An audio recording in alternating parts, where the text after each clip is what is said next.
please silence all electronic devices to vibrate or silent. If you wish to submit testimony, you may do so at testimony@council.nyc.gov. I repeat, testimony@council.nyc.gov.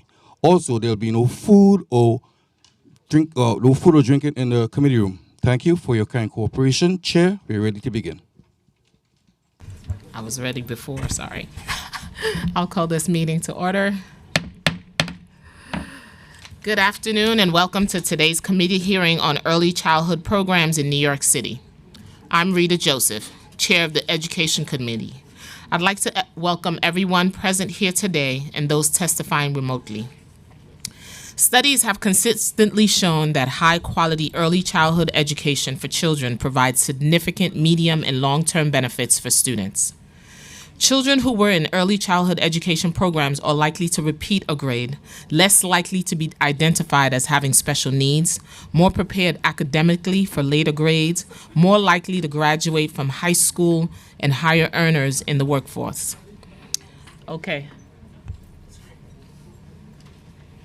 Ms. Joseph has to come out now. Access to affordable, diverse programs allows all children, but children of color and children from disadvantaged families in particular, to achieve their full potential.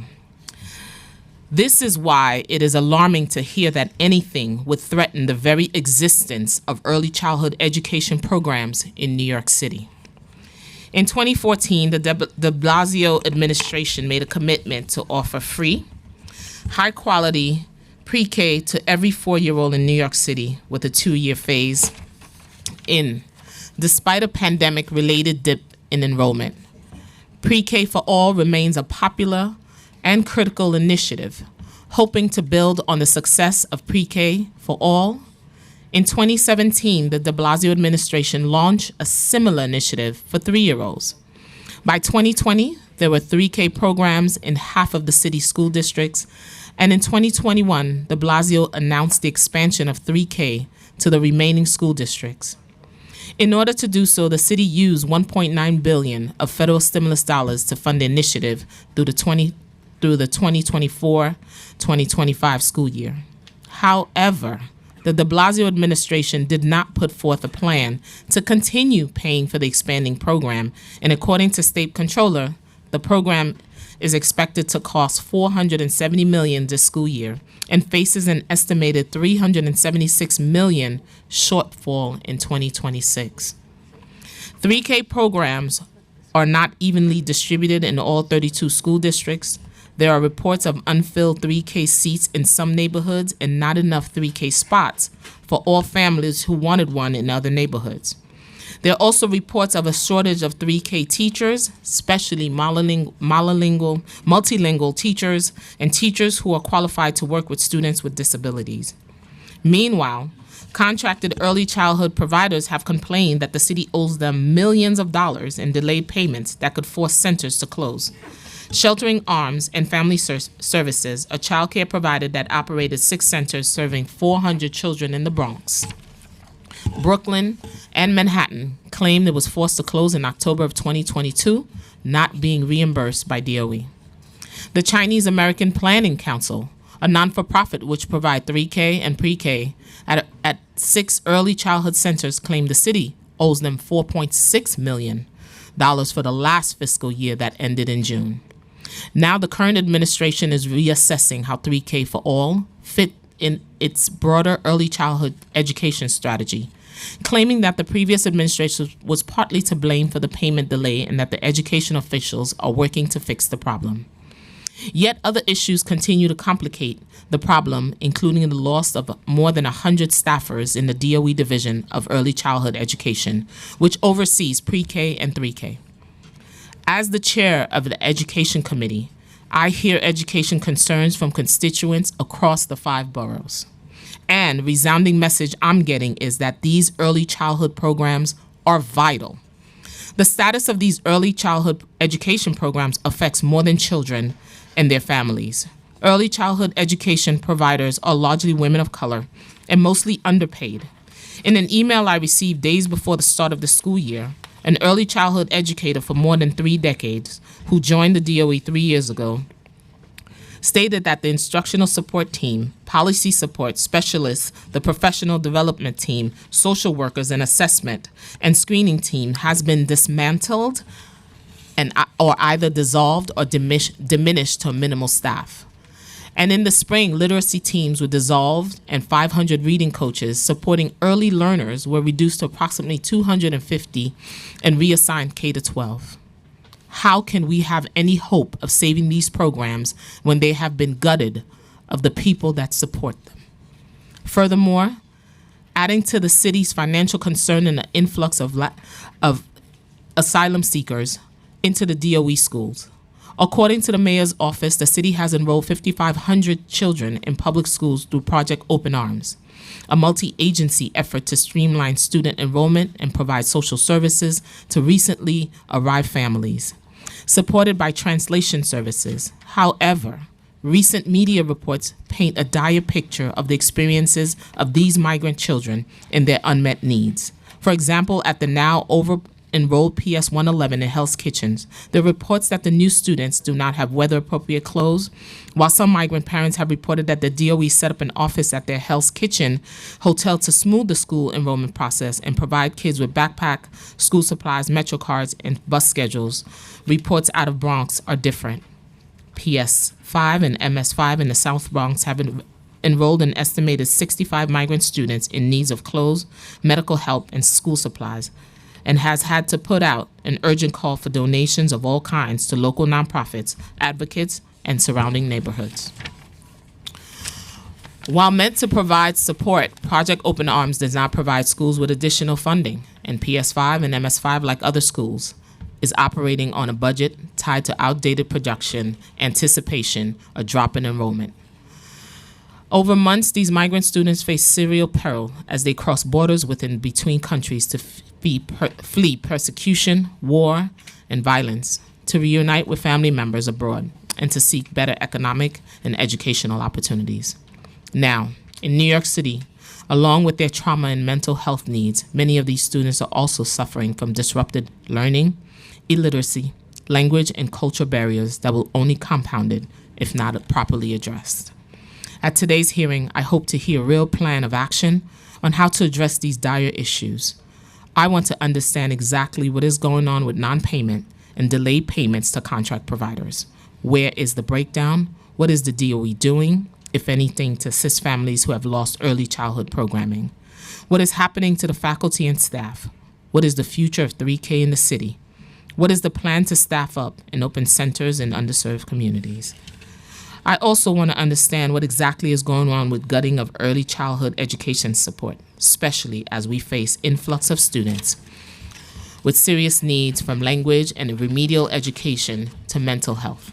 How can we do right by these children and ensure that they are set up for success? I also want to thank those who are testifying today. I want to thank the City Council staff for all the work that they put into today's hearing: Jan Atwell, Chloe Rivera, Masih Sarkison, Monica Salati, and Frank Perez. I also want to thank my Chief of Staff, Sam Weinberg, and Kana and Giovanni Piquant as my education liaison. I'd like to remind everyone who wishes to testify in person today that you must fill out a witness slip, which is located on the desk of the Sergeant at Arms near the entrance of this room. To allow as many people as possible to testify, testimony will be limited to 3 minutes per person, whether you're testifying on Zoom or in person. I'm going to ask my colleagues to limit their questions and comments to 5 minutes. Before we begin, I'd like to acknowledge my colleagues that are present. Councilmember Lewis, Councilmember Dinowitz, Councilmember Felice, Councilmember Abreu, Councilmember Aviles, Councilmember De La Rosa, Councilmember Gutierrez, Councilmember Hanks, Councilmember Lee, Councilmember Menon, Councilmember Narcisse, Councilmember Ressler, Councilmember Stevens, and Councilmember Ung, and Councilmember Lynn Shulman, and Councilmember Sanchez, and Councilmember Hanks.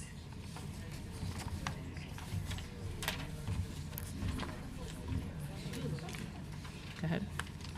You need to call the first panel. Just call them and then I'll get them there. I'd like to, without further ado, I'd like to turn to the first witness panel, Kara Ahmed, Simone Hawkins, and Alicia Lewis, right? Alicia Ba. Okay. I will now administer the oath. I will call on each of you individually for a response. Please raise your right hand. I need the slips.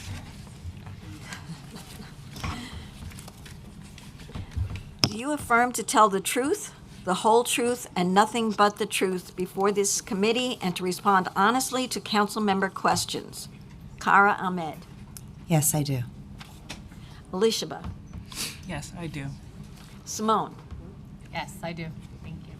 Thank you. I'd like to also recognize Councilmember Shekhar Krishna and Councilmember Lee.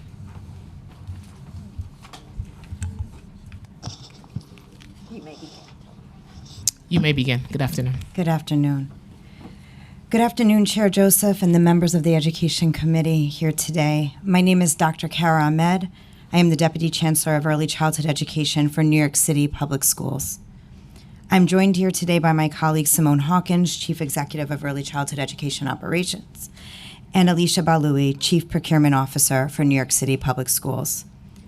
Thank you for the opportunity to discuss the critically important issue of early childhood education programming in New York City.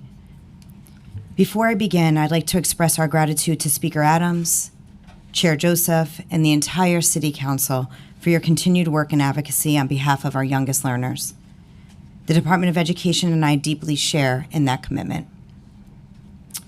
I have spent my entire professional career, over 21 years, working to promote high-quality early childhood education and family-centered partnerships across my roles as both a school leader and as an early childhood educator teacher.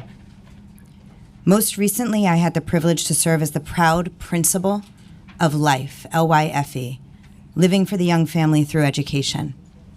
LYFE serves children as young as 6 weeks old to 3 years old and their parents, who happen to be student parents attending New York City public schools, middle school, high school, adult education.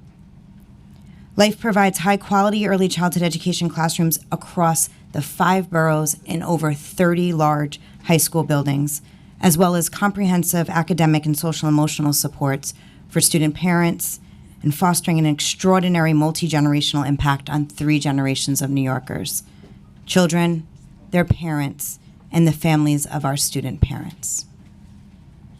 As Deputy Chancellor of Early Childhood Education, I entered this role with the understanding of the critical importance of this work for our children, our families, our communities, and our economy. This administration is very fortunate to have inherited a vast system of early childhood programs with rich, diverse settings. We are proud to serve over 140,000 young children, which includes over 10,000 infants and toddlers, and it has 3K and pre-K in every school district. But our system is also a highly complex and an uneven system in need of an honest and deep examination to ensure that it is delivering on the promises of a high-quality early childhood education for all children. Research clearly shows us that a child's first 3 years of life have a profound impact on their future learning and their lifelong health and well-being.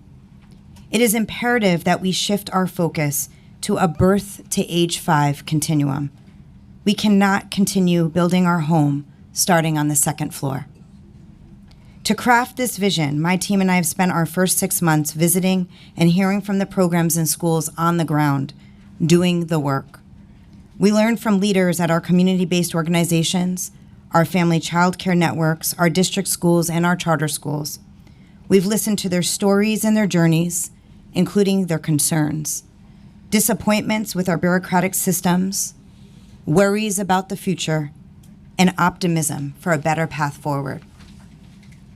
And based on these observations and conversations, as well as our team's extensive experience, we have developed a comprehensive vision for a high-quality birth to 5 continuum built on an inclusive and a mixed delivery model that's going to optimize seats to provide high-quality programs aligned with family needs and family preferences, going to guarantee sustainable, equitable, and a responsible financial support for programming, developing a fair and a fairly compensated workforce, and ensuring safe, high-quality care and learning across New York City for every single child in every single zip code. And to carry out that vision, let me briefly walk you through the steps that we are taking, which include reorganization, portfolio planning, financial sustainability, qualified workforce and compensation equity, and serving all children, along with provider quality. Conversations with our program and school leaders have made it clear that we need to change our model of support so that our instructional coordinators will focus on supporting leaders rather than working independently from them. The reorganization we have embarked on will allow us to connect to many more programs and have a much greater impact. Supporting the instructional capacity of our leaders, school leaders, program leaders, will have the greatest impact on the instructional capacity of our teachers. Similarly, social workers will work directly with the family partnership point person at programs and schools to ensure strong family partnership plans, supports for facilitating family engagement experiences, and connecting families to important resources. Every decision we have made has been informed by the voice of our stakeholders and in collaboration with our labor partners. Every decision is made under the lens of ensuring a high-quality early childhood education to every child from every zip code, not shifting resources away from children, but instead providing more focused supports to program and school leaders within early childhood, while also allowing for a greater focus on direct support and direct services to students. We've seen a grave problem in our system of oversaturation. Too many similar seats in one geographical area, while not meeting the demand in other communities. That leads to thousands of empty seats in some communities and long wait lists in others. Not only is this not the best use of resources, but the imbalance creates unhealthy competition between and among our early childhood programs and schools and has ultimately resulted in under-enrollment across the system. This has destabilized the sector, especially our community-based organizations that our city has relied on for years, and as the chair has said, are led mainly by women and primarily women of color. We've also identified articulation gaps. For example, one site may have plenty of 3K seats, but not enough pre-K seats for children once they turn 4. This disrupts learning for children and reliable care for children as they age up. By putting seats in the right locations where they're needed and having seats available for children across the age spectrum, we will reduce oversaturation and optimize our early childhood portfolio, fostering a birth to 5 continuum in every community based on family need and family preference. Though we will be launching a formal community assessment in the fall, children do not have time to wait for us to get it right.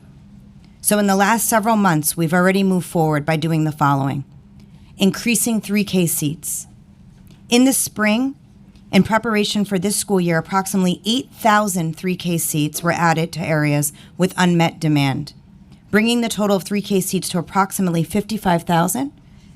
On Staten Island, our team worked closely with the superintendent to reallocate resources from one part of the borough, from the North Shore, in which 3K seats were underutilized, to neighborhoods on the South Shore where there weren't enough seats. We will be adding another 2 to 3 3K classrooms on the Upper East Side of Manhattan by converting underutilized seats to support the current unmet need. We've also increased infant toddler seats.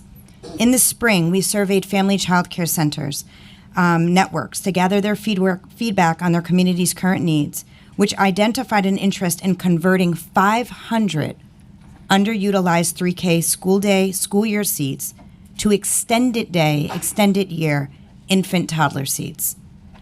These changes are not limited to family child care programs. Just to take one example, we worked with a CBO provider in Harlem recently to convert underutilized 3K and pre-K seats to more toddler seats that her community needs. She has strong partnerships with nearby elementary schools that also have 3K and pre-K and will work to ensure families have those options when their child turns 3. This is the heart of our vision: responding to the community need through a birth to 5 continuum led by programs and led by schools across all sectors. We've also begun to reduce oversaturation. Throughout the summer months, approximately 300 3K and 300 pre-K seats were moved from areas of oversaturation to areas with unmet demand, informed by the input of program and school leaders and by existing data, mostly through a reallocation of resources across CBOs. So in addition to reducing oversaturation, this reallocation of resources, approximately 600 3K and pre-K seats, also help to close articulation gaps. And by ensuring 3K families do not need to change programs when their child turns 4 and can remain in the same program until their child enrolls in kindergarten. Not only do children and families deserve this type of community-driven reallocation to better meet their needs, but it also increases the likelihood that CBOs will increase enrollment in ways that will help to stabilize the sector fiscally. In order to sustain this crucial work, we must ensure its financial sustainability. The system that we inherited, unfortunately, has been plagued by inequitable pay rates per child across settings, inadequate processes within the DOE for supporting our CBOs and our partners, and a 3K expansion that was funded through stimulus dollars, that now we face a fiscal cliff. But I want to be clear. We are not going to abandon 3K. Our ultimate goal is to provide a seat for every 3-year-old who needs one. We are building a birth to 5 continuum that will be inclusive of 3K and pre-K, and it will be based on community and family need, and again, family preference. Though we acknowledge the big challenge that's ahead of us of determining how we will fund any of this in light of the impending fiscal cliff. But we will solve this problem, and we'll do it in collaboration with each of you, because our children's successful educational journey absolutely depends on it. We arrived at this place with city, state, and federal help, and we will continue to need city, state, and federal help to build on it. But we have to change our landscape by creating a sustainable financial plan, a responsible plan that can fund our commitments and guarantee stability for families. Our community-based organization providers are critical partners in this work, and ensuring their financial well-being is essential for a stable system that supports all of our children. Currently, the misallocation of seats has led to severe enrollment challenges that have caused financial distress for many CBOs that have deep roots in their communities and have a significant and reliable presence for families for countless years. Our CBOs are essential partners in this vision, but there is an enormous structural challenge. We rely on a system of hundreds of independent, often small providers that need a support infrastructure to ensure they can manage all of their organization well and navigate the DOE systems. Without question, the Department of Education has built inadequate support systems, which we are striving to urgently address by greatly improving communication and customer service.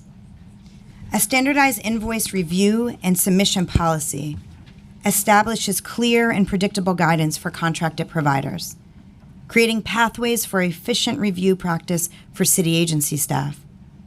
A standard policy and practice also aims to minimize the negative impact of payment delays on the delivery of critical early childhood education services.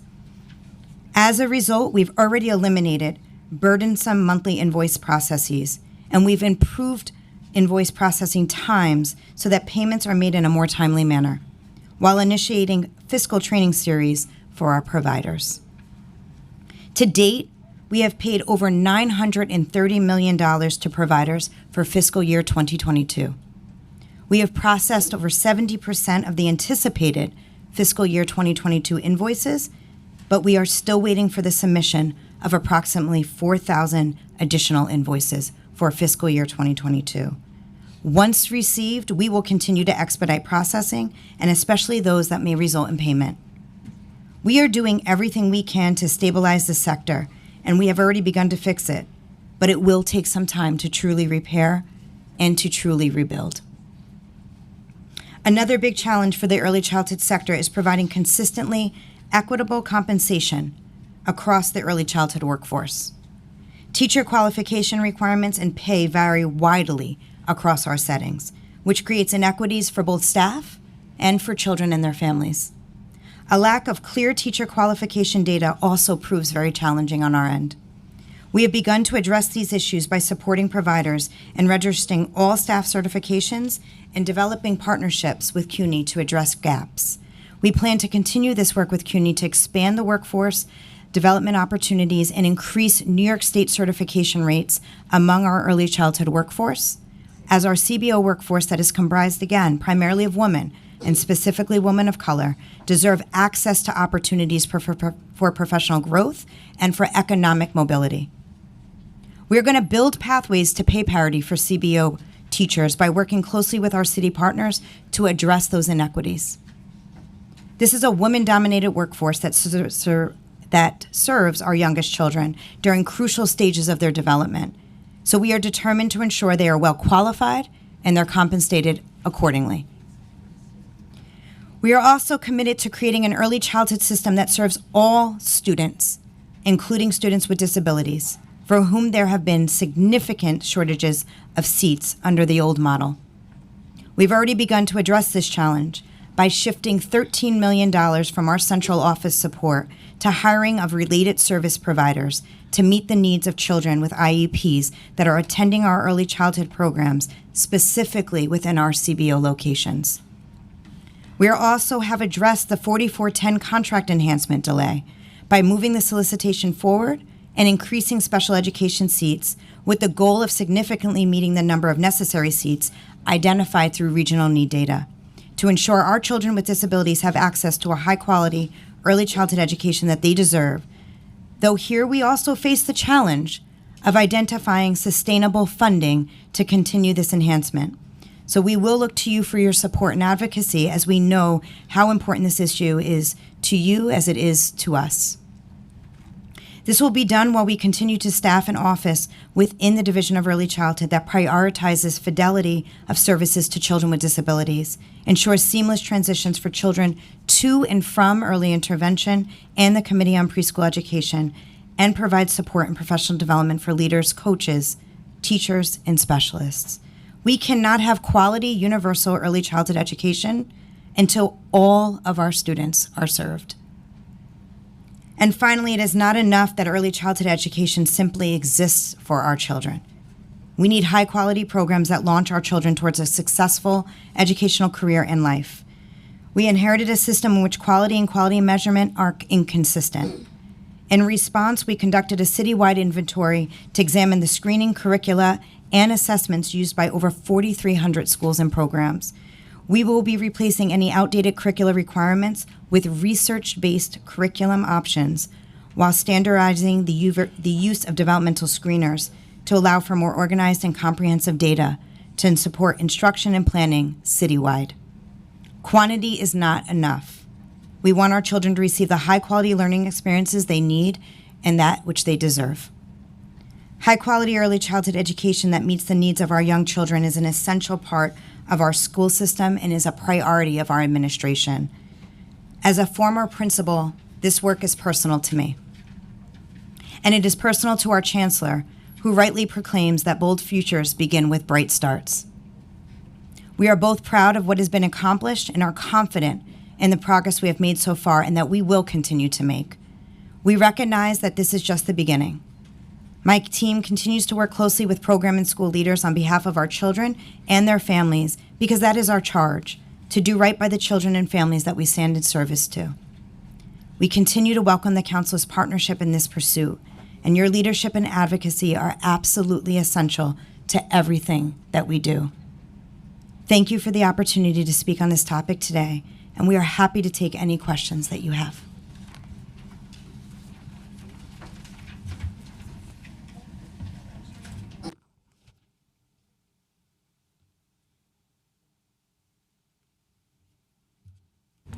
Thank you so much.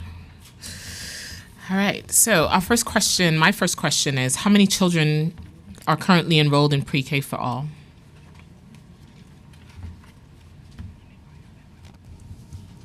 The current enrollment is roughly 55,000. For Pre-K for All, you're asking for specifically, correct? Correct. Yes. How many are enrolled in Pre-K in district schools? 23,000 approximately. Can you repeat that? Approximately 23,000. Okay. How many enrolled in Pre-K and in Pre-K centers? And in Pre-K centers, roughly 4,500. How many enrolled in Pre-K and CBOs, known as NYCEECs? Roughly 26,000. Of those enrolled in pre-K in CBOs, how many are extended day and year programs? Approximately 2,600. Of those enrolled in pre-K and CBOs, how many are in Head Start seats? Close to 1,500. How many children you have currently enrolled in 3K? 35,786, close to 36,000. Okay. How many enrolled in 3K in district schools? Approximately 7,000. How many enrolled in 3K in pre-K centers? Approximately 3,200.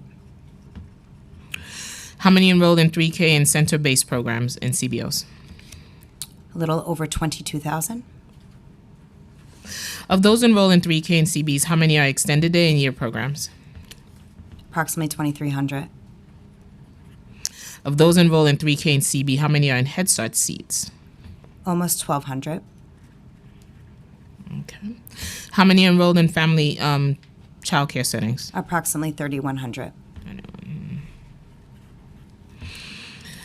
How many infants and toddlers are currently enrolled in early learn programs? Approximately 5,400. How many infants and toddlers enroll in center-based early learn programs?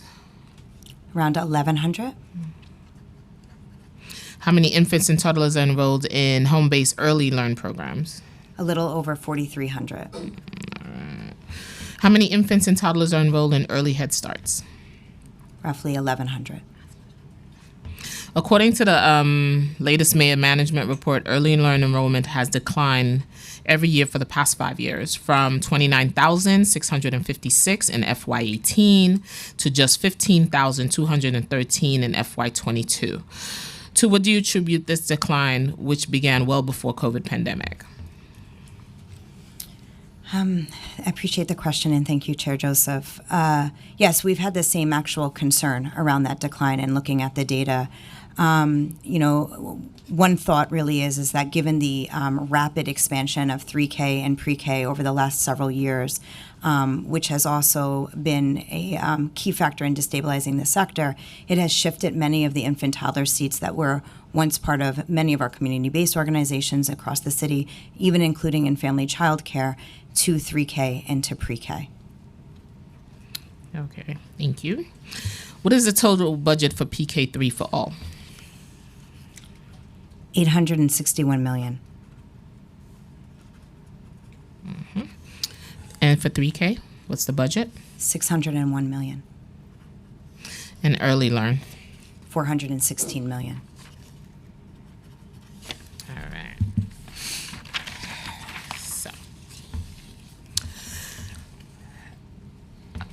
there has been a report that the DOE will not be moving forward with previously announced commitment to making 3K universally available to 3-year-olds by September 2023. Can you please explain where the administration's commitment lies with respect to 3K? What can the City Council do to partner with city, state, federal elected officials to ensure we can sustain 3K? Yes. Thank you again. I do appreciate that question. As I just previously stated in my testimony, we are not abandoning our commitment to 3K. We are committed to ensuring that we have a goal to ensure that every child that needs a seat in 3K has one. We are going to build a birth to 5 continuum, so that is going to be inclusive, obviously, of 3K and of pre-K. But the truth is that the funding of 3K with stimulus funding will sunset. And so we've got to act fiscally responsibly, and we need to develop a sustainable plan. And so as I previously shared, we didn't get here without the help of the city and state and federal resources, and we are going to call on that same help right now for city, state, and federal resources to support us in achieving this goal and to be able to move this work forward. Okay, thank you. 3K pre-K seats available in outreach. How many pre-K seats are currently still available? I'm going to check to see if we have that data on hand. Do you know if we do? Okay.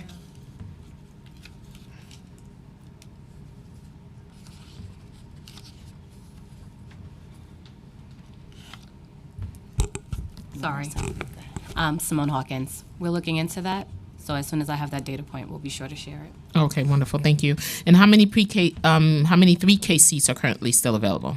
We will gather both of those pieces of data. Okay. How many and what percentage of families have applied for 3K and received an offer? We will gather that as well. Much of that goes through our Office of School Enrollment, so we will get that data. All right. So I do have a series of questions around that line. Should I continue with them, or should I circle back with you?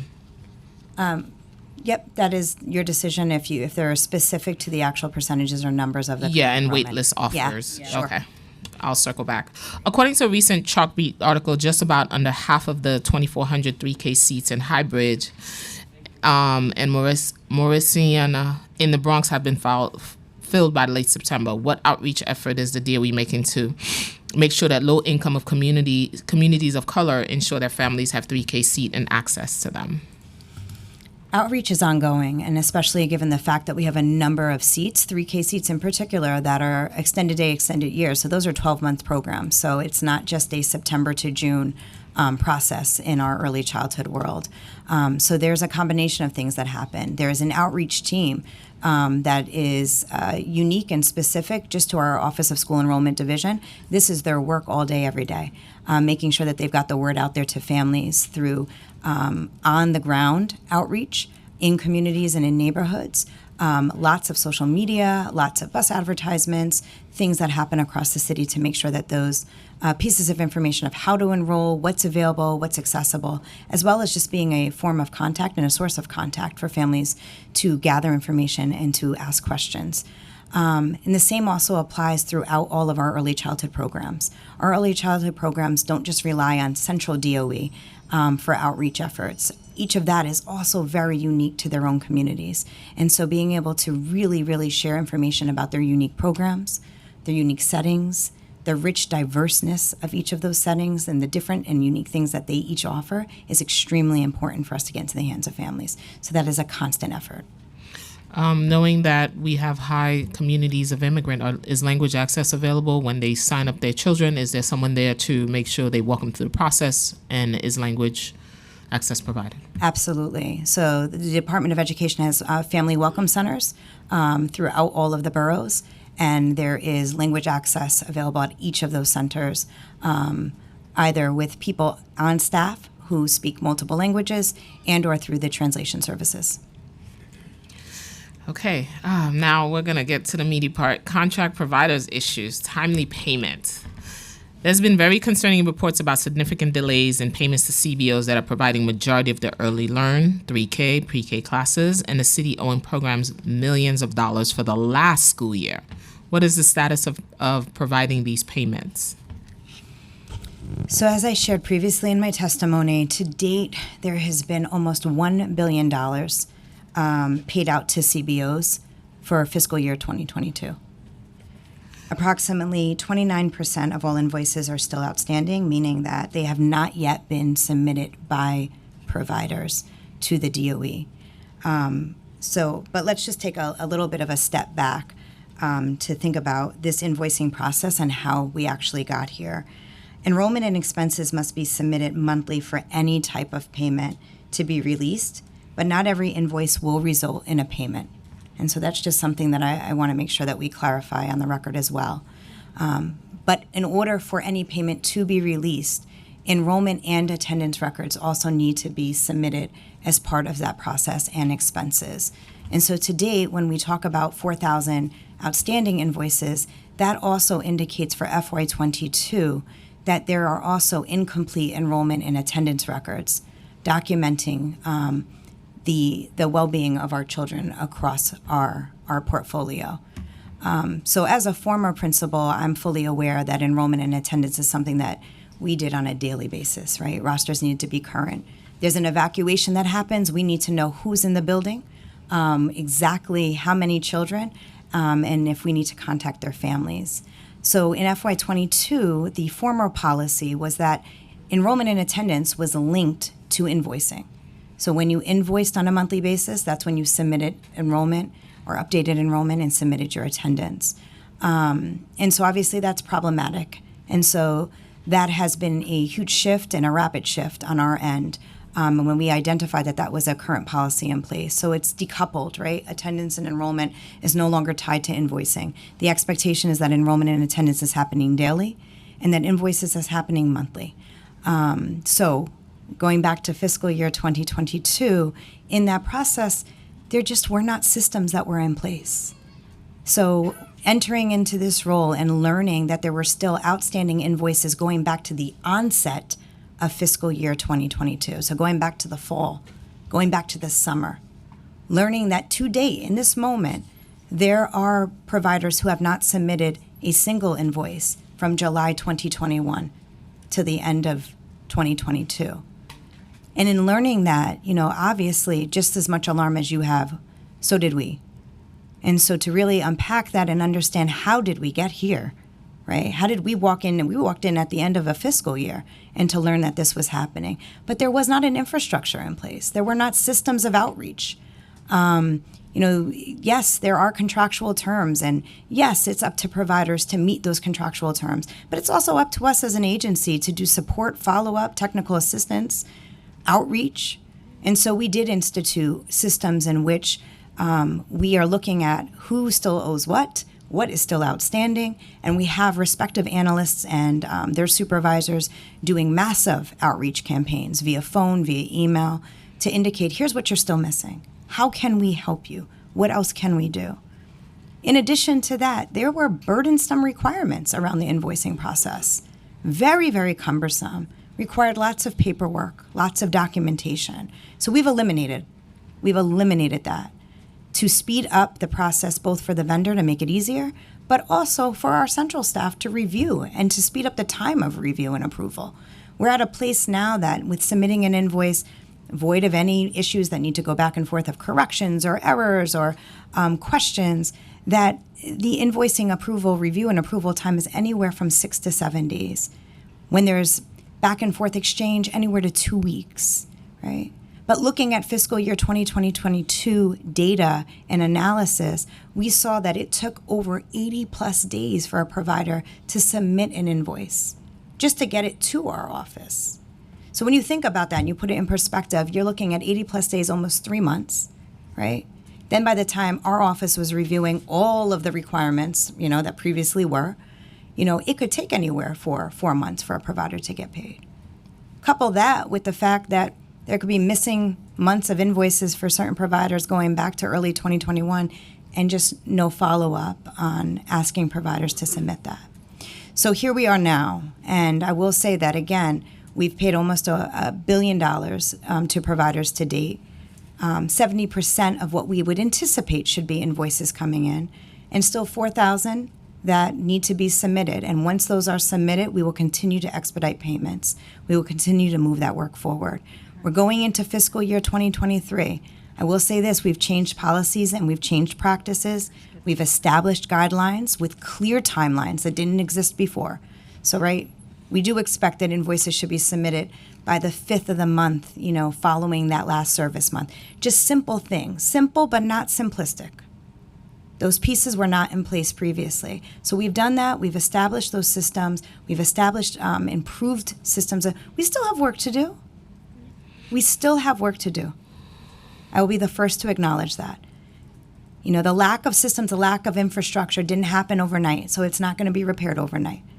But we are working quickly and efficiently and urgently to repair it. But now that we are in fiscal year 2023, we've had programs that have been operating since July, and I will say that we have less than 1% of invoices submitted still in now this new fiscal year. So we don't want to be in the same circumstances that we were in fiscal year 2022.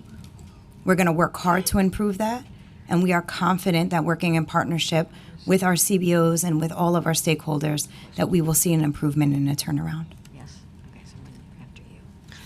In terms of safety, how did you attach public schools? We do ATS every day. You know That's that right. as a principal. That's right. How come the youngest, most vulnerable people in our city were attached to attendance and invoicing? That doesn't make sense. Yeah, I can't speak to that. That was a former policy. I was certainly shocked, to your point, as a former principal, attendance and enrollment was something that needed to be kept current on a daily basis. And yes, entered into ATS daily. Daily. If the that child was- goes it was- missing, if there's a fire, if All of it. anything happens, so That's I have right. to wait a month later to see who's missing. That's right. So it's a non-negotiable. Right, DOE. And so we have decoupled it, right? And so the expectation now is that we don't wait until there's an invoice happening, irrespective of submitting an invoice or not. Enrollment and attendance is to be kept current on a daily basis. We've improved even the technical systems around the submitting of that invoice and the enrollment and attendance just to make that possible as well. So for now, you were saying earlier, what is the number of centers that are still owed money for services? How much is still owed? So that is difficult to say. Payments are connected to contract IDs, which are then connected to each vendor. So vendors could have multiple contract IDs. And we cannot say how much is exactly owed because each invoice does not result in payment. Vendors were issued advances going back to the beginning of fiscal year 2022, right? So in the early part of 2021 of the school year. When there was a recoupment schedule that should have been implemented, but it wasn't. So as with any city agency and with any contract, health and human services contract, when you're issued in advance, those are recouped as invoicing occurs. That never occurred. So at this point, as invoices are coming in, there are many invoices that won't result in payment, right? Because they were issued in advance early on, and that process never took place. And also, again, based on enrollment and based on expenses. So until that invoice is submitted, it is not clear if actual payment would even be made. Interesting. C Change Capital Partners estimated that the DOE still has not paid out $464 million in funding of service rendered at the end of FY22. This analysis was based on public information on Checkbook NYC. Does the DOE agree with this analysis to date? How much funding has the DOE still not paid out for services rendered in 2022? Again, that's difficult to claim until we can see the invoices, until we can see the enrollment and the expenses. Can putting this on the record, can I get a report of that once you find out? I would love a Absolutely. report sent to the Absolutely. committee. Thank you. So childhood services also provide struggling providers. DOE is taking any step to make monthly payments to process easier for providers or increase its own capacity to process the payments? Yes. And I'm sorry, was that? and then go for the rest in the next round to let others go after. Yeah, go ahead. I'm sorry, Chair Joseph. Can you repeat that question, please? What step have you taken to simplify the invoice process going forward to change this? Is it retroactive? What is the DOE helping to clear the backlogs of payments for the last year? Absolutely. I'm going to pass this on to our Chief Executive, Simone Hawkins, to answer. But as I had stated, we've absolutely eliminated some burdensome requirements. She can speak to the specifics to really ease and make it much more efficient and effective. Thank you, Dr. Ahmed. So for fiscal year 22, previously we would get individual receipts as invoice backup. And as you can imagine, that can lend to a very lengthy review process once it reaches our team. So once we were informed about that from providers, we immediately informed them to cease and desist with submitting individual receipts and to provide kind of comprehensive accounting documents such as a general ledger or a profit and loss statement. That has made an immense change to the processing times of invoice reviews. For FY23, because of course communication and planning was able to commence prior to the start of the fiscal year, we were able to really reevaluate the entire document review process and restructure it. So in fiscal year 22 and prior years, they would providers, CBO providers in particular, would undergo a very, very, I would say, scrutinized review of documents such as the paper receipts, individual receipts on a monthly basis. So we eliminated that for fiscal year 23. We converted the expenditure review process to a biannual process, so happening at the midpoint of the fiscal year and at the end of the fiscal year, and again, giving us the kind of comprehensive accounting documents to lend to a quicker review. So invoices are submitted, it is done electronically, We can quickly review it without going through, combing through documents. So that in and of itself. And then the caseloads of our analysts who are responsible for processing invoices, we are working feverishly to lower their caseloads to help build capacity internally. And what about the providers that are in significant financial distress? How are you supporting them? Yeah, so for FY22, and I'll actually turn it over to the Deputy Chancellor, she can speak in length. We uncovered that for Head Start programs in particular, there were COLA funds that were left unallocated for fiscal years 20 and 21. We worked to allocate those to eligible providers. And then we also worked to release an unprecedented hold harmless, again, for eligible providers. That was never done before. And it wasn't done before because the funding structure for early childhood is very nuanced and complex. It is comprised of federal dollars, some of it one-time, stimulus. Other state dollars, as you can imagine, have significant regulations and requirements guiding it, CCBG being one. And then we have local city tax levy. So allowing a funding model that allows any portion of hold harmless was very difficult, so we had to earmark dollars separate and apart from that. So I'll turn it over to the Deputy Chancellor to go into detail. Thank you, Simone. Just to echo what Simone has said, and throughout our time here in these last several months, identifying where there were monies still owed to providers. There was roughly $8 million in pandemic relief funds that was never allocated back in 2021 that providers were owed. So those were quickly allocated to providers to support fiscally. There were, to Simone's point, COLA funding that had not been allocated going back to 2020, 2021. So those funds were also allocated. And the first ever one-time held harmless, a partial held harmless, close to $20 million that was allocated. There was also over $3 million used to buy supplies, classroom supplies, to get in the hands of children at CBOs in particular to offset their budgets and their costs so that they didn't have to spend money on materials. So we're working hard at, identifying where there were issues of money that previously should have been paid out to providers to make sure that that gets into their hands as quickly as possible because they're owed that and that is their right. And also quickly looking to see how we can support providers in the constant invoicing process, making it easier, making it more efficient, proving our systems, working hard at doing that, and working hard at supporting providers and navigating the DOE systems at large. Thank you. I'll come back for other questions. I think my colleagues want to ask questions. Councilmember Brooke Powers. Thank you, and good afternoon, everyone. Thank you, Madam Chair, for pulling together such a critical issue on early childhood programs that affects some of our youngest New Yorkers. Like many parents, I believe a robust early education will set our youngest students up for educational success. Having strong early childhood centers like St. Albans Montessori schools that have a footprint in the community and strong curriculum will ensure our youngest minds are on a pathway to success. However, oftentimes our under-resourced communities are not provided with the same educational foundation as some of the more affluent communities. In light of some of the pressing issues that we all are aware of, I'd like to ask a few questions. So in District 31, the district that I represent, is comprised of School District 27 and 29.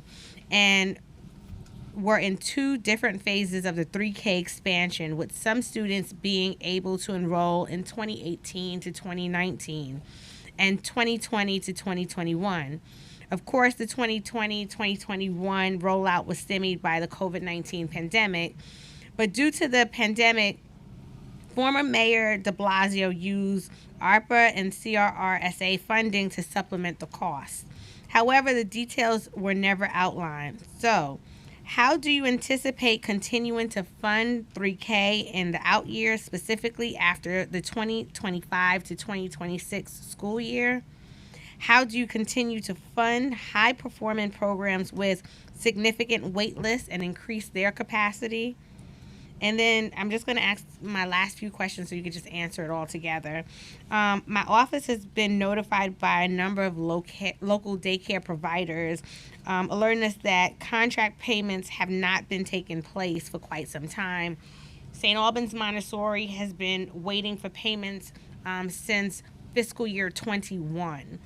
And that's just an example of several daycare providers in my district that have not received payment.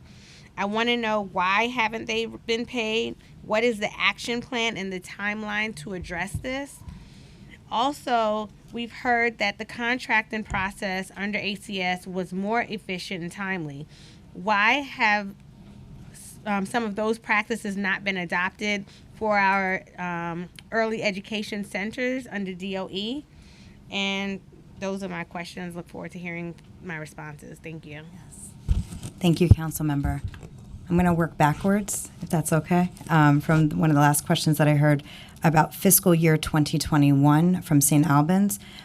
We will look into that and get back to you. We've also identified programs that were owed back pay going back 2-3 fiscal years. So this could be the case, and we will look into it and see what we can find. And can my office send you a list? Absolutely. Because I actually have more Please. than a dozen Yep. daycare centers right Please now do. that's faced with this Yes. and at risk of closing. Yeah, please do. We welcome that for sure.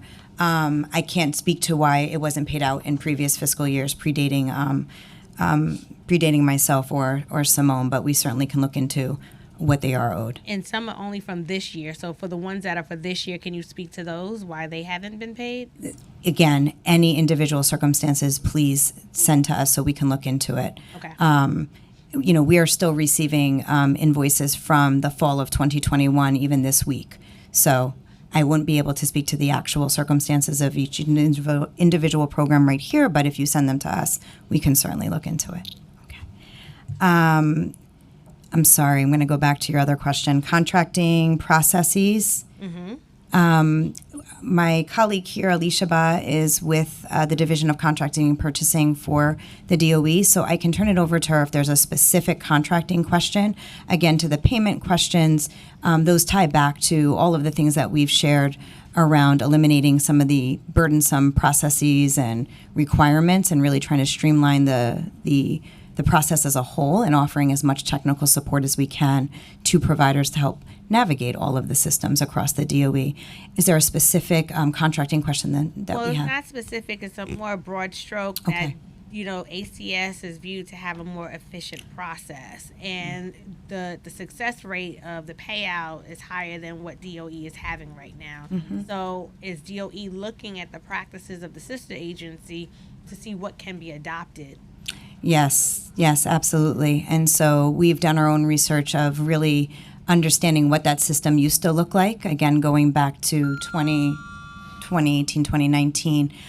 So, Simone, you want to go ahead? Sure. So Early Learn under ACS, they had a very different payment model than what's currently under the Birth to 5 contract, and there are different contracts for one, which is different from and how Early Learn was structured. Early Learn went through its different types of payment models initially, and I'm thinking of my ACS partners as I answer this, so please, I'm apologizing if I do a bad job. But initially, I believe that it was a very similar structure. It was based on enrollment. Then the contract changed, and then it was based on expenses, meaning that a provider can really draw down 100% of their contract value irrespective of their actual enrollment. The Birth to 5 contract, which is really the contract that governs most, if not all, of our CBOs, the terms are different, and that was communicated in the request for proposals that providers applied to. And that's done through a base plus model, and I will not go into detail. It is incredibly nuanced and confusing, but for the short of the long is it considers enrollment and compensates up to a specific percentage as based on that enrollment, and offsetting by actual expenses. So it does pay above actual enrollment if you have the applicable and allocable expenses, but it does not recognize unless you are at 93% or above of your enrollment level for each and every service month will you be reimbursed the full contract value. I think even me sharing that snippet communicates the complexity in the model. That in and of itself is very different from what and how ACS funded programs. And a lot of our current providers were former ACS providers. So understanding the nuances of that, and again, looking at any potential future RFPs, we are absolutely committed to reconsidering a different and more healthy reimbursement model. But currently, this is what the contract allows for, and we are working within the restrictions of that. And I would just add a more equitable funding model too. And Councilmember, I think there was one other question. 3K and stimulus funding. Yes, you are correct. 3K has been funded by the previous administration through stimulus funding. And so again, we are facing a really big challenge in front of us, and an impending fiscal cliff that we are looking to solve. And we didn't get here on our own. We got here with help from city, state, and federal dollars, and we are really asking for that same help right now in this moment. What's the forecast on the impact, though, right now? So we're looking at over $430 million, I think, going into the next school year just to what was anticipated to be funded for 3K. And of course, if there's to be any additional seats added, even after any kind of seat reconfiguration that could be cost neutral, we need to plan on an additional cost. The same is going to hold true for our special education seats. Thank you. Thank you, Madam Chair. Councilmember Ressler. Thank you so much, Chair Joseph, for your really impressive leadership here. And thank you to the folks who are testifying. Just a very simple yes or no question for the Deputy Chancellor. Do you commit to fulfilling the plan for Universal 3K in September? Just yes or no, if you don't mind, on that one. We won't be able to commit to the numbers that were presented from the previous administration. We need to carry out a needs analysis and understand where that need actually is. I just want to express my most grave disappointment that this administration is walking back a commitment to Universal 3K and not the families in my district are in desperate, urgent need of this child care service, and our young children, their development is dependent on this investment. And there is nothing more important, and I know you're trying, and I know you're all committed to early childhood education. You spend your life, it's your life's work, but failing to follow through on this commitment to Universal 3K in September is a travesty. And I just want to say, as a council member, I am going to do everything in my power to try to fulfill that commitment in September or as soon as humanly possible. And we hope to have partners in the DOE. To the subject more explicitly of this hearing, I have to tell you that in my own district, WB's is a provider that just launched a GoFundMe page yesterday for $100,000 because they're out of luck. Building Blocks has shelled out, the director of Building Blocks, Elena, has shelled out $50,000 from her own pocket to keep things going because she's not getting paid by DOE. So folks are struggling in the most profound ways. Sea Change, and the founder of Sea Change lives in my district as well, found in July 679 providers were owed $460 million. Do you have the current numbers today of the number of providers that are owed money and how much they are owed in total? Yes, Council Member, if I can just go back to one thing that you said, we are not backtracking on our commitment to 3K. I just want to make sure that we're very clear on that. Backtracking on the timeline. Yeah. So that's the critical thing that I just want to highlight. It's a delay in timeline is a delay in the commitment, which is, to me, an open-ended question of whether 3K is moving forward at all. So I hear you that you're trying to say you want to get there, but there was a plan and a commitment to get there to Universal 3K in September. That is no longer happening. That was made very clear, and I want you to know just how angry I am about it and that I am going to do everything in my power in this role to prioritize that investment in Universal 3K at the top of the list for the coming FY24 budget. And we will appreciate your advocacy and work on that because we too are committed to it. There just wasn't a financial plan that was committed to it. So we need to develop one now, and we need to do it in the most responsible way. And that is going to be our goal. And I appreciate it. Could we do quick Yes. answers on the remainder? Because I got 2 minutes and I got 40 colleagues that are going to strangle me if I go a second over. Payments. Yes. So number of providers that are owed money and how much as of today? So, again, we have about, and let me get you the specifics on contract IDs, and I'm sorry that that's the level of detail that we have it, which is different from vendors. So we have about, I would say, 1,000 contract IDs, again, going across different vendors who have not finalized and closed out the fiscal year 22 cycle. Again, we cannot speak to how much that would yield because we would need the actual invoices having the enrollment and expenses to provide that data, which we will ultimately provide as per the chair. Okay. I mean, I wish that we could have more specific numbers on how many, if it's 1,000 contracts, so that means that Sheltering Arms, which has 6 different centers, that means that 6 times over they're being counted there. They were not paid in July of 20, their July 21 contract was not paid, beginning to be paid until December. Invoices submitted as recently as October 11th, just this past week, have still not been paid. When do we expect to see Sheltering Arms receive the money that they are owed so we can avoid this, vital program, deeply respected program from shutting its doors? And I think to add to the complexity, Councilmember, they have 11 contract IDs across Excuse 6 me. sites. No. Sorry. Again, it's incredibly nuanced. So Sheltering Arms, that's a program that we've been in continued and consistent contact with. I've actually been on the phone with them yesterday, and we have another meeting with them We tomorrow. were too.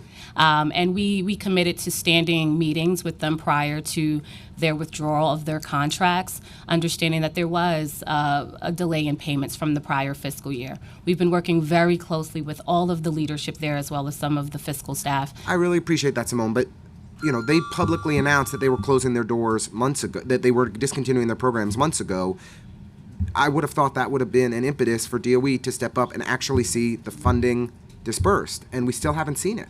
And so I appreciate that you're trying and you're meeting with them, but we don't have the funds in the bank account to pay the staff to keep the program running. And we want to just say again, there's a process to that, right? So again, we will expedite and prioritize the processing, but we also need the submission of the invoice. And that triggers the process for us. They indicated to us they submitted invoices as recently as October 11th. I'm out of time, so I'm just going to make my final points, and if you have time to respond, I appreciate it.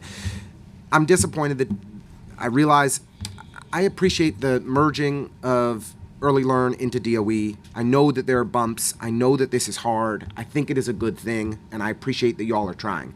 But the status quo is really not working for providers, and there are huge problems in our communities today. So what additional procurement resources, Ms. Louie, have been dedicated to the DOE procurement shop to get these contracts registered? You paid out $965 million for FY22, but there was $1.3 billion allocated. Are the rest of those funds available to providers? Any plans to adopt HHS Accelerator and Passport? Because clearly the current DOE procurement system ain't it. And what it did. So, and I'll just leave it at that. Thank you. You want me to? Okay. Okay. Thank you, Councilmember Ressler. Councilmember Vilas. Any response on that? If no, I'll shut up. Oh, yeah. It's fine. Yeah, No, we it's didn't fine. hear the No, it's not fair. It's not Oh, go fair. ahead, There are too Councilmember many Ressler. times. I want to hear it as well on the sorry, record. if it's possible. Definitely. Thank you, Councilmember. I want to preface any response that I make by saying that I'm relatively new to the DOE. I'm about 2.5 months in, and I'm new to the public sector, which I think is a good thing because I have the distinct benefit of being able to look at things from an outsider's perspective. So I do appreciate the questions. Ultimately, our goal is to ensure that we're getting these contracts registered as quickly as possible. So I think the question was whether or not we're adapting HHS Accelerator or Passport. I do know that my team is utilizing Passport for for the new awards because it's a new system. There are some learning curves, but the team has definitely done a really good job of partnering with the Mayor's Office of Contract Services to learn the system and figure out ways to integrate it with our current process. Prior to my arrival, my team worked very closely with Deputy Chancellor Ahmed's team to ensure that we were making sure that we were working through a backlog of contracts. And of course, this spotlights the current procurement process. But my goal in the coming months is to do a deep dive into the current processes and identify ways to streamline the processes and hopefully reduce the cycle times. But other than that, I think that we do this with the understanding that there is a level of urgency surrounding ensuring that these contracts get registered in a timely manner so that the providers of the critical services are paid. Okay. Councilmember Vilas. Hello, good afternoon. Thank you so much, Chair Stevens, for this hearing, and thank you for your presentation. Chair Joseph, Oh, for the record, excuse me. not Ay, Stevens. Dios mío. I'm sorry, my brain. You are irreplaceable, Chair Joseph. I come from District 38, which includes the neighborhoods of Sunset Park, Red Hook, and portions of Borough Park, Dyker Heights, and Windsor Terrace. And in some report, I have seen that there were certain seats unfilled, and I will tell you that our community desperately needs these seats. 3K, childcare, 4K. And we find these seats not being filled and huge segments of our community not even knowing they exist. So I'd love to know, like, what is the support that the DOE actually provides for these, small providers that don't have marketing departments? They're barely making it through the day. And also like to know at the Education Committee hearing on special education on 9/21, the DOE had stated that they expected to have 568 preschool seats in place for students with special needs. Seats that the DOE is mandated to provide. So as of last spring, 800 children with special needs were denied a preschool seat due to lack of capacity. What is the status of opening of those 568 seats over the next 3 months? How many sites have been brought online? And what is the plan to open the seats at contracted sites versus DOE buildings? How many of those seats will be in bilingual settings? And, what's the progress of all the 410 money that is sitting there that needs to be deployed? Thank you, Council Member, and we appreciate all of those questions. I'll start, and then I'm sure Simone will jump in here as well. So in terms of just the portfolio of seats under the Early Childhood Division, it does include over 10,000 infant toddler seats, which is often not discussed. You really do hear mostly and mainly in the public around 3K and pre-K. And so quite often communities, neighborhoods, even people within the DOE they don't know that there's an entire infant toddler world out there that we absolutely want to make sure we're expanding and supporting families across neighborhoods. So to your point, it is not surprising to us to hear that some families aren't even accessing underutilized seats because they're not even aware that they exist. And so what we have been doing is we've been working closely with our Office School Enrollment to make sure that there is greater awareness brought to the seats that are available, but not just the age of those seats, but the types of seats. Because as you've heard me say now more than once, we are looking to make sure we understand family need and preference. So we have a variety of settings, right? Center-based programs in our CBOs, which many families often prefer. It's a smaller, more intimate feel. It's somewhere that is deep-rooted into the community or neighborhood in which they may live. There are family child care providers, which we often know as home-based providers, which are also something that's much more preferred by some families. It might be in their apartment building. It might be someone that they're very familiar with, family member, etc. There are charter schools that some families choose to go to for pre-K. And there are obviously our district school settings, many which have families who have siblings that end up going to the same school. Point being is that there are many different settings, and it really is about family preference. And we have to do a much better job at making our communities and our families aware of what they have access to, from age group to their preferences. And so that work is being done with our Office of School Enrollment to really publicize all of those pieces much more widely, and also developing enrollment and outreach plans with each and every one of our providers. Recognizing that enrollment has suffered, but also recognizing as we reconfigure seats that we are supporting providers in that kind of outreach and publication of what they have to offer and their unique characteristics. Many of our providers do offer year-round programming and extended day. Can't get that in many of our district schools, right? And for working families, they don't stop working on June 30th. And they don't stop working at 2:20 each and every day. Yeah. So that's a special thing, and that's an added benefit, and we need to make sure that that's widely publicized. You asked a question, Council Member, about our special ed seats. Yep. And absolutely, again, to my earlier point, we are backtracking on 3K for all or pre-K for all because it has not yet been universal.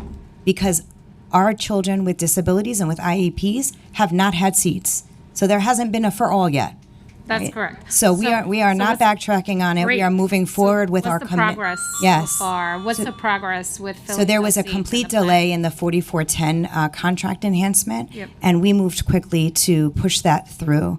And so I'm going to turn over to you to just speak to the specific numbers, because we've made a lot of progress in terms of where we are with that contract enhancement already having been delayed, and where we're going to be headed to meet the regional need data and to really ensure that we have seats for the 800 that you mentioned very soon. So as based on the most recent regional need data that the Deputy Chancellor just mentioned, there's a need for approximately 800 additional seats. And Chair, I know you mentioned this at the special education hearing. So by January, we expect to have 400 new seats to be created as a result of the 4410 enhancement that we pushed through with great urgency, and an additional 284 seats resulting from converting underutilized class types, specifically 12s, to 8s and 6s. Combined, we hope that this will create 698 new seats by January for an additional 8s and 6s through newly added and converted seats. To fill the remaining 102 seats, we plan to continue to engage providers, to explore additional conversions, and run another 4410 enhancement process, not necessarily a solicitation, but potentially a negotiated service to help onboard additional providers or expand existing ones who didn't put in, kind of throw in their hat in the original solicitation. And where 4410s are not able to fully meet that demand, we want to leverage pre-K centers or elementary schools to close the outstanding gap. So the contracts that we talked about in September have moved through the system, but those seats won't be coming online until January? Was So- I misunderstanding? I'm sorry. No. So there are some operating what we call at risk right now, right? As their contract is going through the registration process. There are about 20 that will have a registered contract within another month or so. And then the rest we hope to actually process and get them registered and onboarded by January.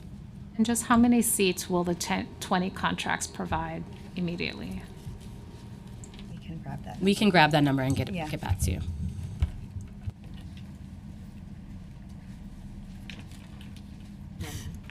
Councilmember Menon. Thank you so much. Thank you, Chair Joseph, for holding this incredibly important hearing. So I'd like to talk about the CBO payments because I am incredibly concerned about this. Just last week, the Council passed the Universal Child Care Act, and we're finally have a comprehensive plan to get to universal child care, which is tremendously exciting. But if we cannot get this CBO payment issue under control, we will not get to universal child care. We've had 1,400 child care facilities that have closed in recent years, and yet the demand for child care is higher than ever, as you know. And so I want to really drill down on some of these specifics. You mentioned in your testimony that you've processed 70% of the invoices. What percentage have you paid of that 70%? That's where we paid, I'm sorry, let's turn it off. Close to $1 billion. No, but what percentage? The 70% process, are you saying that all 70% have been paid? No, so So what is that number? 70% of invoices have been processed, but again, not all have resulted in payment. Right, so how many have resulted in payment? Sure. We've got about 62% have actually resulted in payment. Right, so 62%, I mean, that's a woefully inadequate number. How are you going to get to really to 100% payment, and how can you get there quickly? And then the other question I have is, how many staff members do you have working on this issue? Yep. So again, each invoice doesn't necessarily result in a payment, right? And so for those that are still outstanding, the 4,000, we hope to get them as quickly as possible from providers. Again, the outreach, we are asking for them to submit. Unfortunately, not every provider is going to be incentivized, and they've said this very directly to us. They're not going to be incentivized to submit an invoice at this point. If they know that they haven't had the enrollment or their expenses wouldn't meet what would allow for payment, and they know that they were issued in advance and that has not yet been recouped, there isn't an incentive to submit an invoice at this point. So we've heard that very directly from providers. Some have said that they're ready to move on into fiscal year 23. We've urged them to still submit that invoice for auditing purposes, for them, for us. So it's hard to say that we're going to get to 100% of any kind of payment. We're hoping to get 100% of the remaining invoices actually submitted so that we can release any payments that are still due, and also reconcile any other payments that are needed. As we heard the other former council member say that was here, about any back invoices going back to previous years that we've also had to reconcile and to resolve. So those are still coming in, and those still will be addressed as well. Can I ask the chair if we could get an update then from you on that so that we Absolutely. can really have a full picture of that? Absolutely. On a different issue, the proposed PEG, can you speak with specificity, how is the proposed PEG going to affect 3K, pre-K, and the CBO issue? I'm not sure if we can speak to that one now. And not at this time. I don't think we can speak to that. Okay, when will you be able to give the committee some update on that? Because that's obviously of great concern. I mean, if Understood. we're having these issues, and I understand what you're saying in terms of the funding plan for 3K, I share my colleagues' concerns about that and want to really urge the administration to come up with that plan for universal 3K. But the PEG is of great concern to me because I just want to understand the specifics in all of these different areas, how it's going to affect the administration of these various programs. So just to clarify, we're having those conversations agency-wide. So as those details are finalized, we are absolutely sure and committed to sharing those particulars with you. Okay, great. Thank you very much. Thank you. Thank you so much, Councilmember Menon. Councilmember Krishna. First, thank you so much, Chair Joseph, for today's really important hearing and pressing on this issue. I do want to thank you all for coming and echo the points that Councilmember Menon just made, which is both as a council member and also as a parent of young children too that were just in the early education system. I'm extraordinarily concerned about what's happening with 3K, and I think that we need to be in the work of expanding 3K without delay, every step forward. I also know I had a daycare center in my district where my child went some years ago before the pandemic that also closed unexpectedly. And I saw firsthand in organizing with the parents around that at the time how extraordinarily bureaucratic and difficult it is, especially once the daycare center closes, to reopen one, especially in communities that are childcare deserts. So the question of the paycheck delays and childcare workers who are essential workers and because of whom our whole city is functioning right now, especially for young parents, it concerns me a lot. And I know that those bureaucratic delays are extensive when it comes to the early education system. So I know there have been a lot of questions about that. So I just want to use a few of my minutes to focus on another issue that's come up within the early child education. And that's specifically, it's been brought to my attention that there were instructional coordinators and social workers who worked with the DOE's early childhood programs that received letters informing them they were excessed. I was very surprised to hear that too. And again, we should be in the work of expanding support and services for early education. So I'd like to understand exactly what happened there. Why were they accessed? When will they be returned to their positions, which are so crucial? It was just communicated to me recently by one of the teachers in my district of how difficult it is to get social workers and instructional coordinators for early education. And so I'd like to hear more about that. Thank you, Council Member. I appreciate that. There is a reorganization happening, as I shared in my testimony, and we've relied on the voice of our stakeholders, and primarily that is of our leaders, our program leaders, our school leaders, and their concerns and their questions around the support that they were receiving from our central office. And so let me just clarify, no one is out of their position.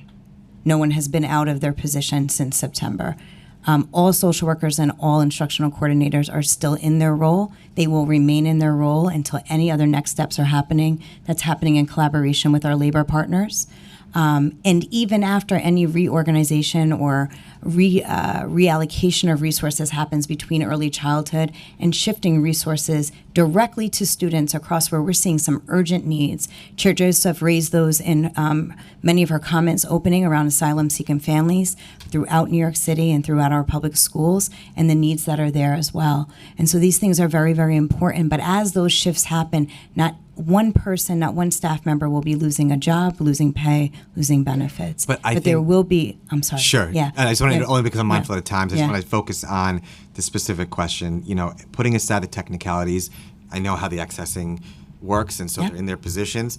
But the fact of the matter is they're not actually in their classrooms and in the programs. And what we're hearing is they've been moved out. Are they? And so where are they being moved to? If they're in superintendent's offices, what will it take to get them into their classroom? Nobody has been moved out. And the expectation is that everyone is continuing in their role and in their work just as they left school on June 30th. So it's just to correct that is absolutely not true. That support is meant to continue. What's going to happen is there'll be a shift in the type of support that's happening in early childhood.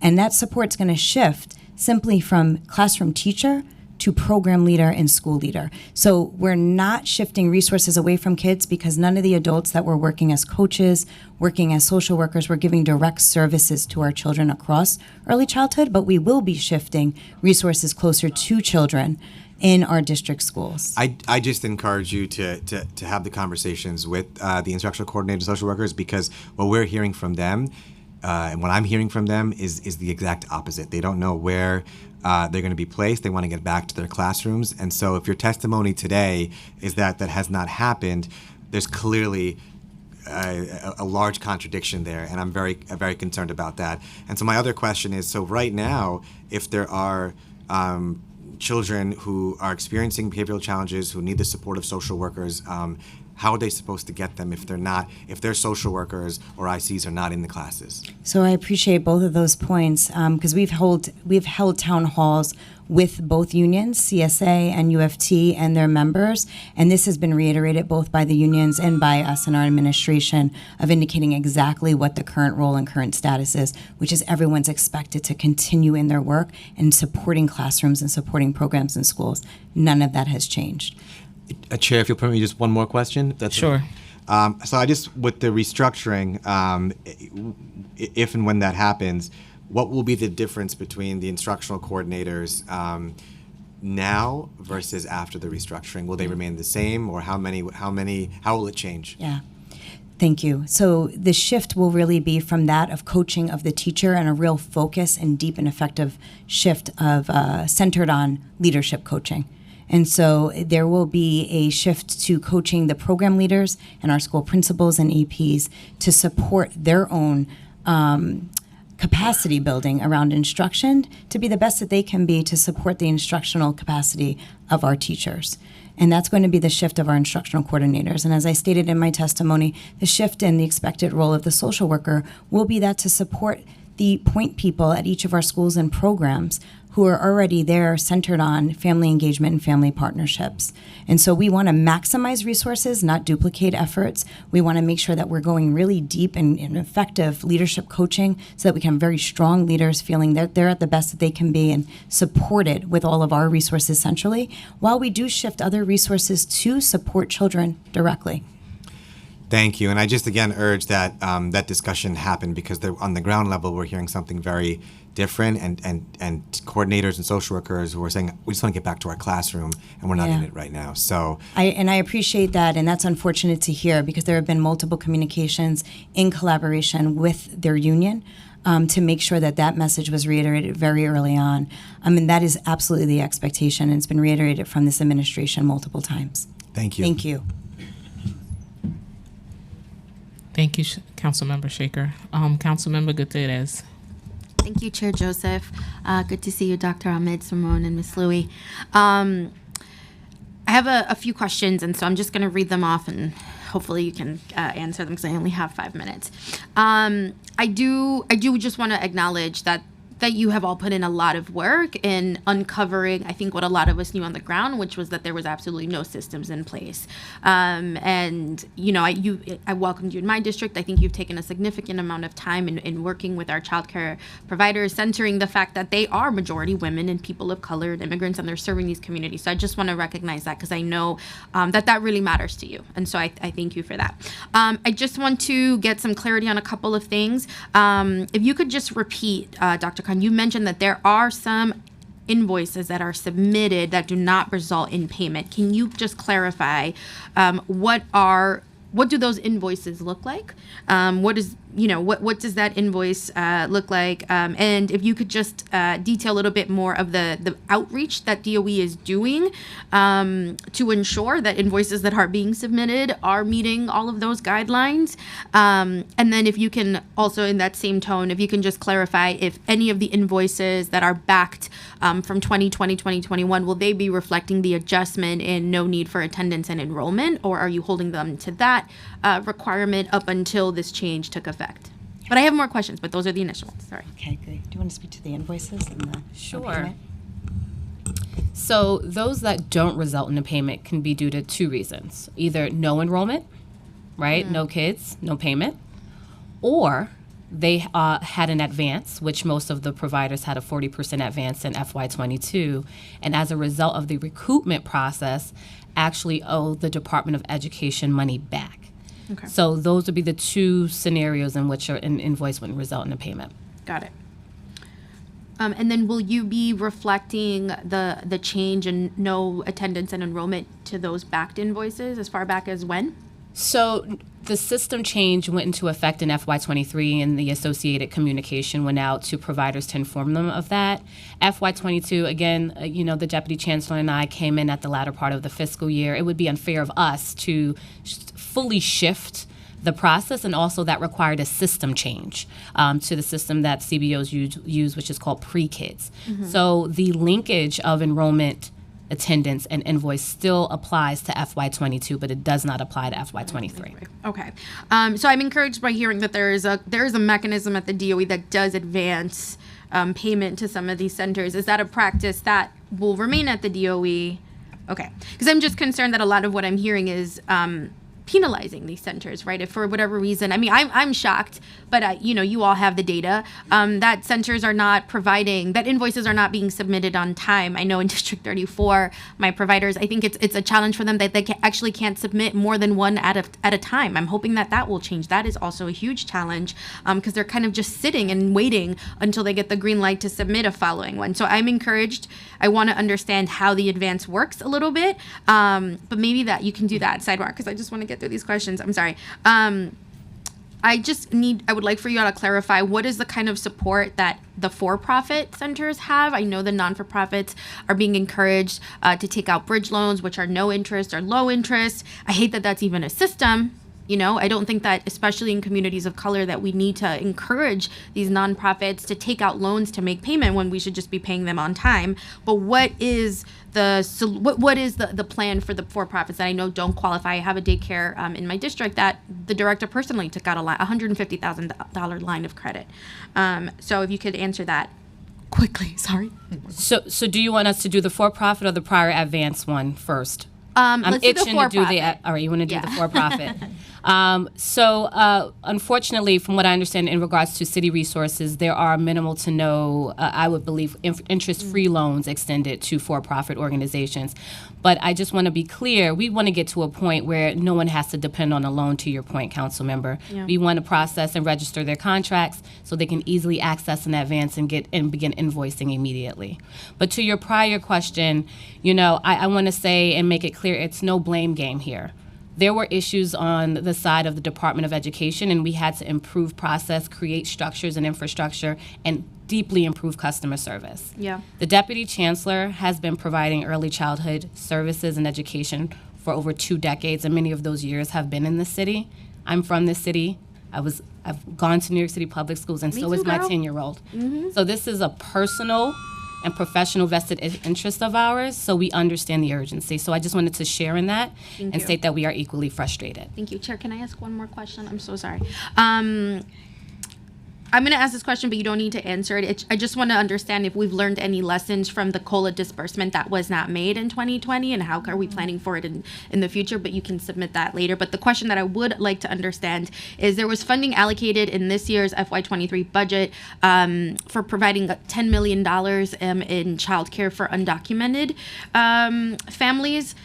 As I know it, my providers have no idea what is going on with that. So I would love to understand if those funds have been allocated. If not, what is the plan to serve this population, especially, while if we haven't already, some of our daycare centers and childcare centers are likely going to enroll a lot of these migrant families. So I just want to have an understanding of how the dollars are going to make it to our centers and how that's going to look like. Thank you. Thank you, Chair.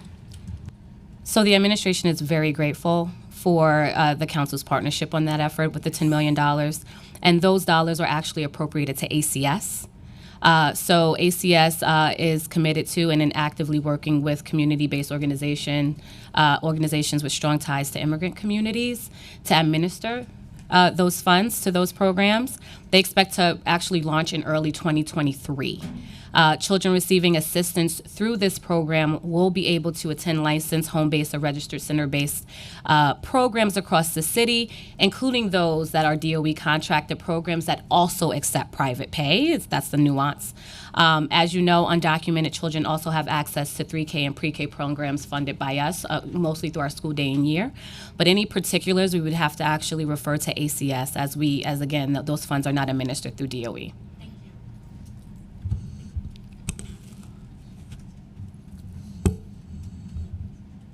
Councilmember Dinowitz.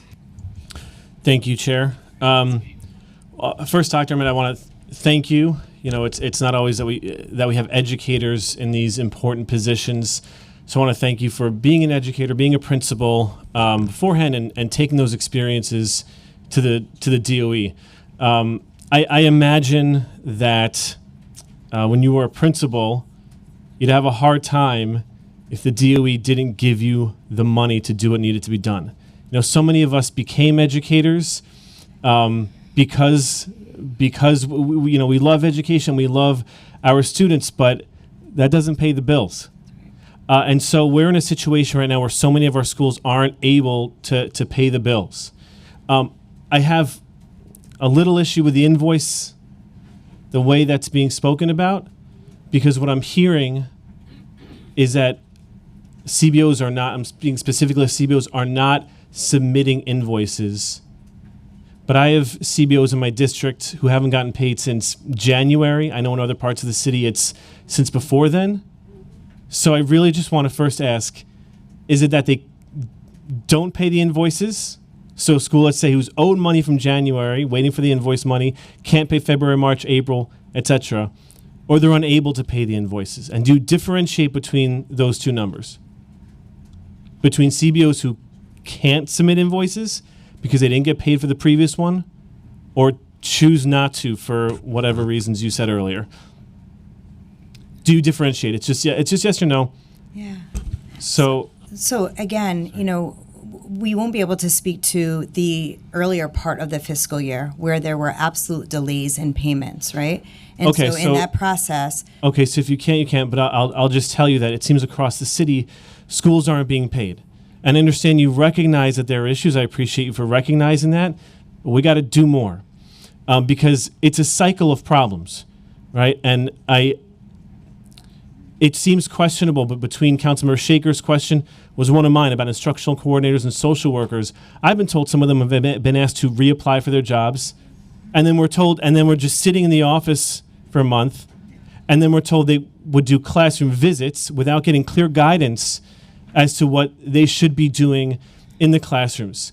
So while you call it reorganization, I call it mismanagement, and it just sounds like you should be spending more time actually talking to the people providing instruction and providing care. But I hope you understand that so many of the CBOs in my district go through this process. They are told to submit a budget by the end of June. They submit it on time. And in the case of one of my CBOs, let's say they submitted in June of 2021, it wasn't approved until March of 2022. So they couldn't even begin getting payments until then. That is correct. And so they got paid September, October, November, December, and I appreciate you nodding your head, but they reached out to the operations analyst and have gotten no support and are still waiting for that money. And they can't get the startup cost, the startup money for this year. Now, part of the problem that they're saying is that they submit a budget to you. Besides the fact that it takes months for you to get back to them, you come back to them saying that they need certain supporting documents. Oh, you need to provide this teacher's graduate degree and their transcript and whatnot. Okay, so I have two questions. One, are you unable to provide a checklist beforehand so the schools can just understand what documents that they need to submit beforehand, before going back and forth? Not to mention that so many of these schools submit the same documents over and over again to you. But secondly, and more to a systemic solution, you know that our public schools, our K-12 schools rather, don't submit teacher certification, right? I guess you talk to the state, the teacher submits something one time, and that teacher is understood to have their certification, understood to have their degree. Are you unable to engage in the same process for our pre-K programs so that our CBOs don't have to submit that over and over again and don't have to have their budgets delayed because of documents that they didn't know in the first place they had to submit? And that, honestly, they probably shouldn't have to, because as agencies of a government, you probably should have that information to begin with. Checklist, can you talk to other agencies? Go. Yeah, sure. Do you want to talk to the Thank you. checklist? Sure. Yep. So again, we cannot speak to what happened at the beginning of FY22. We agree with you. Systems were shot or non-existent at all. And that is why we are actively working to create them. It is not a win for us when a program has to close or they cannot pay their staff. So we understand the urgency.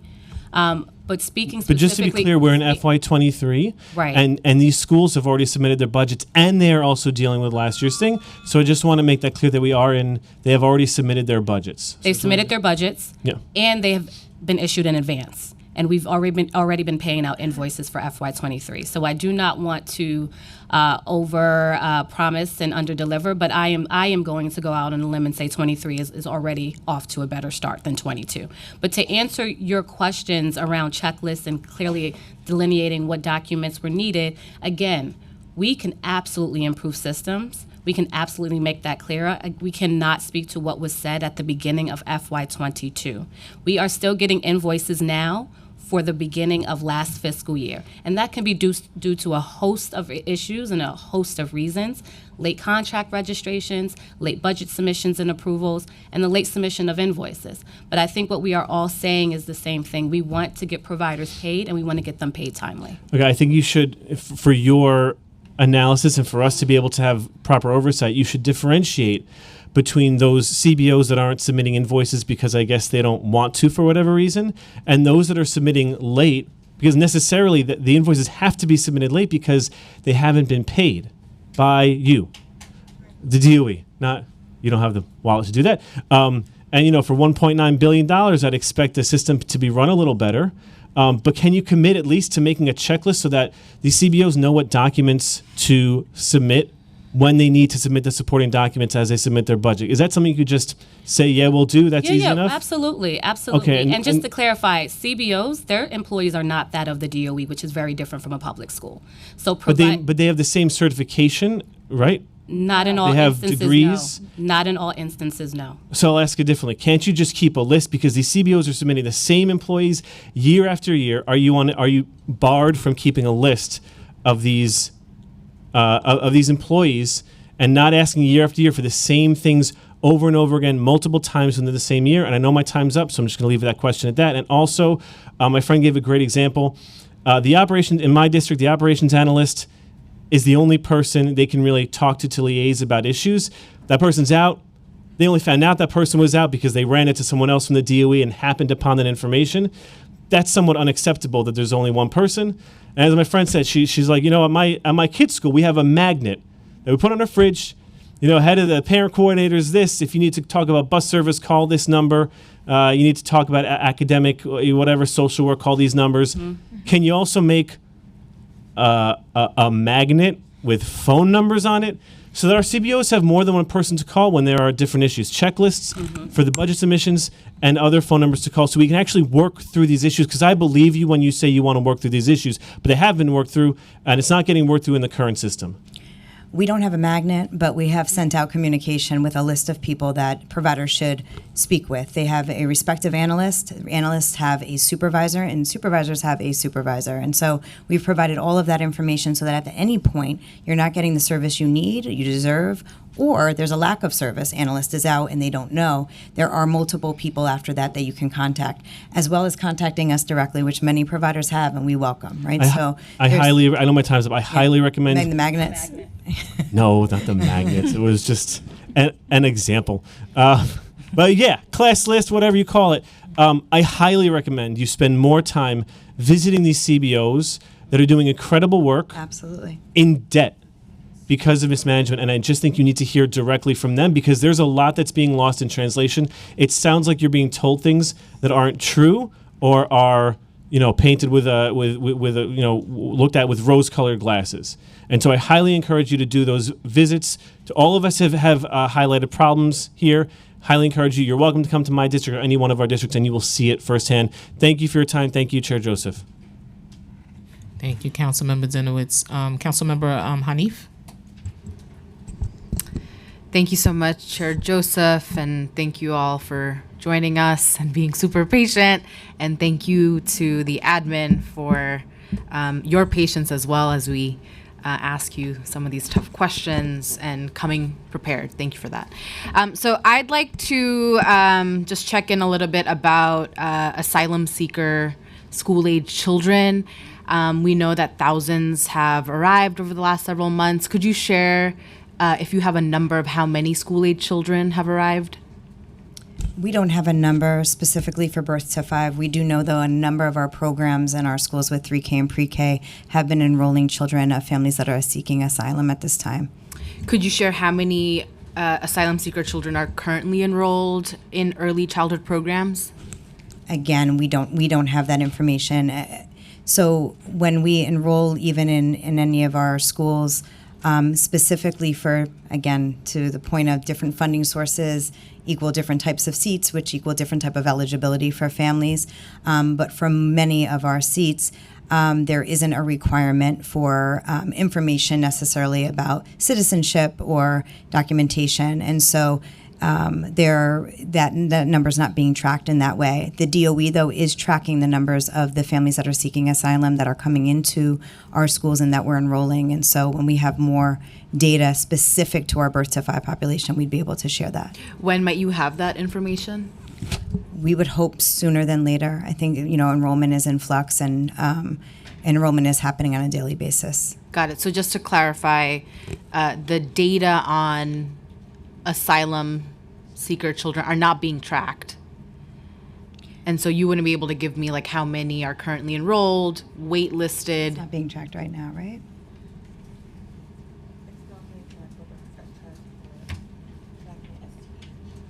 Okay. So the DOE is tracking students in temporary housing. Okay. Right? So that is happening. But obviously we don't track students without documentation of citizenship. Understood. So is it right to say that the students, the newly arrived asylum seekers, school-aged kids that are in shelters are being tracked? Correct. The families who are being housed at the Row Hotel, are they being tracked? The humanitarian relief center that's been set up? So those would be any of our students that would be in temporary housing specifically, but not immigration status. Okay. And so I received some reports that pre-K aged asylum seeker children in my district, the 39th, which includes Park Slope, Carroll Gardens, Windsor Terrace, Kensington, have been unable to secure placement in pre-K programs for weeks due to limited spots or long wait lists. What is being done to expedite this process and ensure that students are able to enroll in a timely fashion? I'm sorry, Councilmember, can you just repeat where that was too, because we'd want to look into it. I don't have the school here, but I'm happy to follow up about that. Please do. We're working closely. We have a, thank you. There is somebody who is leading this work for our agency, for the DOE, with Project Open Arms, to really work closely with all the divisions and in close collaboration then with the Office of School Enrollment to make sure that availability and accessibility to our programs is made readily available to any other programs or organizations that are referring families to school and throughout our family welcome centers in the DOE. So if there's a place where there is limited space or it's already at capacity, there are other seats and space available. And so if there is any question or anyone's finding a barrier to that, we'd like to know so that we can address it as quickly as possible. Great. And then given the lack of sufficient bilingual related services providers in the DOE, could you share what steps the DOE is taking to provide schools with additional resources around bilingual related services?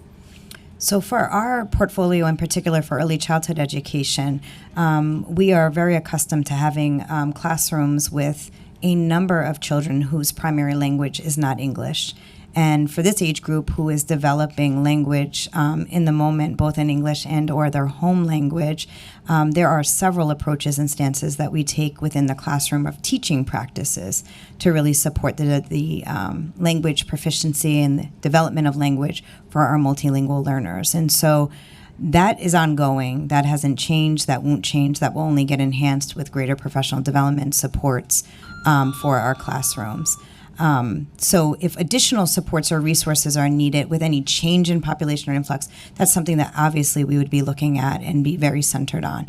But for the birth to 5 population, having multiple languages represented in one classroom is not uncommon, and especially at a time when many of our preverbal children are just developing their language.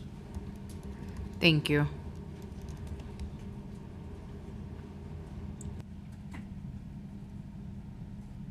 Thank you, Member Council Honey.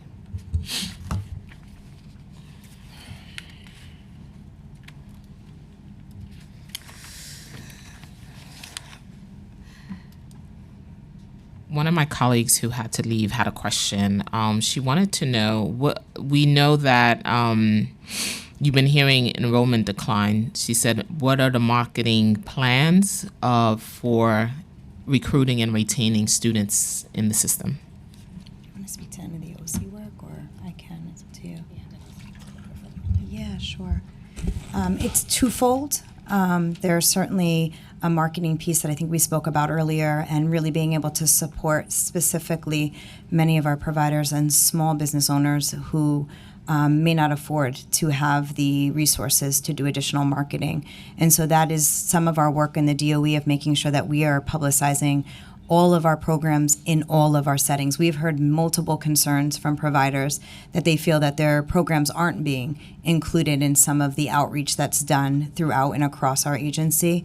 And so we are working closely with our Office of School Enrollment to make sure that is certainly never the case, that there is current and new information being provided consistently of where providers are located, the seats that they have available, and then again, the types of seats.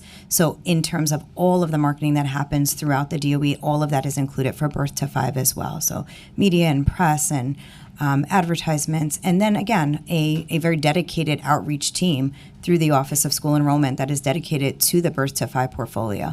So any kind of neighborhood events, community events. Chair Joseph, you held one that we had our team members at, right? Ready to serve families and be in service to. That work will continue and does continue, and often we find some of the most helpful work because you're really meeting families right in their neighborhood and right where they're at to support them. And then in addition to that, to support with enrollment outside of marketing is really around portfolio planning and reconfiguring seats. So someone wants to speak a little to that. Thank you.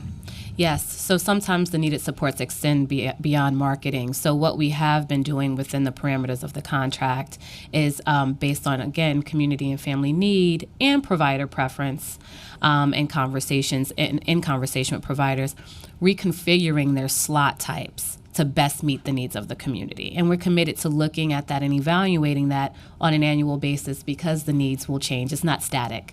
So where we could, and I believe the Deputy Chancellor mentioned this, converting seats to infant toddler seats or converting the 3K seats or otherwise in order to serve families in the now. And that has in turn allowed providers to maximize enrollment. Thank you. The data released by DOE the evening before our hearing on students with disability last month show that more than 1 in 4 children with IEP in 3K and pre-K for all the programs did not receive their full mandated service by the end of 2021 school year. In other words, these children did not receive a single session of at least one of their mandated service, such as speech therapy, counseling, or part-time special education teacher services. What step is the DOE taking to ensure that young children with developmental delays or disabilities receive all of the mandated services at their early childhood programs, as the DOE is legally required to do so? Thank you, Chair Joseph. The DOE is committed to meeting the needs of all preschool students, including those with developmental delays and disabilities. And so programs mandated by students, IEPs, across all of our settings and where there are related services needed. The division that manages and leads that work is working actively to ensure that those services are in place. As I mentioned previously, earlier in the spring, upon our tenure and at the onset of our transition into these roles, we transferred $13 million specifically from central office hires to move it to ensure that we had related service providers hired to support children with IEPs, specifically in our CBOs where we saw a lacking of mandated services. And so that work will continue to ensure that we have the resources and supports needed to support all of our children with IEPs that are in inclusive settings. Because at our last month hearing, I stressed that it was important that it had to get done sooner rather than later, because these students have been waiting. And I heard of the numbers that you spoke earlier about your goal for 568 numbers of new seats to be modified. You said January. How do you plan to fill in the gap to ensure that seats for every preschooler with IEP that requires one? As you know, students are usually identified as needing preschool classes. They usually increase during the winter and the spring. So what's the plan to anticipate the needs? So we will keep relying on the data that we do have available, and we're also going to make sure that we're doing a lot of work. This is twofold work. It's about seat planning to ensure that there are seats available for our children with disabilities that require a 6 or an 8 or 12 class. But there is also a large emphasis on ensuring that our children are offered the least restrictive environment per their IEP, which all of our classrooms through our Birth to 5 portfolio would be considered inclusive classrooms. And so there would be seat availability. So this work it's multi-layered. It's not a one-size-fits-all, obviously, and it requires a shift in many different areas of the work, from our own division to other divisions, internally and externally, and working together to really uphold that commitment to children and to their families. Absolutely. At our September hearing, you pointed out at $88 million in the city allocated in the Federal American Rescue Plan for FY23 preschool special education initiative, including in the contract enhancement. Within the next month, will you, as the chair, you'll provide me with details planned for how the DOE is using that fund? I would love to see a report, a breakdown on how it's using it, where is it going, who's being serviced, and the whole 9 yards. Yes. Absolutely. Noted. I will. It's on the record because I will call.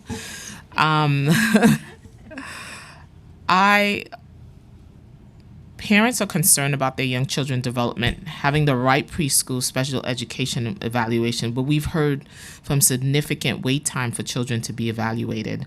What are you doing on your end to reduce that? Because I've known, for example, even bilinguals provide services for students take as long as 2 years.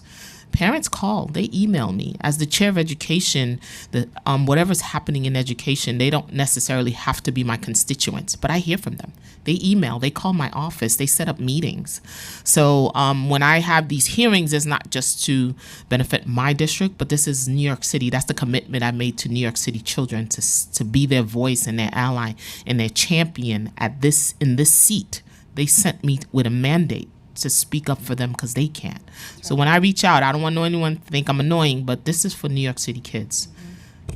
So I really want to know, why does it take so long for a child with special needs to get evaluated? That is not annoying. That's the right question to ask. And Thank you for your advocacy and for your commitment to children and to their families.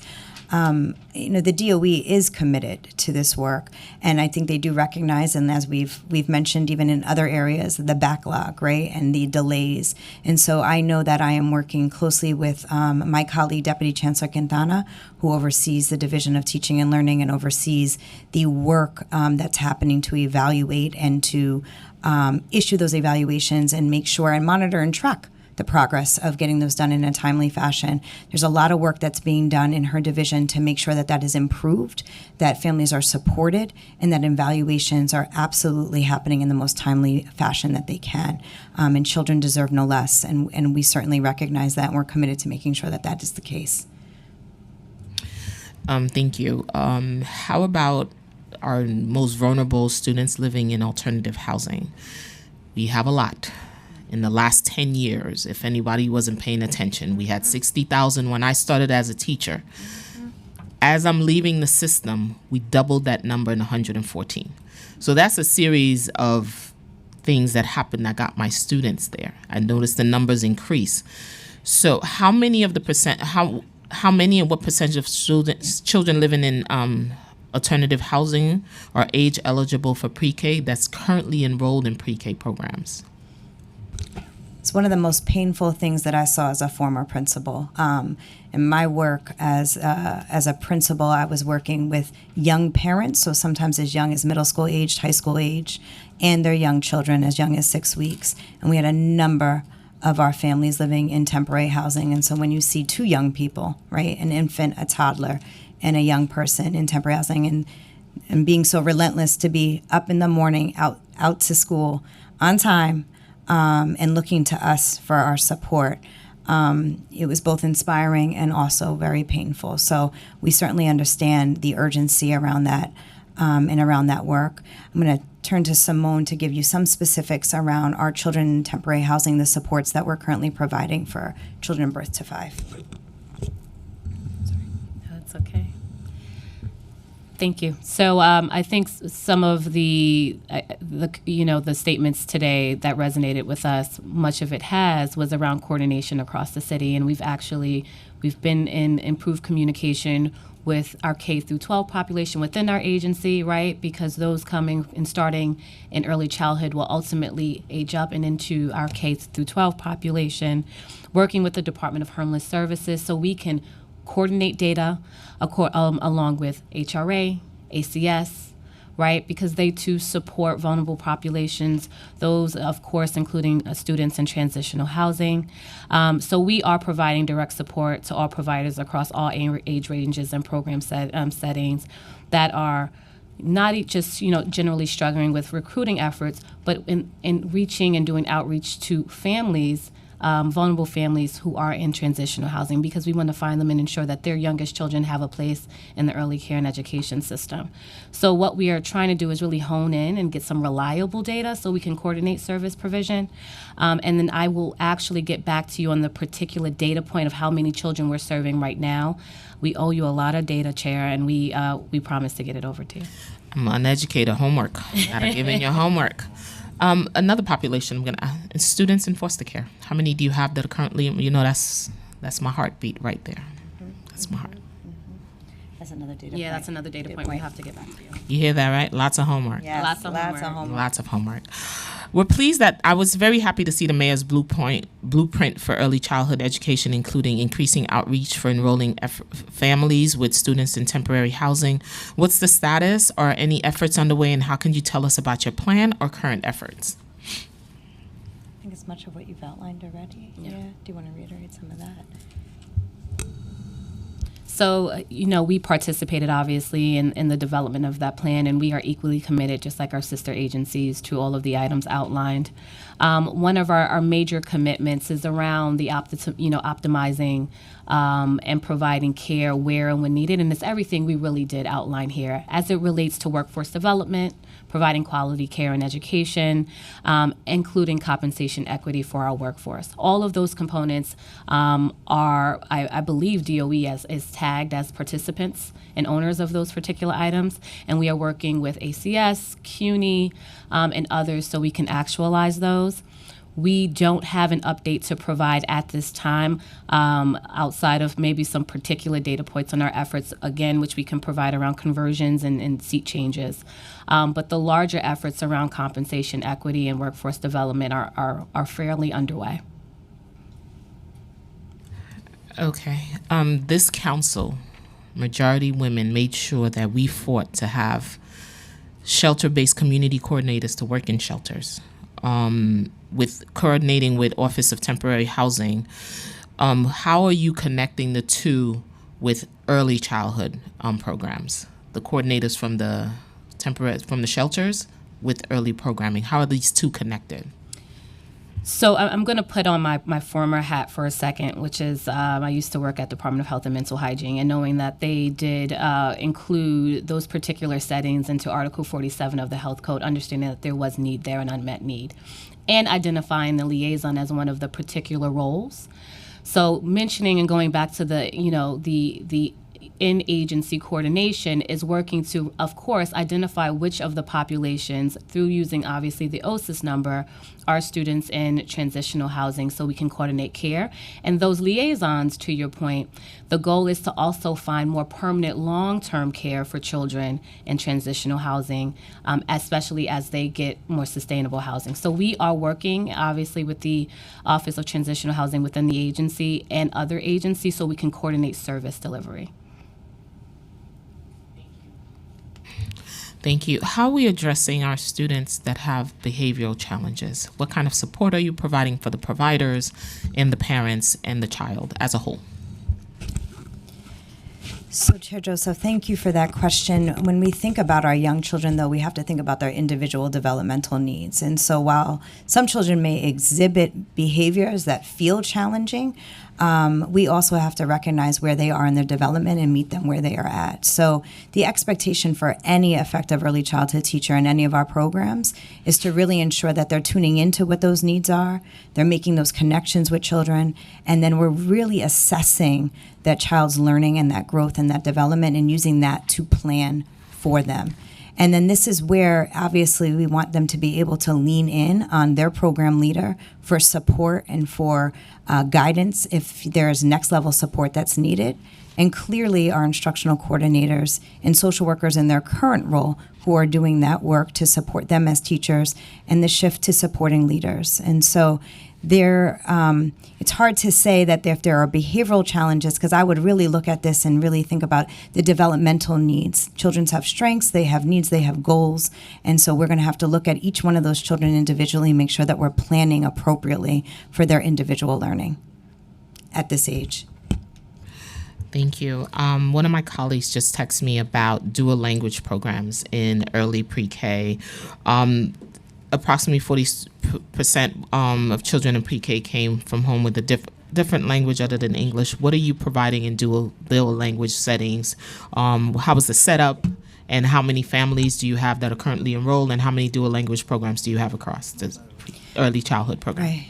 So as we spoke about previously, again, no different than when we think about the development of children, their language development is the same. And so all children that are entering our program, even if their primary language or their home language is something other than English, it certainly doesn't mean that they don't have English language proficiency or that they're developing that. So one size, again, won't fit all. And so when we think about addressing the needs of all of our children, it's no different than when we're thinking about, from your previous question, around their development and developmental concerns. And language acquisition becomes very much the same. And so there is going to be work that's going to be done to really, and just based on our own observations of visiting programs and the approaches, the philosophical stance, really revisiting that as a citywide effort through early childhood, understanding what it means for each program, understanding what it means for each school, the resources that are needed still to support really highly effective practices,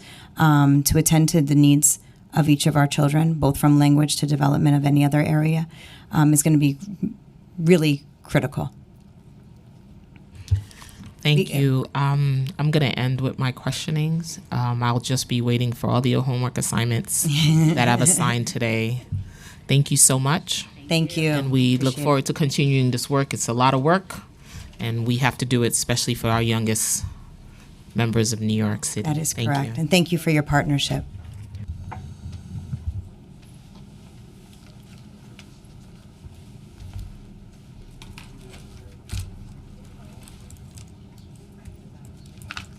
Are we pausing?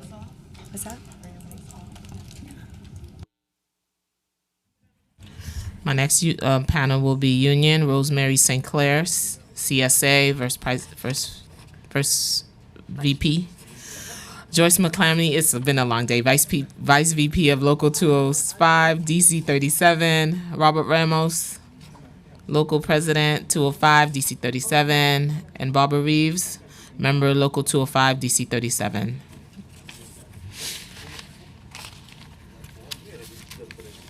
Yeah, we put that extra chair next to Sam. Yeah. Okay. And then we're going to say, and via Zoom, we're going to have Celeste. Via Zoom, we're going to have Celeste Bradshaw and Linda McPherson, Local 95, DC 37, and Celeste is from Local 205 member. You heard your name called. Please come up to the witness table. If you have testimony, we'll take copies.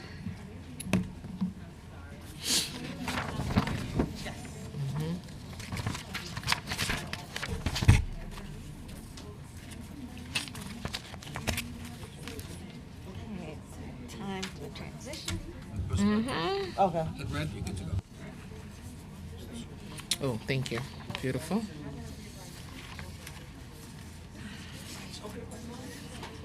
Thanks, John. Can I get another set? I'm a pain that way.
Rosemary?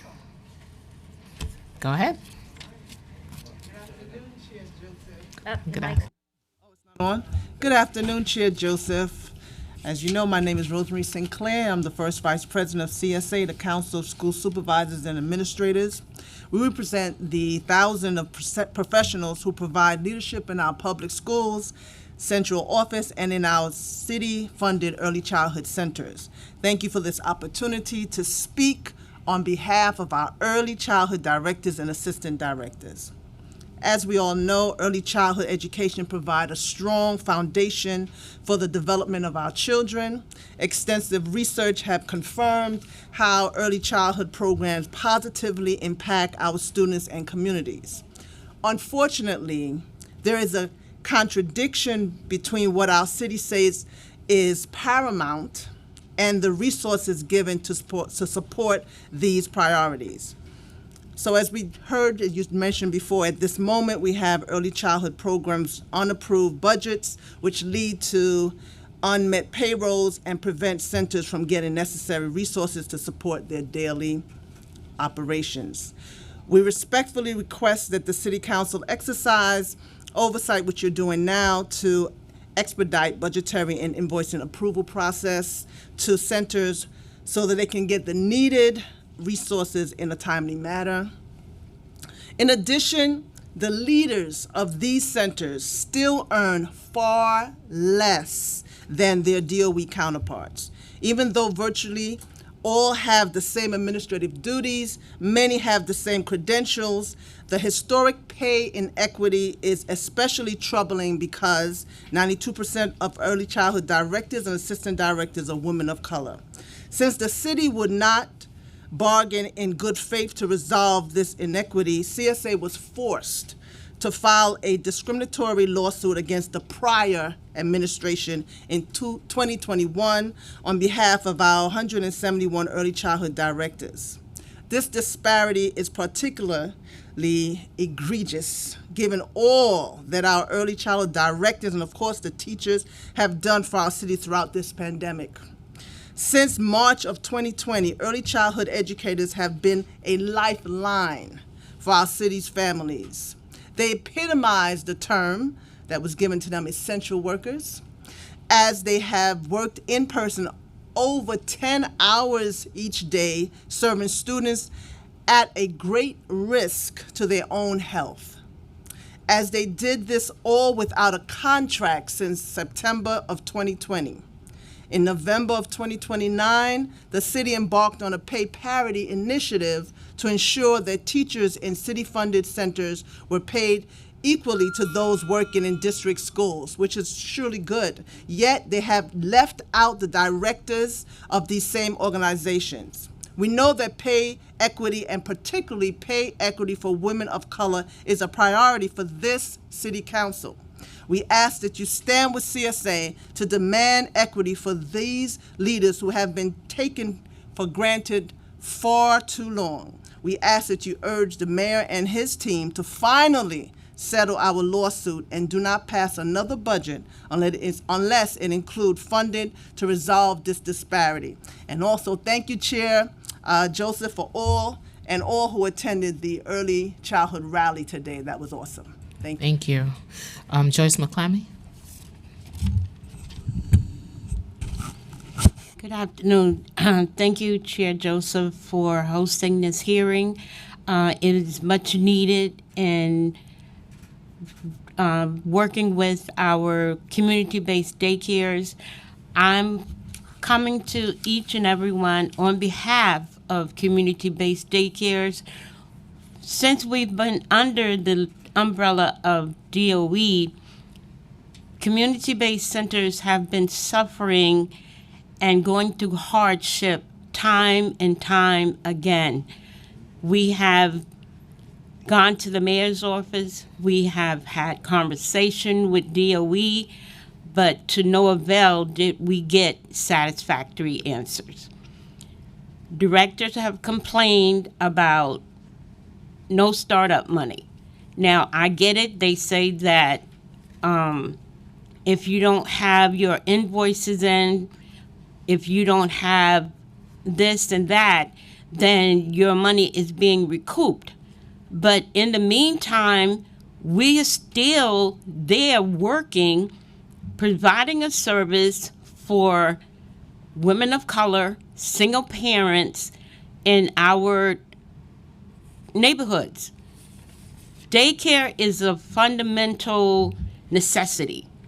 This is the foundation of our children, that they will go through daycare, they will go on to be lawyers and doctors and whatever they decide. But it's their foundation. It's what is needed in our neighborhoods. Our communities serve children of color. They serve working parents. They serve single parents. It's much needed. Now, DOE says that bookkeepers or whatever don't know how, they're not sending in the invoices properly. They were never trained. They were never told how to submit these invoices. So if they don't know how to submit them, how are they supposed to do it? Now, my bookkeeper gave me an email that was dated August 24th, 2022, stating that the invoice is not being prepared properly. If you don't know how to dot the I's and cross the T's, how can you do it? and we need to get paid. Do they go without a paycheck? No. No. Do they go without paying their rent, car fare, feeding their children, taking care of their necessities? My center, we're in a 4-story building. In the budget, I'm the cook, they gave half a cook and 1 janitor, which is outrageous. Totally outrageous. So something needs to be fixed within getting funding for these community-based daycares. We do exist. We do provide a service, and we need to be taken care of like everyone else. Thank you. Thank you. Barbara Reeves. Thank you. Good afternoon, Council Rita Joseph. My name is Barbara Reeves. I work 27 years into daycare, and I work at a mega daycare center. My center went 3 months without getting paid for the month of July and August and September this year. We finally received the money that was owed to us, but the month of this October just came. We only received half a paycheck, and there's no money that came in to pay us next week when pay period comes. This is not the first time this had happened to us. It happened to us starting in February of this year. It was 4 paychecks then, and then skipped 2 more months, it was 2 paychecks. Now we got in August, July and August and September, 6 paychecks. I was unable to pay my bills and rent. I had to take out a personal loan to make ends meet. This never happened when we was under ACS, missing a paycheck. We want to know why there's a problem sending money to these centers. Thank you. Thank you. Robert Ramos. Good afternoon, Chair Joseph and fellow council members. My name is Robert Ramos. I'm the president of Local 205, District Council 37. I'm here on behalf of my members in Local 205, represented by DC 37. Our union represents more than 2,000 workers in Head Start centers, 6,000 workers in 350 community-based organizations operated in child care centers. These centers care for infants, toddlers, 3-year-olds, 4-year-olds, and so on. New York City Department of Health data shows that there are at least 1,600 child care centers operated across the city by a mix of religious, private, for-profit, and non-for-profit organizations. We are here to speak about several issues related to child care: timeliness of payments by the Department of Education to providers, enrollment diversion by the Department of Education that starves community-based organizations, and extremely low pay for child care workers. In payments, in July of 2019, the functions of ACS Early Learn Child Care, including enrollment and payment, was transferred to the Department of Education. City Council must hold them accountable for the stated goal of strengthening the center-based and family care network in New York City. We will submit an attached PDF from 2019 with our testimony. City Council approved this functional transfer of responsibility. While prompt payment was never ideal under ACS, it was not as critical as it has been under the Department of Education. This summer, we are aware of a majority of centers represented by DC 37 that were owed payments. This caused workers to go without pay for anywhere between 2 weeks and 8 weeks and longer. This caused tremendous hardship, including threats of eviction, homelessness, late charges, medical emergencies, and more. And you heard some testimony from my fellow board members. No worker should be forced to continue to work without pay. This is not 1822, it is 2022. And yet these workers, mainly women and women of color, continue to come to work and care for our youngest New Yorkers. The Department of Education must improve its payment structure to ensure timely payments. However, we are afraid that is exactly the opposite of what is happening. Since September, the DOE decentralized the early childhood office staff to bring services closer to the boroughs. The services of payment can and should be handled centrally, where staff can consult with each other and not be distracted by providing other services in district superintendent's offices.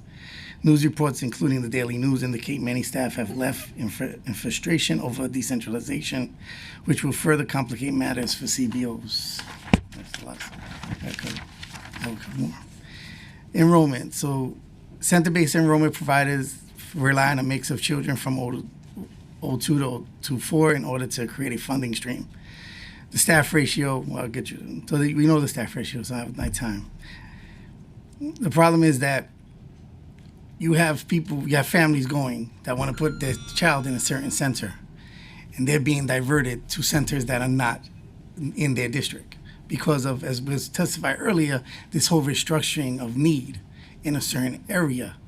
But one of the questions I had was, when they restructured this need from a CBO, was it given to another CBO or was it given to a Board of Ed school? And a lot of times that was what is happening.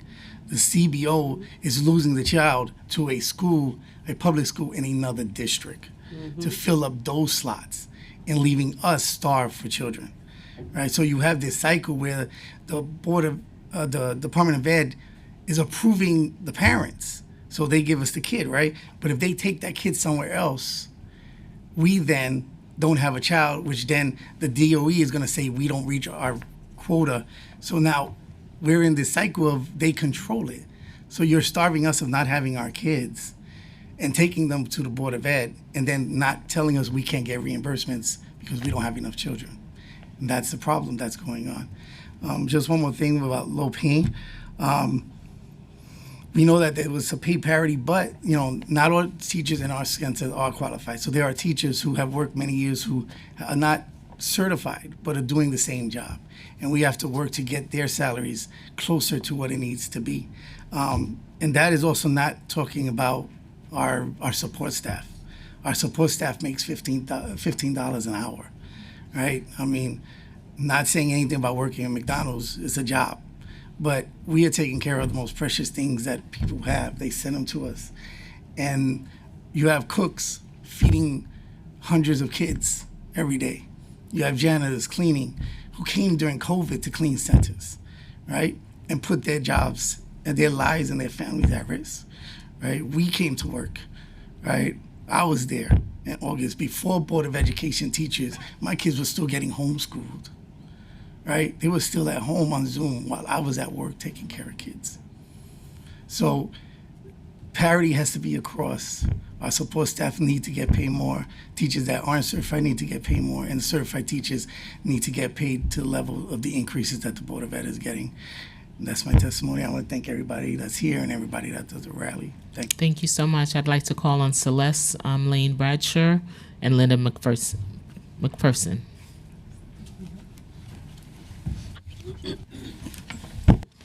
Thank you. Celeste is on Zoom. Yes, I am on Zoom. Thank you very much for allowing me to give you my testimony. My name is Celeste Bradshaw Lane. I am a member of the DC 37 Local 205. I am a caregiver, mother, sister, aunt, friend, and a person who cares about people and is willing to share my talents with others without a pay tag. I have worked for daycare centers for over 40 years. I started at age 20. I have worked in the Bronx for 34 years and in Queens for 8 years as a teacher and a student at City College. I believe in planting seeds and sharing knowledge with all kinds of people, helping people to become independent, helping our children to become independent and enjoy the world around them. Constantly, since DOE has taken over responsibility time and time again, my employer had to wait to get approval for the necessary documents. They placed those documents in. On June 16, 2020, I received a memo stating the payment will be delayed. I wasn't paid until July of 2020. Previously, May 4th, 2022, I received another memo about the staff payroll.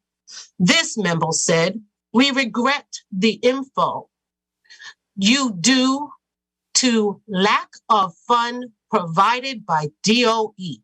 We will likely not make payroll until we receive approval." To be fully paid, I waited 8 weeks. 8 weeks for non-payment. The effects of not being paid for 8 weeks stopped me from paying all my bills and putting food on my table. I had to make choices paying the mortgage, the gas, the electric bill, and putting food on the table. Making sure my husband is not left alone with electricity off, gas off, because he just finished with surgery having a new kidney. Then he fell. He hurt his spine and was paralyzed. I could not fix things in the house and provide for my family. I am an advocate for doing the right thing. I believe in our children's future.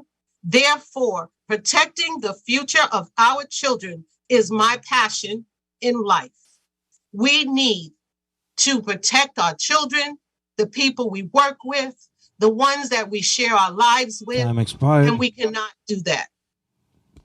Thank you. Thank you. Linda McPherson. Starting time.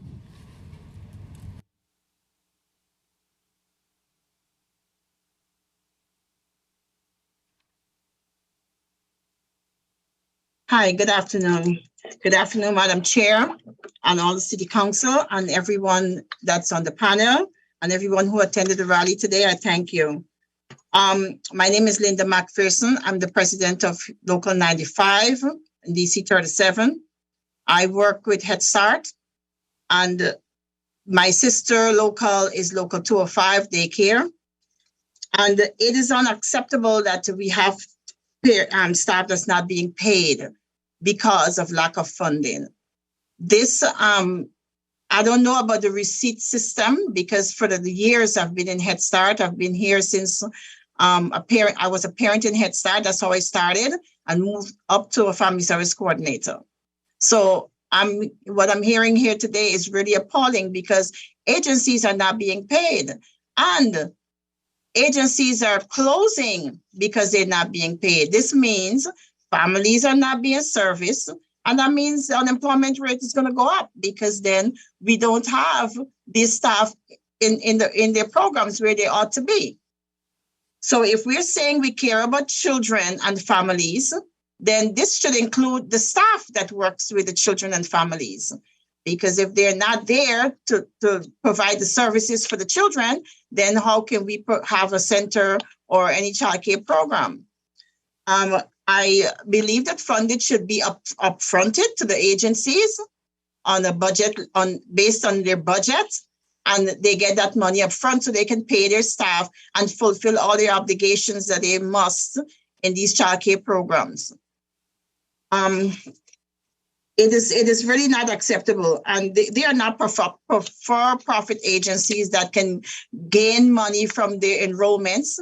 They're not gaining money from their enrollments. They're being reimbursed based on their enrollment. Shelter in Arms shouldn't have to be threatening to close or actually close because of non-payment, because this is federal funds now, and if federal funds is coming through for Head Start, it's allocated for that purpose. And it comes in without any invoices being submitted to the Office of Head Start. So therefore, they shouldn't have to submit an invoice in order to get paid. The staff is already underpaid as it is, because as my brother Robert Ramos just said, the support staff salary needs to be at parity also. So you see these people come to work every day. They are so committed that they show up to work every day to service these families. That should be credit of itself, to make sure that they are being taken care of.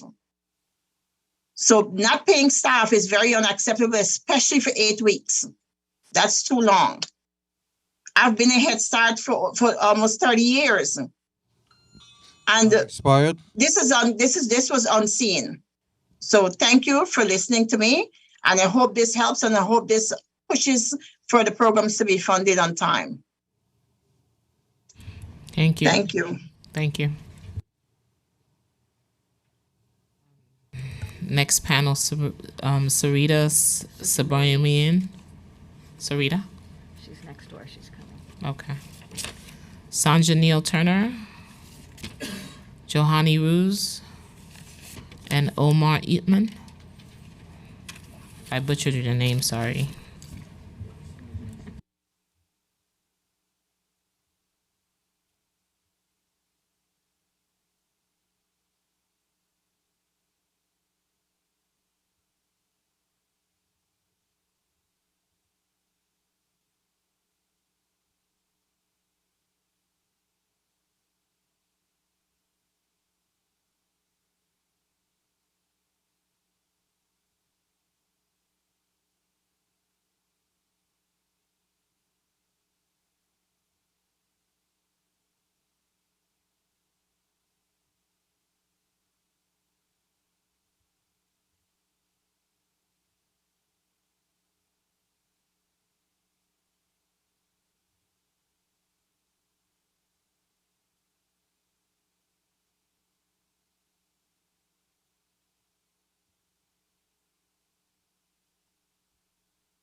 Remind me of your name again? Yes, go ahead, please. Turn on the mic. Turn on your mic. Hello. Good afternoon, Chair Joseph and council members of the Committee on Education. I'm Joanny Ruiz, the Director of Early Childhood Programming at Sheltering Arms. I have 22 years of experience working with children under the age of 5. 10 of those years have been with Sheltering Arms. Thank you for the opportunity to testify today about the ongoing challenges in the city's early education system and the City Department of Education. I speak with you all today after a long period of struggle as a city contracted provider of early childhood education services. And after our agency has made the heartbreaking decision to relinquish all ECE contracts effective at the end of the calendar year. We are an agency with a long legacy of providing early childhood care and education, which extends back 2 centuries. Sheltering Arms Daycare Services, our organization's namesake, actually predates the New York City Department of Education itself. Only in 2021 and 2022, the funding environment for these essential citywide services for the most marginalized families among us has been so dire to do such significant damage to the Sheltering Arms' overall fiscal health. Since the summer of 2021, our ECE programs contracted through the City Department of Education have struggled with serious budget deficits. This is not due to overspending or poor performance on the part of Sheltering Arms. Quite the contrary. Our programs have always performed incredibly well by all measures. The program management has worked within the constraints of DOE's flawed funding model to best support continued operations and balanced budgets. Just a few weeks ago, the DOE team led by Deputy Chancellor Dr. Kara Ahmed visited one of our sites and highlighted our program in the citywide bulletin that they send out, the email blast, emphasizing how Sheltering Arms fatherhood program, our mental health support, our quality teaching, and our social emotional focus made us a program that was so successful. In communities hit hard by the pandemic and where parents were hesitant to send their unvaccinated children to ECE centers, and these include the South Bronx, Harlem, and Queens neighborhoods where we work, the DOE has imposed unfair funding penalties on all ECE providers for decreased enrollment.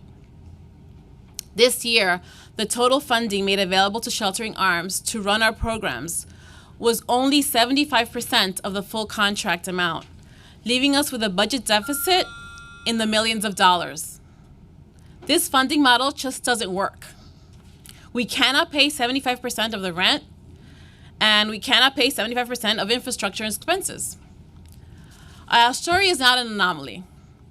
As reported by Gina Belafonte in the New York Times last week, in September, an organization called Sea Change, which I think was mentioned before, which specializes in financial services for nonprofits, examined billing and contract for ECE organizations in the city as a result, at the request of the Daycare Council of New York. C-Change found, I think it was mentioned before, that 679 nonprofit organizations which provided services through the ECE centers across the city this July, nearly 90% of them had not been paid their full contract values and were carrying program deficits. These deficits reached a staggering $463 million by the end of June this year. According to C-Change analysis, $400 million of this amount has been accrued under the current administration alone in just 6 months. Excuse me. C-Change included this prediction in their brief analysis, and I quote, "Unless they quickly raise more philanthropy or borrow funds, both of which seem unlikely, or the city promptly improves the amount of timeliness of its payments, nonprofits may be forced to give back the contracts to avoid financial ruin despite a mission-driven desire to continue the work." End quote. Sheltering Arms did not make the decision to close our program lightly, but we found ourselves in an extraordinarily difficult situation. We do not want any other nonprofits working to serve young children and their families to have to make this impossible choice either. Chair Joseph, I want to thank you in particular for recognizing the growing crisis in these past few months, and you called it, quote, a moral imperative, and quote, that the city and the DOE must address. The marginalized families of this city deserve support and services. The tireless workers and professionals who teach and care for young children deserve to be paid and supported as well. The need and moral mandate for these universal services exists today, and they will never go away. Undoubtedly, it will take a lot of hard work to address the crisis that now faces New York City's ECE system. We believe the community-based organizations providing high-quality early childhood education in some of the highest need communities in the city should be saved, because all children deserve a high-quality public education. Thank you. Thank you. The next person, thank you. Good afternoon. I'm Sonia Neal Turner, founder and executive director of Brooklyn Sandbox, a newly contracted school with the DOE. Our preschool serves 40 families with children ages 2 to 5 in Brooklyn. In addition to my role as executive director, I also serve as the board co-chair of the Brooklyn Coalition of Early Childhood Programs, a nonprofit dedicated to the sustainability of 35 of Brooklyn's small and medium-sized early childhood programs. So I'm here today to speak for my school and for the many schools that our coalition represents. I come before you today on the cusp of having to close our preschool. This morning I broke the news to our teaching team that as we wait for funding, we have just enough money to last 2 pay periods. We were told in advance that 35% of funds would be deposited prior to the start of the school year. Our contract was signed in July. It was just registered on October 13th. Still, we don't have a status update as to funding. We were excited to be awarded a DOE contract. Many area preschools were signing on with the DOE, and our enrollment had slowed as a result of this, as families opted for these publicly funded programs, understandably so. We believe that a DOE contract with the city meant that we could finally turn our full focus to programming rather than marketing budgets and endless open houses to solicit enrollment. Instead, the contract has brought us to the brink of permanent closure. We consider ourselves fortunate to have lasted this long. 2 of our neighboring schools have lost the battle. We still get phone calls every day from bewildered parents scrambling for available 3K seats since those 2 schools have closed, all because these programs didn't have the money to wait out the funding process. Brooklyn Sandbox has provided high-quality early childhood services for 10 years. We are proud to say that we have thrived and are even sought after. Even a 200-seat DOE District UPK Center in a former high school opened just blocks away in the same year that we opened. Our strong programming and talented certified degree teachers made that happen. despite cannibalization. We survived a global pandemic even after losing 30% of our families and refunding 50% of our revenue amid a 4-month government-mandated closure. After many years of successfully keeping our doors open, it's a simple contract with the city that poses the greatest existential threat. By losing more of these neighborhood-based centers, childcare is being taken out of the community, which further creates inequity and issues of access for all families, but deepens the racial divide for brown and black children. Families should be able to have community-based childcare within stroller distance. No family should have to travel outside of their neighborhood to a large institutional building poorly outfitted for a 3-year-old. A delay in contract funding is exacerbating New York City's childcare deserts at a rate similar to the 400 early education centers permanently closed during the pandemic. Smaller community-based programs help to build racial and economic equity and access to in-community childcare. We are the solution to childcare deserts. The attached article highlights that a majority of these underfunded contracts are from the DOE. We are told that in order to have enrollment and attendance certified, our contract has to be registered. We don't have access to pre-kids unless a contract is registered. So there's this crazy catch-22 that happens in order for these small schools to participate. Other coalition members say that their contracts were funded as late as February of their first contracted school year, others in November. How can a small preschool survive delayed funding? There is a way forward. We recommend strongly Action 1, immediately reinstate bridge loans for smaller childcare providers so that they can stay open during the funding process. Bridge loans are the lifeline to ensuring in-community childcare access. And based on the spaces, CBOs provide 50% of the spaces. The city cannot do it without us. Currently, programs are being told that bridge loans are only for those that have problematic contracts or for nonprofits only. Action 2, create a separate contract queue for essential service providers like these small community-based childcare programs. Remove bureaucratic hurdles that threaten their viability and delay funding. Expedite DOH permitting and DOB resolutions. If community-based childcare is essential to this city and shores up racial and economic access, build in these protections. How many childcare seats have to fall because of bureaucratic inefficiencies? How many more centers have to close while waiting for funding? And how do we explain that New York City childcare deserts are expanding because we're waiting for federal and state funding money earmarked to prevent this very blight of scarcity from occurring? On behalf of the Brooklyn Coalition of Early Childhood Programs, we invite our DOE colleagues to our monthly meetings to really understand what's happening on the ground, because based on their testimony this day, it is not reflective of what's real. And I thank you very much for hearing us and listening. Thank you so much. Thank you. Maybe I need to be on one of those tours too. Thank you, Sandra. Next, I'm listening to Omar. Good afternoon, and thank you, Chair Joseph, for calling this hearing. I'm Omar Etman. I'm speaking on behalf of the Early Childhood Anti-Racism Coalition. We're a group of current and former DOE workers who, since the start of the pandemic, have organized for a more just early education system. We stand with teaching staff and social workers, instructional coordinators who make early childhood possible in New York City, and the families who depend on access to universal public care, who shouldn't have to wonder if their child's teacher is getting paid.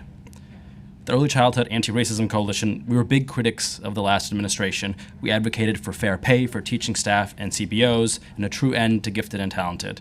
We remain committed to those goals. But our disagreements with the current administration, under the leadership of Chancellor David Banks and Deputy Chancellor Kara Ahmed, are foundational. It's why so many of us have been chased away from work we care about.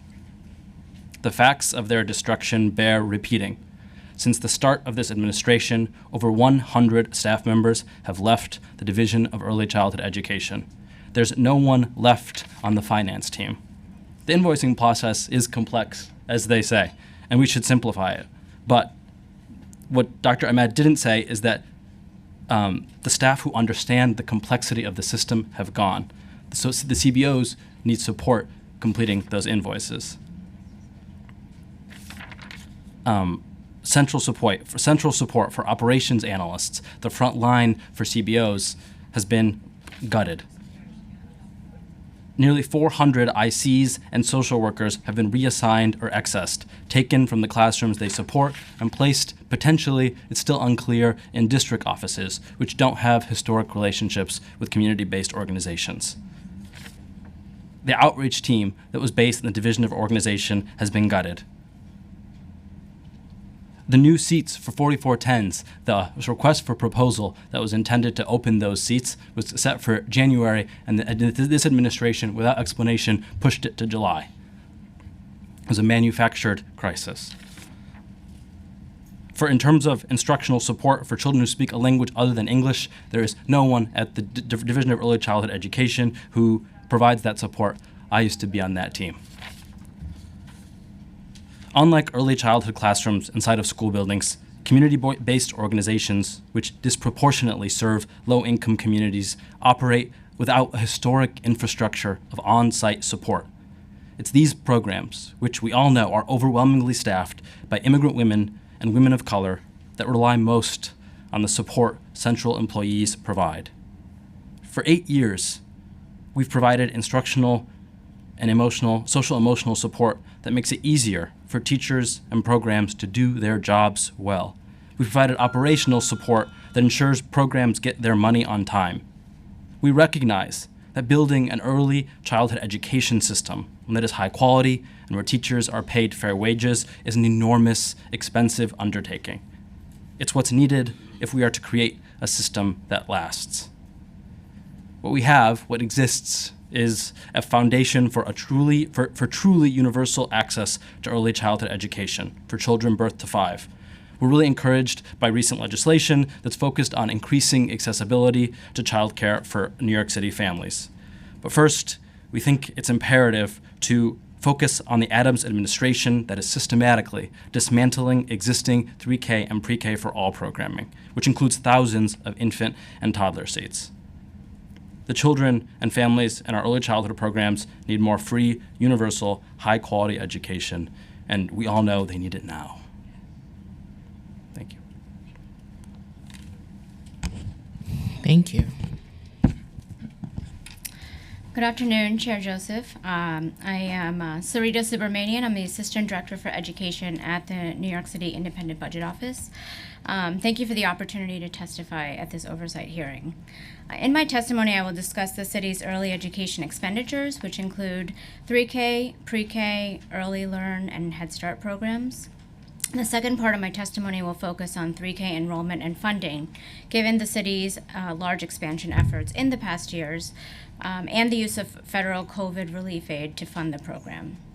Lastly, IBO tracks students attending public 3K over 2 cohorts, and I will report on how many students have remained in the public school system through pre-K and kindergarten. The DOE's expenditures for early childhood programs have more than doubled since the 2017-18 school year. Based on the latest available expenditure data for the 21-22 school year, we estimate DOE expenditures for early childhood were just less than $2 billion, up from about $911 million in 2017-18. Almost half of last year's early childhood spending funded the city's universal pre-K program. As 3K expanded to citywide, although not universal, access during the last school year, it comprised about 30% of the early childhood budget. Early Learn and Head Start accounted for 18% and 5%, respectively. From 2021 to 21-22, 3K enrollment more than doubled from 15,500 students to 34,300 students based on the city's audited enrollment data. As with pre-K, 3K is offered in the city's traditional public schools and in contracted early education centers. which include programs operated by community-based organizations, Early Learn programs, and Head Start programs. However, the city's 3K expansion has relied increasingly on participating early education centers. Last school year, 74% of 3K students attended early education centers. In contrast, only 51% of pre-K students attended such centers. Also, unlike pre-K, where the city secured additional state funding for universal access, the city's 3K expansion relies on federal COVID relief aid that will expire by the 24-25 school year. Last school year, 2/3 of 3K expenditures were funded by federal relief aid, and a similar share expected to pay for 3K this year.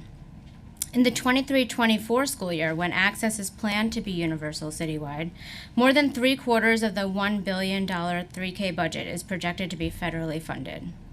With additional city funds included for 24-25, about 39% of the 3K budget will be supported by the federal aid.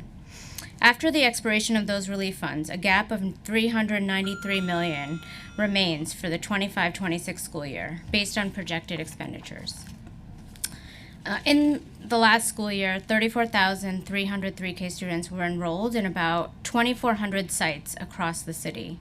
IBO examined the geographic distribution of students by school district and found that 7 of the city's 33 school districts, which includes District 75, each had enrollment of about 1,500 or more 3K students, about 5% of total 3K enrollment for each district. We provided a table in the testimony with the breakdown by school district and in the particular areas where that increase happened. With the expansion of seats citywide to all districts last year, 10 districts experienced increases in 3K enrollment by more than 1,000 students. Some of the largest increases were in Queens and Brooklyn. District 25 in Queens experienced the largest increase of any district, with 1,540 additional 3K students, up from just 75 students the previous year. Comparing 3K enrollment with pre-K enrollment from last year, there are about 22,600 more students enrolled in pre-K than 3K across these school districts. The difference might suggest that there is greater demand for 3K if the city continues to move towards universal access by next fall, or conversely, that families are not seeking out 3K seats as much as they did for pre-K. On average, across districts, 3K enrollment is about 60% of pre-K enrollment, but there is variation by district, ranging from about 40% to 86% in particular school districts. Finally, because 3K was also intended to provide greater continuity of curriculum and instruction for young children, IBO tracked the almost 17,600 3K students from the 1920 school year to see how many remained in the public school system the following 2 years.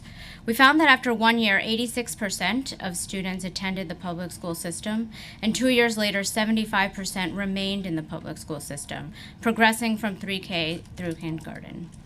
We found a similar pattern for the 2021 cohort of 3K students, but with higher attrition. Around 78% of students remained in the public school system, 8 percentage points lower than the 1 year change we found from the previous cohort. Because much of the city's 3K expansion took place over the past 2 years, it is difficult to determine how the COVID-19 pandemic impacted these retention rates, although other IBO research has found that attrition was highest in the earliest elementary grades. Thank you for the opportunity to testify. Thank you for the data. Yeah.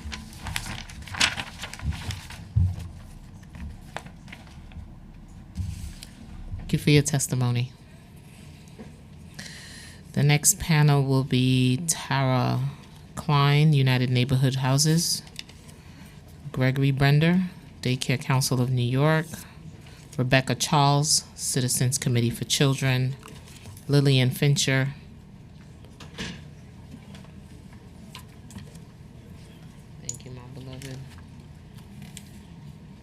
You too, drink, Dana. How many more we have? Ooh.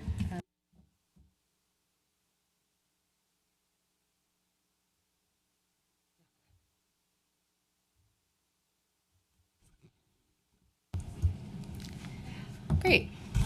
Thank you, Chair Joseph and members of the committee for having this hearing today. My name is Tara Klein. I'm the Deputy Director of Policy and Advocacy at United Neighborhood Houses. UNH is a policy and social change organization that represents 40 New York City-based settlement houses, and our members run a variety of early childhood education programs, including 70 DOE contracted center-based programs and others.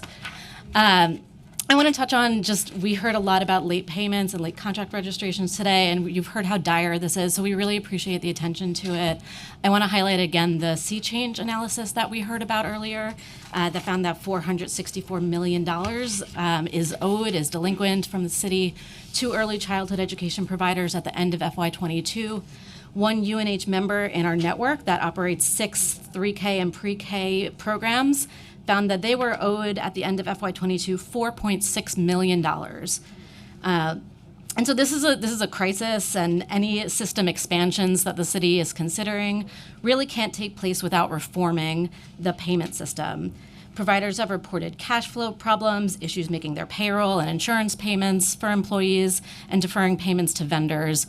And as we just heard, one large provider has already reported that they'll be giving back their contracts at the end of this year, leaving 400 children without services. And we fear that this could happen to other providers as well if there are not serious reforms from the DOE. So we have to make sure those payments happen immediately. Next, I want to touch very briefly on salary parity for the early childhood education workforce. This is a historic challenge that the city has faced, and we're at a point now of a staffing crisis due to low wages and salaries. And the main obstacle for hiring and retaining staff in CBOs is that these low salaries are not at parity with salaries for similar positions within the DOE. And so my written testimony highlights a couple of specific shortcomings of the 2019 pay parity agreement that the City Council helped negotiate and that we need to address moving forward immediately. This includes that agreement did not account for regular increases or longevity bonuses, didn't cover special education teachers, that we need to look at program directors and support staff, as well as at family child care providers. And the last thing I'll focus on right now, and there's more in my written testimony, is around supporting asylum seekers and their families. I was really glad earlier to hear the discussion around the $10 million that the council allocated for undocumented children, and that we have a sense that that funding will go out soon. This is really important because there are citizenship requirements for certain extended day year programs. And this is due to some state funding restrictions. So in addition to advocating for more funding to meet this increase in capacity, we hope that the city will help us advocate to the state to loosen some of those requirements moving forward. And then I just wanted to put in a plug for a great initiative that the council supports, which is Children Under 5.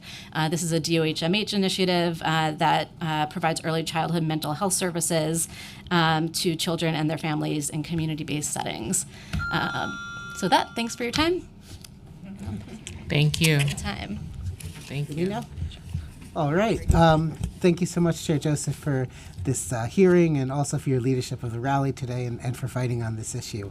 I'm Gregory Brender. I'm here on behalf of the Daycare Council of New York. We are the membership organization of New York City's early childhood education provider organizations. And, this is not the testimony I hoped or wished I was giving now. There's a lot of, there are reasons for optimism in early childhood, and things like the largest state investment recently, the mayor's blueprint containing many good things, but on the ground, the people who are doing the hard work of providing early childhood education are not feeling this optimism, and it is primarily because of this issue we've been discussing today around late payments. In our own network, a survey that we did found 29% of respondents had one unregistered contract.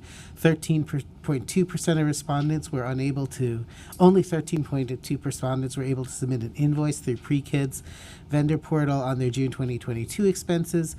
And 41.5% of respondents had missed payroll or delayed vendor payments due to delayed payments from DOE. I won't go over the sea change data, but we do think it's an incredibly important piece of data, but several other folks have talked about it. We make the following recommendations in regards to the late payments. First, pay all providers their contract values for FY 2022 immediately. Migrate invoicing and payment processes from the DOE Pre-Kid system to the MOC system in line with other human service contracts, which would simplify that process for providers and hopefully for the DOE staff. Pay FY23 invoices promptly, assuring the ability for providers to bill for more than 1 month at a time, and that the lag between invoicing and reimbursement never exceeds 30 days. And hold providers harmless from enrollment penalties as long as DOE controls enrollment. Finally, one important point, when providers applied for these contracts, they did so with a guarantee of 75% of their contract value being paid regardless of enrollment. The DOE needs to keep that commitment. And my testimony has two other points that I'll just go over briefly. One, which Tara mentioned, continuing the unfinished work of salary parity, and we have some stuff in the written testimony about that. But then also related to a lot of the conversation today, allowing community-based enrollment, because one of the things we keep hearing is payments are lower because of under-enrollment, but community-based organizations are not able to utilize the strong connections that they have with their communities and enroll those families who already want to be in those community-based organizations. And so we would urge the Department of Education to bring back community-based enrollment. There's more in the written testimony, but thank you very much for this opportunity. Thank you. Rebecca Charles. Yes, thank you so much, Chair Joseph, for calling this hearing and also for organizing the rally earlier today. We really appreciate your advocacy around this issue. My name is Rebecca Charles, and I'm a Policy and Advocacy Associate with the Citizens Committee for Children. We have served as an independent multi-issue child advocacy organization dedicated to ensuring that every New York child is healthy, housed, educated, and safe since 1944. We do not accept or receive public resources, provide direct services, or represent a sector or workforce. Early childhood education plays an essential role in the social, emotional, and mental growth of our youngest children, while also providing a safe and secure childcare option for parents and caregivers as they participate in the workforce. Currently, as mentioned many times today, contracted center-based early childhood education providers are owed more than $400 million for services rendered last fiscal year. The glacial pace of payments from the DOE to contracted center-based providers has gone on for more than a year and has caused providers to leverage loans and credit lines, leading to missed payrolls and disruption of employee health insurance, as we've heard from other speakers today. The situation has become so dire that many providers are contemplating closing their doors and shutting centers altogether if they have not already. This is 10 months into Mayor Adams' tenure, so the blame for this crisis can no longer be placed on the previous administration. In order to stabilize the early childhood workforce and ensure that high-quality childcare is both continued and expanded for children and families, we urge the city administration to immediately pay our childcare providers what they are contractually owed. Additionally, CCC, alongside the Campaign for Children, calls on the city to do the following. I'm going to echo some of the things Gregory said. Migrate invoicing and payment processes from the Department of Education Pre-Kids payment system to the Mayor's Office of Contract Services passport system. Pay fiscal year 2023 invoices promptly to ensure that the lag between invoicing and reimbursement never exceeds 30 days and allow providers to bill for more than 1 month at a time. And lastly, hold providers harmless from enrollment penalties as long as the DOE controls enrollment. We are also submitting a written testimony for the record, and we'll have a more expansive list of our early childhood education priorities there and recommendations in that testimony. Thank you so much for this opportunity. Thank you. Lillian Fincher. Thank you, Chair Joseph. I am a former central office employee who worked for the Division of Early Childhood Education for almost 3 years. I resigned in September because my role at the DECE, which was my dream job a year ago, changed drastically when our new administration started. I resigned because of a failure of leadership. When Deputy Chancellor Dr. Ahmed began in January, she had all she needed to succeed. While our systems were not perfect, she had a dedicated, passionate group of staff that was excited to meet her, excited to work alongside her to improve our systems, and had demonstrated flexibility and openness to change during the pandemic. Instead of leaning into our excitement and taking the time to learn about the work we did, sit in on our meetings, and genuinely listen to our perspectives, Mayor Adams, Chancellor Banks, and Dr. Ahmed chose to dismantle our division. In the time allotted to me, I want to share 3 issues I've experienced and can attest that these failures are not the fault of DECE staff members who have been earnestly trying to do their best work for our city. Our system is not functioning well for children, families, and educators because of the chaos created by our new leadership. First, lack of strategic planning. Designing programming for thousands of teaching staff and children requires collaboration and strategic planning. Instead, our new leadership is in a constant state of reactivity. DECE staff members have been asked repeatedly to stop what they're doing to visit this school or the like, but without context as to how this work fits into a collective mission. This constant state of reactivity has meant that very little long-term planning or strategizing has occurred, and explains why our programs have received very little concrete guidance from our division. Second, appointing friends to leadership. To be in my title, I had to get a second master's degree and take leadership exams. My title should be supervised by a manager with more leadership experience than I have. Instead, Dr. Ahmed appointed a former staff member of hers, who to my knowledge does not hold any leadership certificates. She is in charge of making decisions that impact every classroom, including choices about curriculum, systems for assessing children's growth and learning, professional learning, and much more. Banks continues to blast the bureaucracy, and yet he selects leaders who bring on friends who are not fully qualified for their positions. Third, lack of transparency. Our new leadership makes sweeping policy changes in closed rooms. One example, my colleagues and I work closely with program support staff, but were not consulted around changes to their roles. Instead, our new leadership hastily accessed hundreds of staff, whom almost 2 months later are still unclear on what their roles are. City Council members, I urge you to stop Mayor Adams, Chancellor Banks, and Deputy Chancellor Ahmed from further dismantling the Division of Early Childhood, and demand they return transparency and full funding to our division and programs. Thank you. Thank you.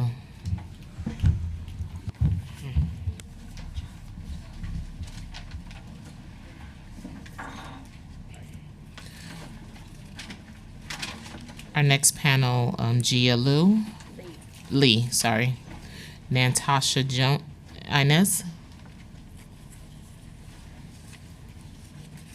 Allison DeMoss, and Noel Mapes.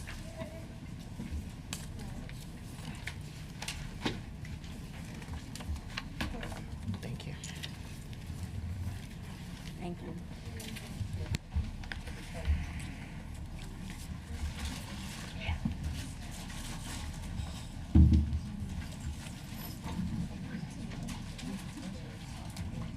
Can we go there?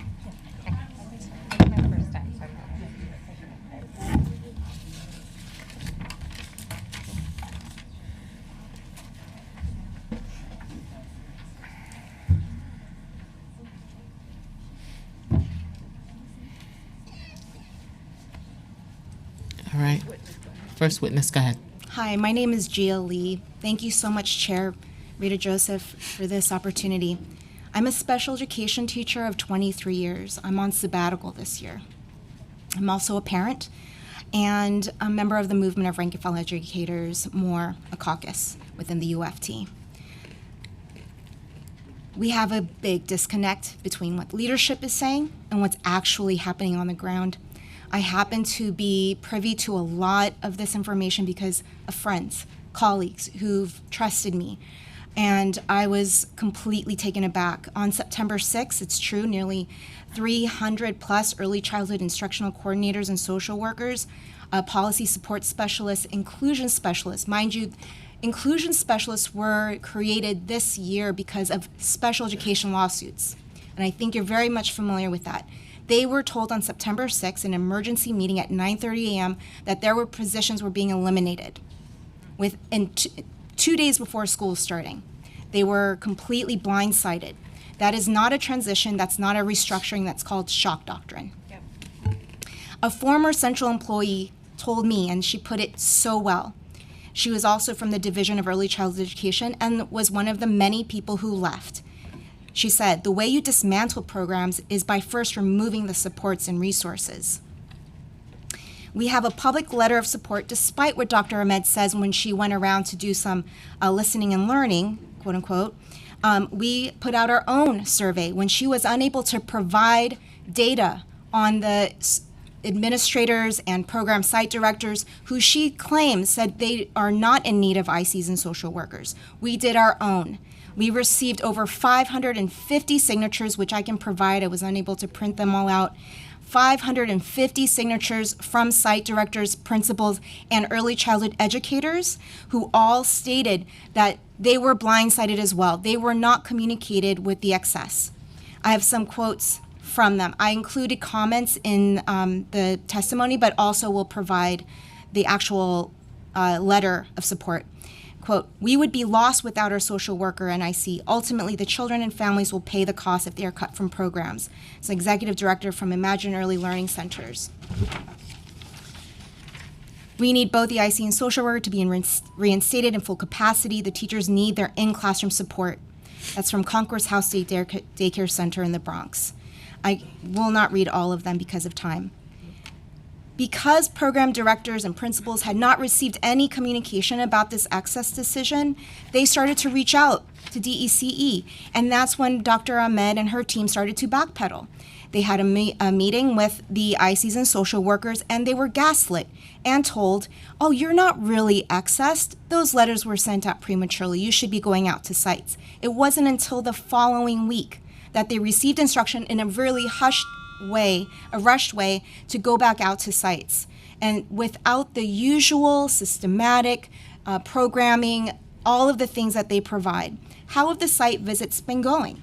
Well, in all of that chaos, many ICs and social workers have left because they're uncertain. They're still, quote unquote, in a restructuring process. So they feel they need job security.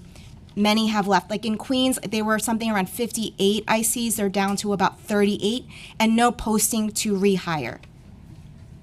They're reporting, we have weekly check-ins. They're reporting going out to sites with asylum-seeking families where the administrators have said they receive zero guidance from the DOE, let alone resources and funding, additional funding. It's not true. That's not happening in schools. Another thing is dual language person in the early childhood division is no longer there. There are no services. Staten Island is in a big state of crisis around that.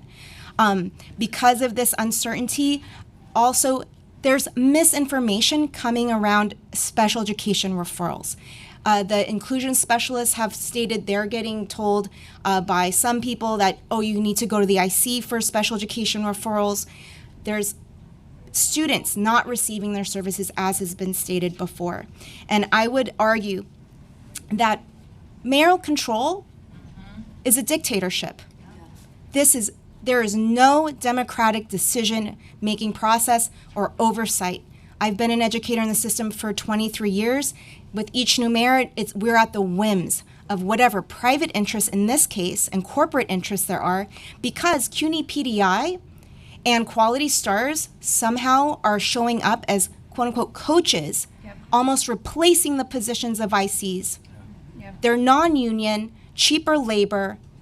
This is a charterization and privatization of the DOE from the inside out, and we have to stop it. I would argue that fair student funding formulas, enrollment figures, as I'm hearing in the early childhood world for funding, is not equitable. Why? Because we have contracts where people should be paid fairly. In the past, before we had Bloomberg and Klein, before we had fair student funding, we had budgets. Schools receive budgets based on average teacher salaries and operational costs. Because we value experienced educators who are not stressed, who are able to provide these resources. So I'm calling on us to please, as a body, hold this administration accountable for what's really happening. Thank you. Thank you. Next witness. Hi, my name is Natasha Jones. I'm here as a parent. My 2-year-old son, there's so many experts in this room, and I'm thankful first to invite the public and to invite parents and to hold this hearing. I think we're all here for the same reasons, and I think having this kind of dialogue is just awakening and actually just very encouraging as well. I'm by no means an expert in this field. I did study public policy and education policy. I work in healthcare. Bring the mic up. Yes. Oh, sorry about that. We recently moved to New York. I'm a native New Yorker, product of the New York public school system. Moved here from Japan. Had a COVID baby, and he's in a universal 2K program. And we have found just the most magical home and community there, and I can't imagine a world without it.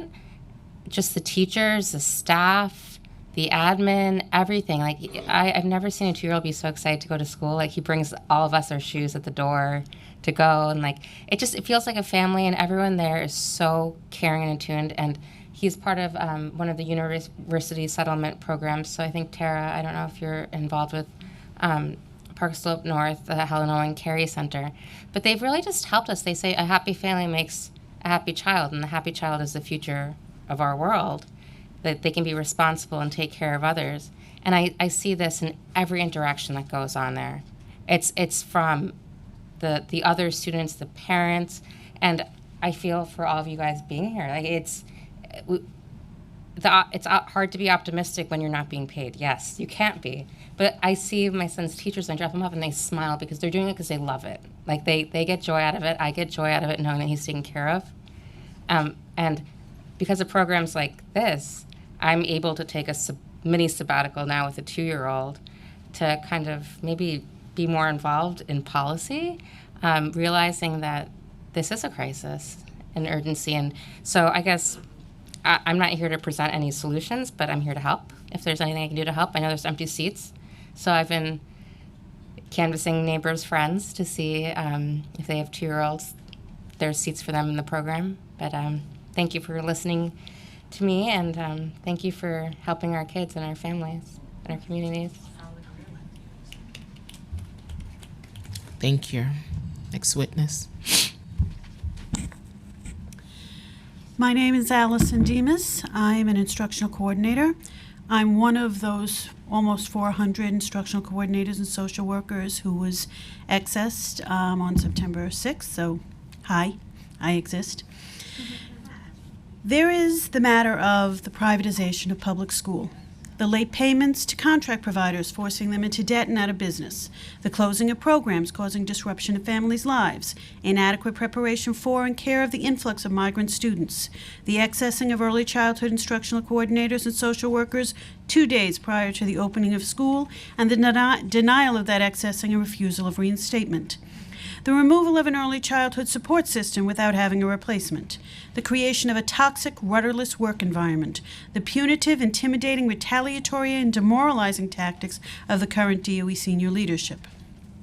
The expansion of senior leadership while simultaneously cutting school funding, the approval of a $3 million contract for charter preschool in August, the backing away from universal preschool in September.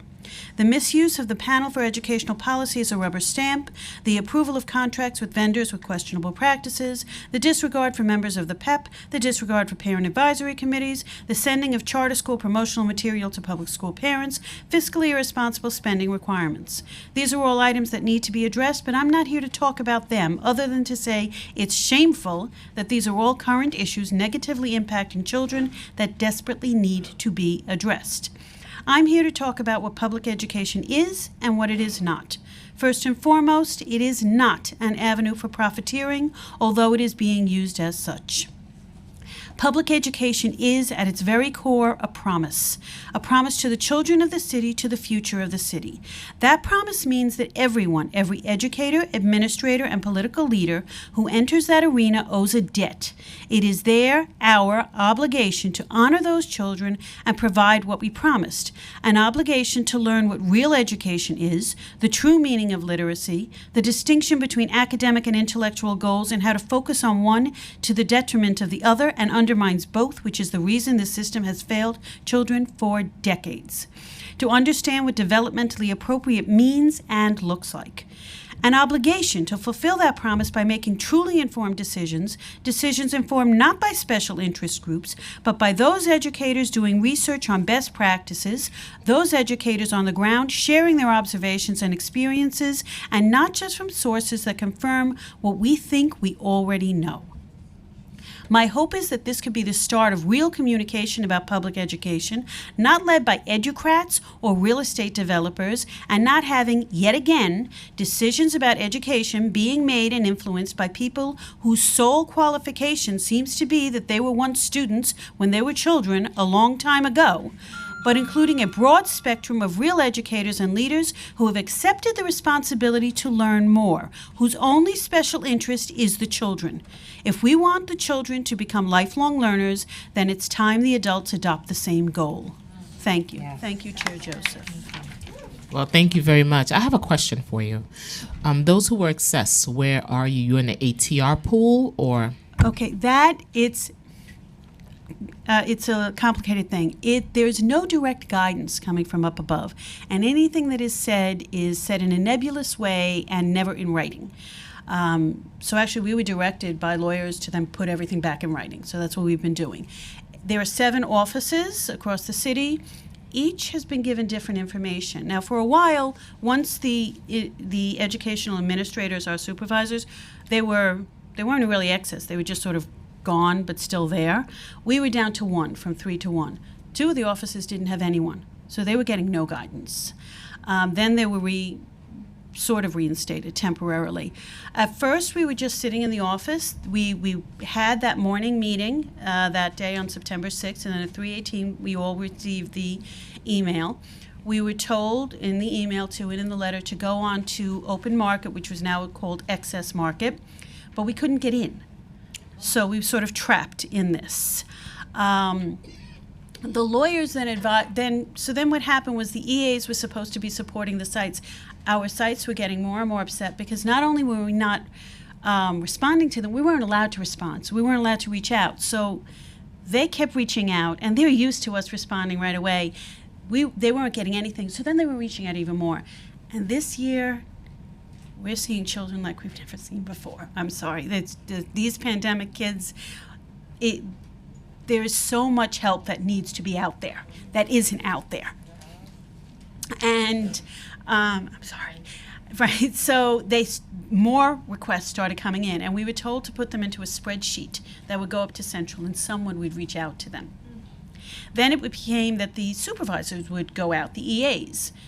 But we were down to only 1 EA, and she was running. She was trying to she said, let me at least go to the newest 3Ks. There were 40 new ones within our division, our section. We're South Brooklyn. And she was running to try to get to them. In some of the other offices, we heard that the EAs were trying to then, I don't want to say coerce, but coerce is probably the word, encourage the ICs to go out to the schools. And they went for the untenured ICs first, which was just distasteful. So then they said, well, you have to go out. Our concern also is liability. We're accessed. We would love nothing more than to be on the floor with those kids, but we're accessed. Are we even allowed in those buildings? Where do we stand with this? So then they started backpedaling and said we weren't really accessed, but we wouldn't reinstate us. And then that spread in other directions. They told some people we weren't accessed, so we showed them the letters. It just spread all over the place. Then we eventually got a letter from Peggy Dirks saying that we should continue going out as if we had never stopped. For about a month, we weren't going anywhere, and we were trying to support without supporting. Finally, September 30th, I made my first visit, and I'm still making my first initial visits. I got a site yesterday, Monday. I got a site. We didn't even know they had a program. They weren't even in the system. They have a brand new 3K. And their administrator kept reaching out to other APs, and then finally it got down to me, and I was like, sure, I've got them. So, and I was there yesterday, Monday, and I'm there again on Friday. Because how many sites do you have in your portfolio? I'm sorry, say that again? How many sites do you have in your portfolio? Well, that's the other thing. ICs haven't actually been given caseloads. We were told someone named Dino is up in Central and will be creating caseloads for everybody. We don't know anything more about Dino other than that. I don't know that every office is the same. Our supervisors, when they heard that we could start going back out, said, well, okay, we're not waiting for Dino. They pulled our caseloads from last year, and they gave them back to us. They gave us the 40 new ones, said, okay, you choose which ones you're going to do. Maybe you have a prior relationship, maybe it's within your other sites, and that's what we did. And so we've gone out to support them. Can't say the same is for every other. There's no guidance on this. There's no guidance. Social workers were in a slightly different category because the lawyers explained to us the way the wording was. They said, well, if you're not accessed, you're instructional coordinator, so you go out and support your sites. But the way the letter was worded, it said to report back to your assignment at the time you were accessed, which was an instructional coordinator. So then you're going out to sites. He said we could be found insubordinate if we didn't. So that's why they just said, keep putting everything in writing. The social workers are clinicians. They have different categories of licenses. Right. And they were in a far more tenuous situation. So at least in my office, they were going out on a consultancy only, not generally going into the rooms. Now they've just gotten approval only because we keep going back saying we need more than just us. I need someone else looking at these 3 children in this one room other than me, because I can't start any process. I can offer whatever I can offer. And I know about PECS boards and everything else, but I also need other support. They need other specific support from the social workers. And if there is indeed an evaluation process to happen, we need them. And we need the inclusion team, which is I did ask that question. I did ask that. Next witness. Thank you so much. I have to find Dino now. Good afternoon. I'm Noelle Mapes. I live in your district, and I voted for you. And I know you're a teacher, too. I'm a student at the CUNY Graduate Center in Urban Ed, an adjunct at NYU and Brooklyn College, and a former 2nd and 3rd grade teacher in the DOE. In my classroom with 2nd and 3rd graders, and now in my classrooms with pre-service teachers, our work is always centered around the big question, what kind of world do we want to live in? And it always, no matter the course, no matter the age, comes back to wanting to live in a world where people have what they need, people have what's essential, not in a radical way. There shouldn't be anything radical about people having what they need. It should just be a baseline. So I won't talk about accessing because Allison Everins done a great job of that. I will just emphasize that they're working until further notice, which I know Dr. Ahmed said, and it's impossible to do long-term planning until further notice when your plans are supposed to be over the course of the year, right? But I do just want to talk a little bit about the retaliation that's been steady against them. Typically, DOE workers have a bank of sick days. I know you know this. It's called CAR. You use sick days when you're sick or your children are sick. And for DECE, ICs, and social workers, the DOE has ceased letting them accrue CAR days this year. So they're not accruing those sick days anymore. And instead of using CAR days when they have been sick this year, they've been docking their pay, which is unreal to me. When I was a classroom teacher, when we had funding for it, we had Teacher's Choice, so it's some money to offset the cost of what I'd spent out of my own pocket. And ICs and social workers have to travel to multiple sites each day, and historically they've been compensated for their travel through something called TRAC. This year they have yet to be compensated for that, so it hasn't happened at all. And then finally, ICs have been going to their sites. This has been touched on a little bit, but their uncertainty has been multiplied because there are coaches from PDI and Quality Stars doing their jobs. And as Gia said, admin and program directors have expressed that they'd prefer to work with their original ICs because they've had meaningful relationships with their sites for years, but they're replacing them with contracted coaches, which is a clear path to privatize public education.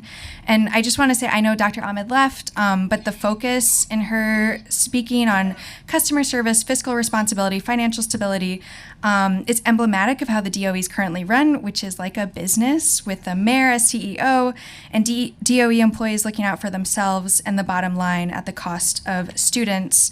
And I would think that if I had a job where I was supposed to serve children's needs, I would evaluate the needs, then find or fight for the money instead of prioritizing saving money and then sacrificing children's needs, because education is a public good. And to paraphrase Dr. Gloria Ladson-Billings, education is a debt that is owed to the public. The kind of world we want to live in should recognize that all children, whether, as Chancellor Banks said, they need some water thrown on their face to wake up or not, deserve a quality education. Many council members pledged they'd work to restore the cuts to education, and fighting for this is one way to show us that you mean it. There's nothing radical about fighting for the youngest, most vulnerable in our city. That should be a baseline. Thank you. Thank you. Thank you. Thank you for that. The next panel. Thank you so much for your testimony. Thank you. If I butcher your name, forgive me, please. Sasha Malusushi. Am I saying it right? Masashi. Thank you. Lupe Hernandez. I know Lupe. Hi. Andre Farrell. He left.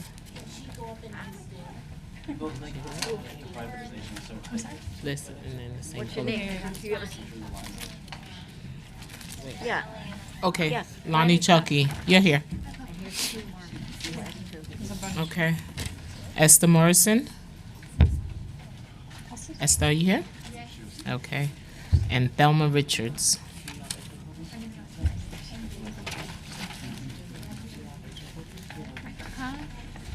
Yes.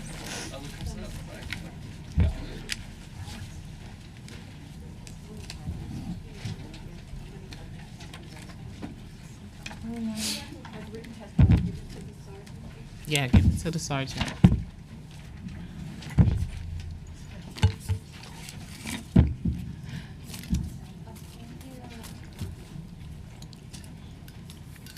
Young lady right there.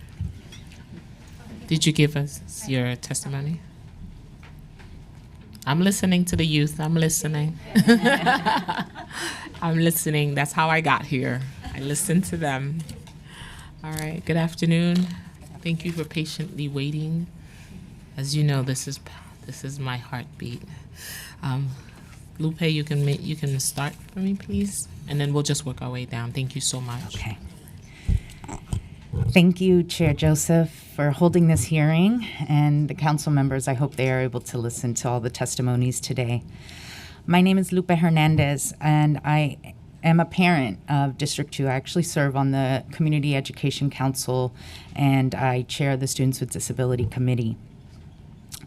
My testimony today is as a parent of a 2-year-old that was very much looking forward to my 3-year-old being guaranteed a universal 3K seat, particularly in my district, come fall of 2023. I think what Dr. Ahmed failed to realize when she discussed the 0 to 5 childcare options is that there are many families, working families, that don't qualify for Head Start and live in gentrified communities. Mine in particular, when I've looked for preschool options for my son, even as a 2-year-old, they want 20 grand up front, 0 payment plans available. This is unacceptable. And I don't like to hear when the DOE says that they are not backpedaling on this promise of every 3-year-old being guaranteed a seat when they're not willing to admit to a number or even the word universal. There is even bigger concern when our panel for education policy passed a contract for $3 million for charter schools to open up pre-K programs. And there are 2 more contracts already geared up before the end of this year. All the while taking money from the public school educations. Why is funding based on enrollment? Programs should be funded, period, at a base foundation. I know as a child with a student with disability that went through the early intervention program where he rode a school bus, did not make it to school every day.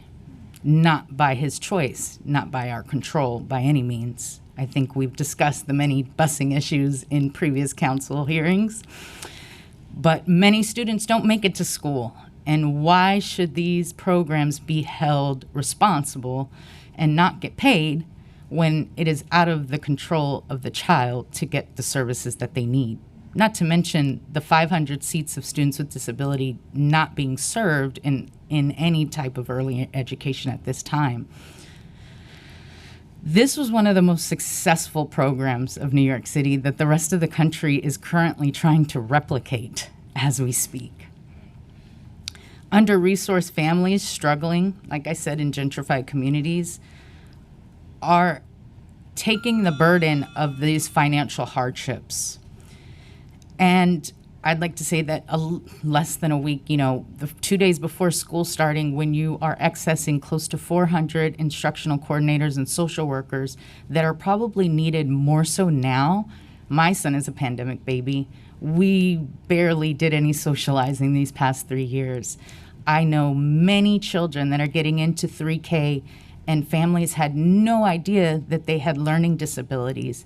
And this excess of these very important people are not there to help identify these students' learning needs and be able to provide them the services to help them be successful.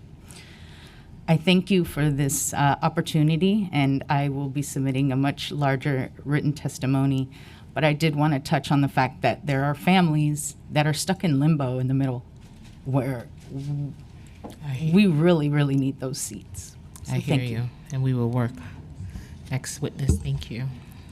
Thank you, Chair Joseph, and all that have taken the time to speak today. My name is Lonnie Chuck. I am the owner of WB's Forest School. We are a nature-based Montessori school in Ridgewood, Queens, and we had a vision of providing an inclusive Montessori program for all access to all families, because Montessori is unfortunately seen as a very elite philosophy and education system in New York City. So when we did win the contract, or we were awarded the contract for 3K, we were really excited because we could fulfill this vision.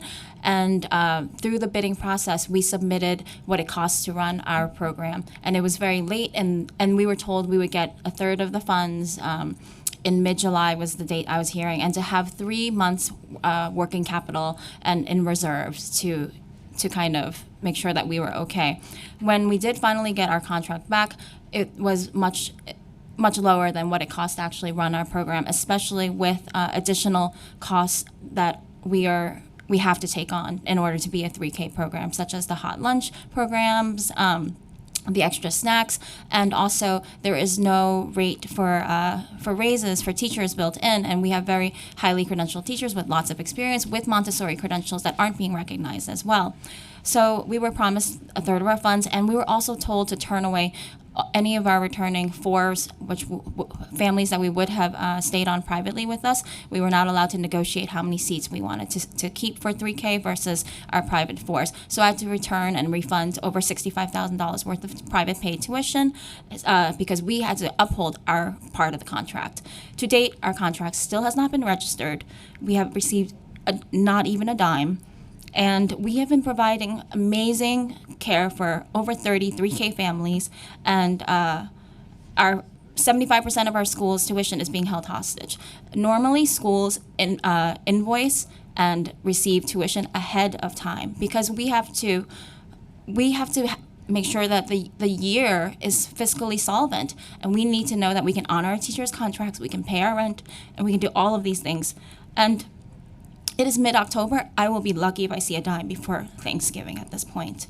So we are in dire straits. We've had to let our families know. They have put together a GoFundMe, and we are asking for pledges, asking for donations everywhere we can. We survived and thrived during COVID, but this is a worse crisis. The DOE is looking to kill small CBOs. It is not okay. We've been treated negligently, unfairly. They need to release the funds and make us whole, because we do uphold the entire community. The institutionalization of early childhood is not right. They do not know how to take care of young children who are not toilet trained.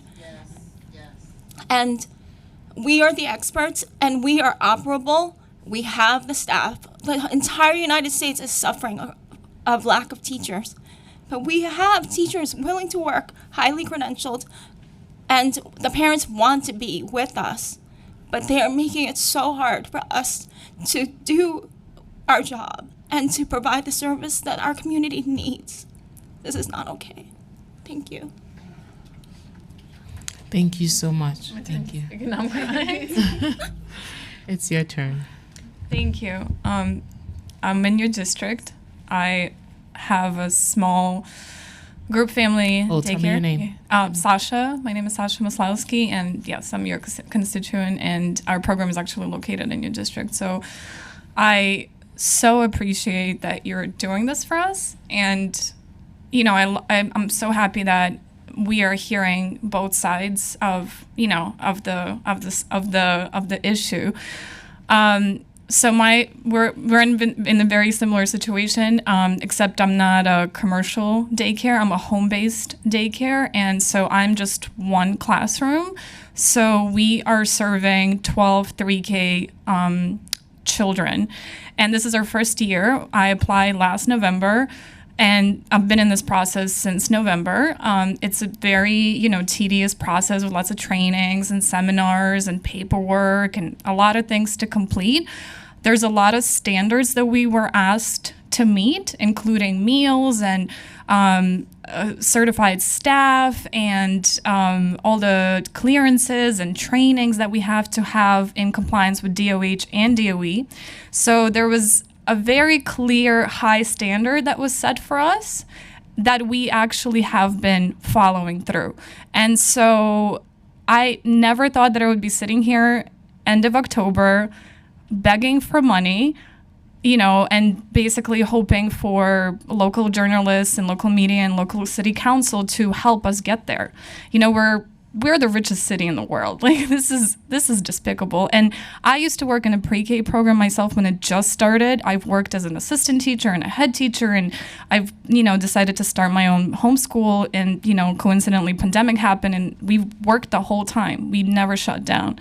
We were an essential provider the whole time for our community. And we applied for 3K to be accessible to our community. And just to give you a heads up, we serve 12 families. Our wait list as of 3 weeks ago was 60 people. I have people coming and knocking on the door with children asking if they can have a spot with us. And I wish I can accommodate, but I can't accommodate anymore. And we've been paying rent on time, payroll on time, lunches, everything has to be provided. In terms of social workers and, all that support, we've had someone assigned to us, then they got pulled out, then we heard from someone again, and then we have never seen them again. So we're supposed to meet someone soon, but it's very, it's non-existent. And my point, the biggest issue that I've had is being a new provider and, looking for, and being a very small provider, looking for support and trying to understand how the system works. Our budget analyst that was assigned to us is wonderful and super supportive, but they're not allowed to release money to us. So we're waiting for the contract. We're waiting for the money to be allowed to come out to us and paying for everything out of pocket. I was told there will be a bridge loan just in case there is a delay. I remember specifically on the phone asking in August, what if there is a delay and we have no money? Because we spend money for startup costs. I had money for September and potentially October, but what if something happens? And I was told we could apply for the bridge loan. First week of September, I demanded a meeting with the analyst and Christopher McKay and 2 other supervisors, and they said the bridge loan is not accessible to us anymore. So how do you not inform your staff at DC? How do you not inform us? I was completely unprepared.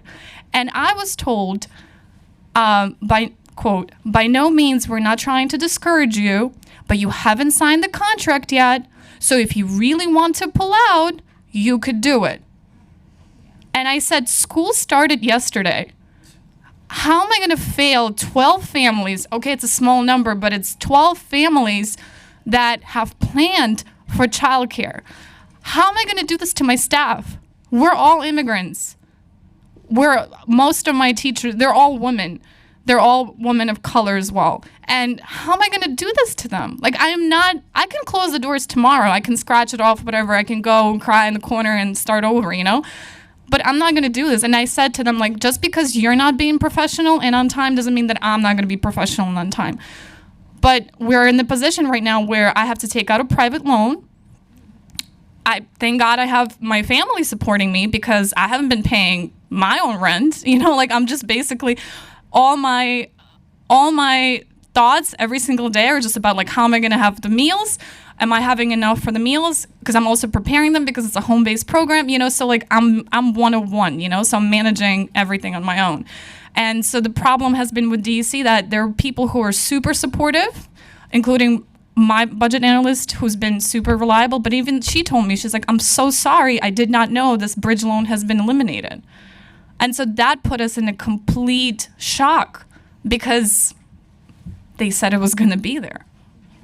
And so we demand, we're from the same coalition, you know, we demand for the bridge loan to be reinstated because this is, you know, it's interest free. Why should I go get a whole personal line of credit at an interest rates, we all know how crazy they are right now, to pay for your whatever you're not promising. You know, like you're holding us to the standard, but you're not holding yourself accountable to the same standard. And I see collective effort from the current administration, I would say, maybe. I'm not trying to call names. I don't know. I don't have specifics, but I see kind of a there's a way to kind of discourage providers. There's a lot of people who are hearing our experiences and they're just saying, we want to pull out. We don't want to be part of it. I'd rather stay private. I'd rather not get the funds. I'd rather go have my scholarships or figure out my own way. And I feel like this is a collective issue, like, you know, mood coming from above. So, you know, let's discourage 3K providers to get into it so that it doesn't grow.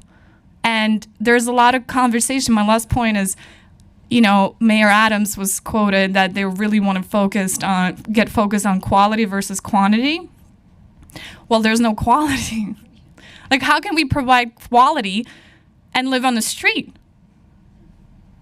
Why?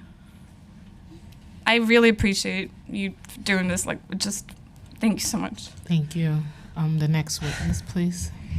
Thank you so much for doing what you're doing and having this meeting.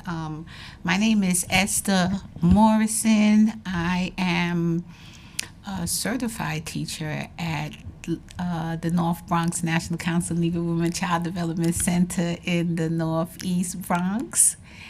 And I'm also part of the Local 205 board. I'm the treasurer. I wanted to tell you a story. You guys, in the meeting, you was talking about enrollment and attendance, and we've been saying, Joyce, the vice president who pushed this through, we've been talking about how enrollment is affecting the invoice and them getting paid. But throughout this whole conversation today, people touched on the problems that was happening in enrollment, but I just don't think it hit home like it needs to. That's such a major factor in getting to the paid part. I remember when DOE first did the transition, and our FCE department was trying to learn that system and all the struggles that they went through, and they was looking for support and emailing and calling and wasn't getting that support back from the DOE. And as I look and I assess what's happening now at our center, we have 9 classrooms at the North Bronx. 3 of them are closed. And none of the classrooms, the 6 classrooms that are open, 5 3Ks and 3 4K classrooms we have at that center, none of them are full. So when you're sitting here and you're talking about you just did some real allocation and all of that, I want to tell you about the North Bronx. Been there for almost 50 years.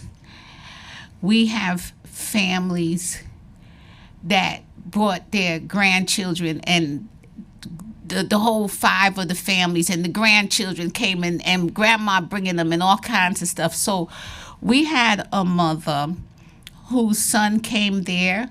He's in 5th grade. Her daughter came there.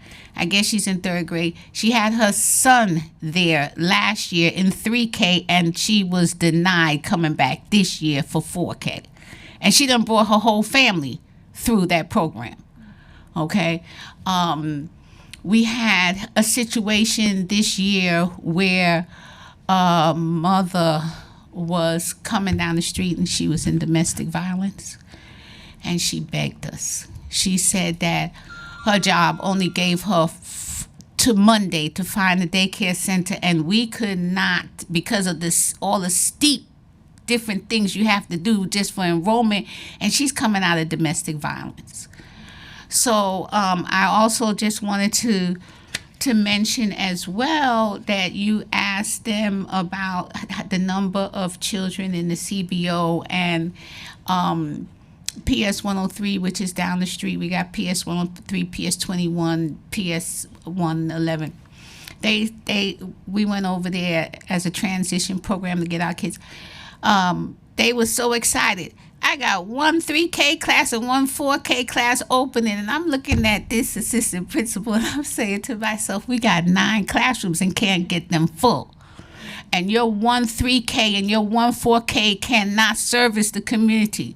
We got parents that live next door, down the street, around the corner, and have to go someplace else, but yet our center is not fully enrolled. And then you want to say you can't pay us because the enrollment and the attendance don't match. But then we're getting problems with enrolling them because of your system that you put on us. Okay, so my point is, when you answer the number, most of your service is in the CBO. Most of your children are in the CBO because we can hold them. And we're not even fully enrolled. There's like 3 children in one class, 5 children in another class in the 3Ks. And, well, you know, they mentioned about the teachers at our center, and I know we're coming up to renegotiate our contract. We have, and like I said, I'm a certified teacher, and a lot of the other teachers that did get certified, they left for the money. Okay, I stayed to support my center because I knew they needed a certified teacher in there, and I like the setting, and some parents like the setting, but like Robert said, there are teachers that been there that may not have the certification and all of that, but they far better teachers than I go to them as my mentor because they've been through so many trainings. They have years of experience, and I look to them. So I would really try to make sure that we can look at all that. And I want to say it's a smack in the face because I'm a certified teacher, and that pay parity that they're talking about, and I talk with DC 37, that's for a teacher coming out of college with no experience. We need the steps. I have years of experience. I have, you know, all of that. And our custodians are tired too of getting $15 an hour. People getting COVID, children getting COVID, teachers getting COVID, and they're getting exposed and they're not getting nothing extra. Thank you so much. Thank you. Thank you. Thank you. Thelma Richards. Thank you so much.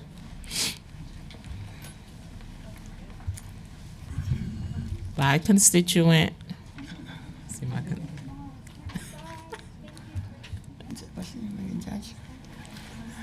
Good afternoon, Judge. Thelma Richards. I'm talking on behalf of parents. I'm a parent. Well, my kids is now young kids. But I work at a center. They've been operating for over 40 years, providing childcare. My kids attend there. They have so many programs going there in all the different centers, included even the gifted program. They close out the gifted program. Most of the kids that leave the center cannot even go into that gifted program what they generally have. I have 2 kids inherit from that gifted program. But one of the main issues with the childcare is not only paying the centers. Parents, I do enrollment. And there's a lot of parents out there cannot go to work because of childcare. They are not qualified to get childcare. And one of the big main is eligibility. They do everything to knock the parents down so they cannot get the kids in school. Generally here in the community, parents for generation to generation attend the school here, just keep sending. We have 7 classrooms. By this couple of years before this new program come in, we are already full enrollment. Now we just 4 classroom, not full enrollment. I do a lot of application and DOE been closing them down. They don't grant the opportunity to the parents for the kids to go to school. So now if they make X amount, oh no, you cannot get it because you don't reach eligibility. If you don't make any money, oh no, you have to go through the process. HRA is even giving the parents a hard time even to get into school with their children because they claim they're not working, they're not attending the program. But how can they attend the program or go to school or even the parents go to work with the children at home and they're not in school? There's a lot of parents out there who would like to get into the school settings, but they cannot get in because of eligibility. And that's another big piece of the puzzle. That's why a lot of school is not fully enrolled because they don't have the total amount that the birth to 5 give them permission to enroll the kids. So no matter what you take it, you don't full enroll, you don't get the money. You get the money, you don't full enroll, you have to pay it back. So they have to do a lot of changes over into this new school system. Parents not working because they have nowhere to leave the kids. Kids not coming to school because even if you do online, parents have to be home to assist their young kids for the teacher to teach them. So we thank you very much for your help and your assistance and your devotion that you take to open this case to help us move forward in childcare. Continue doing a good job. Thank you so much. Thank you. We're going to turn to Zoom witnesses now. The first panel we'll hear from will be Lois Lee of the Chinese American Planning Council, Carol Flores of JCCA, Kaetheria Boyd from Kay's Cubs Family Daycare, Myrna Hughes, Laurelton Academy, and Andre Farrell from the Cat Mint. First, we'll hear from Lois Lee. Time starts now. To unmute, are you? Can you hear me? Yes. Okay, thank you. Thank you, Councilmember Rita Joseph. I saw you at the rally. I am Lois Lee, Director of CPC Queens Early Childhood Center. After 52 years in early childhood education, I have never seen such a crisis in early childhood education. I am also CSA VP for early childhood, and I'm on the CSA Advisory and Executive Board. Now, I work for Chinese American Planning Council, CPC. We have 6 early childhood centers, 21 after-school programs. So we know how to do budgets and invoices. CPC is a social service agency that creates positive change for Asian Americans, immigrants, low-income individuals, and anyone who walks through our doors. On the issue of back payments, CPC was owed $4.6 million last year.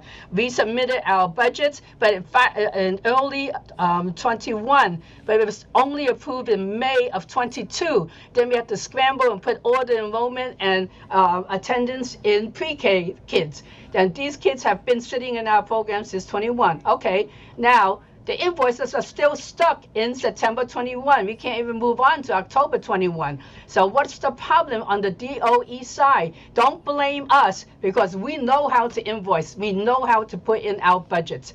And I always hear the frustrations when I listen to CSA meetings and daycare council meetings. The next issue I wanted to bring up is that, well, actually, I really want to thank City Council for its support of universal child care because by universal child care, we will take away the EDY income eligibility requirements and that backlog that the women before me just spoke. Please put back community-based enrollment. Now, the other thing I wanted to talk about is we really want to change the birth to 5 contracts because we need to reach down to our 2s, but we can't. Our licenses are for 2s, but the birth to 5 contract will not allow us for blended classes, 2s and 3s. We really like DOE to look at this and advise us on how to move forward on changing the seat type on that case. Pay parity. After 50 years, I think other people said, why am I still making the salary of a first-year DOE teacher? You know, it's because I chose, I know, to stay on the ground with and be grounded with my community. But why am I being penalized and working all these long hours? So we can't even get I guess, situation room. We have all these COVID cases, and yet we don't get compensation. Not like the DOE administrators, they get compensated. Well, we've been providing essential services throughout the entire pandemic, right? In the entire time.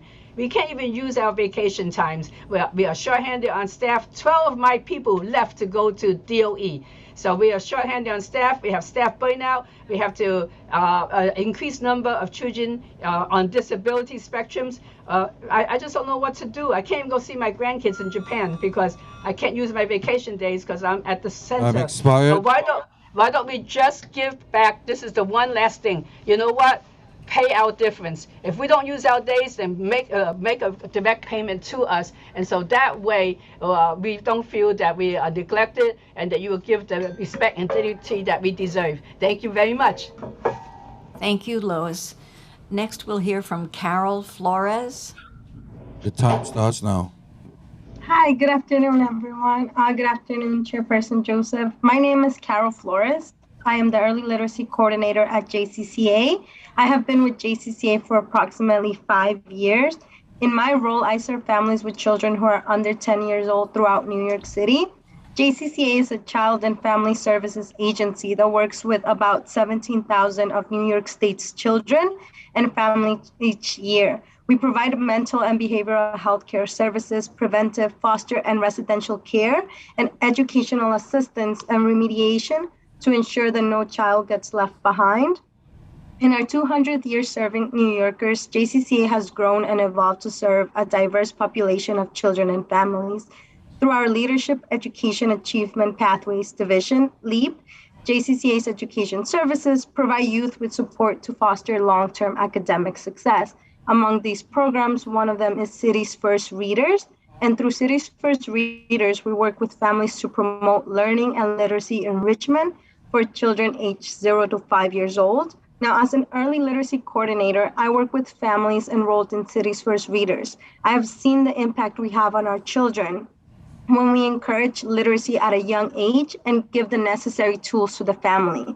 One example that comes to mind is a foster parent who had challenges engaging with her 2-year-old foster child. When talking to the foster parent, I suggested that she read books daily, that sings lullaby, and explain what she was doing in everyday activities. We encourage her to be patient and not lose hope, as it would take time to establish trust with her foster child. She hoped to improve her dynamic with him and was keen on following through with the suggestions. And to help her guide her throughout this, with CFR, we supplied her with books. We held virtual read-alongs with her and her foster child.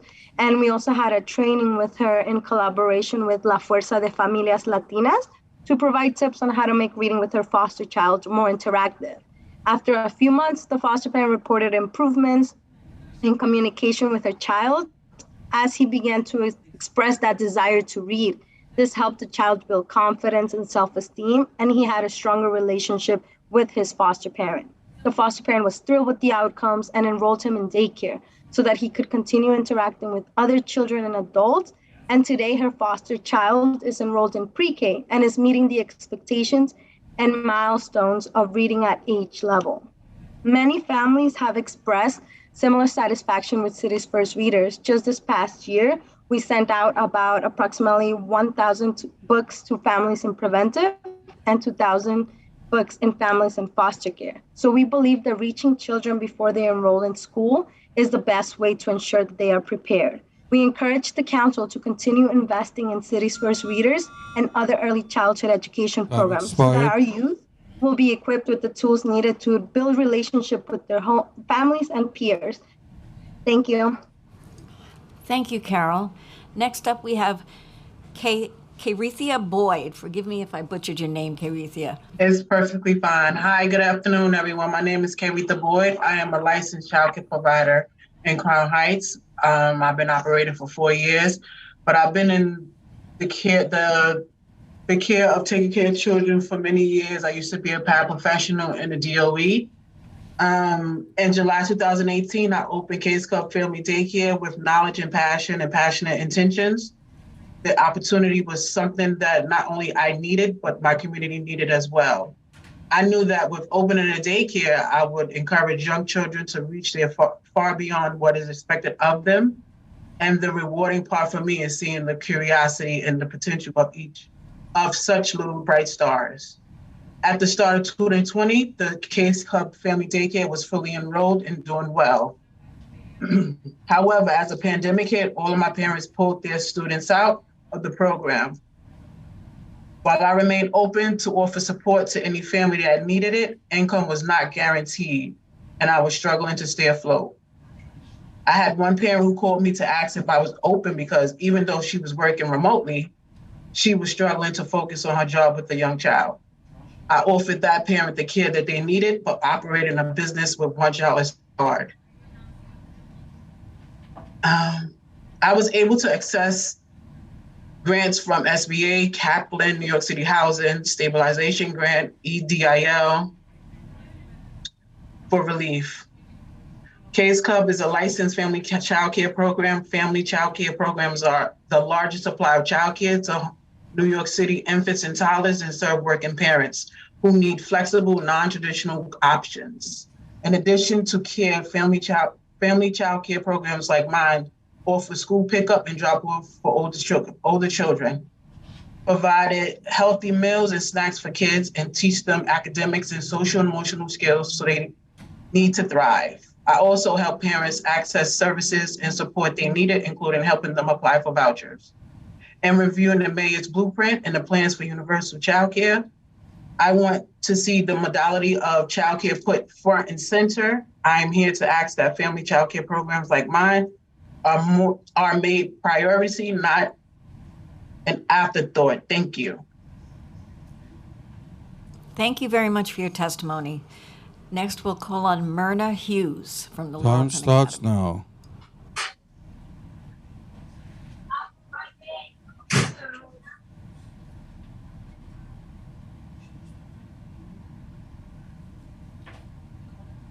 Miss Peter, Ellie.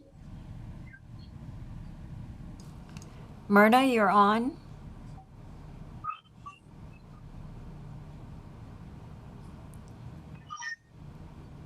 Myrna, we cannot hear you. I don't know if you're muted.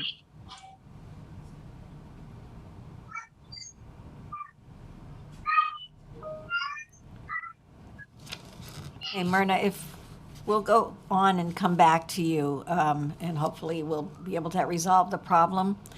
Next, we'll turn to Andre Farrell. Time starts now.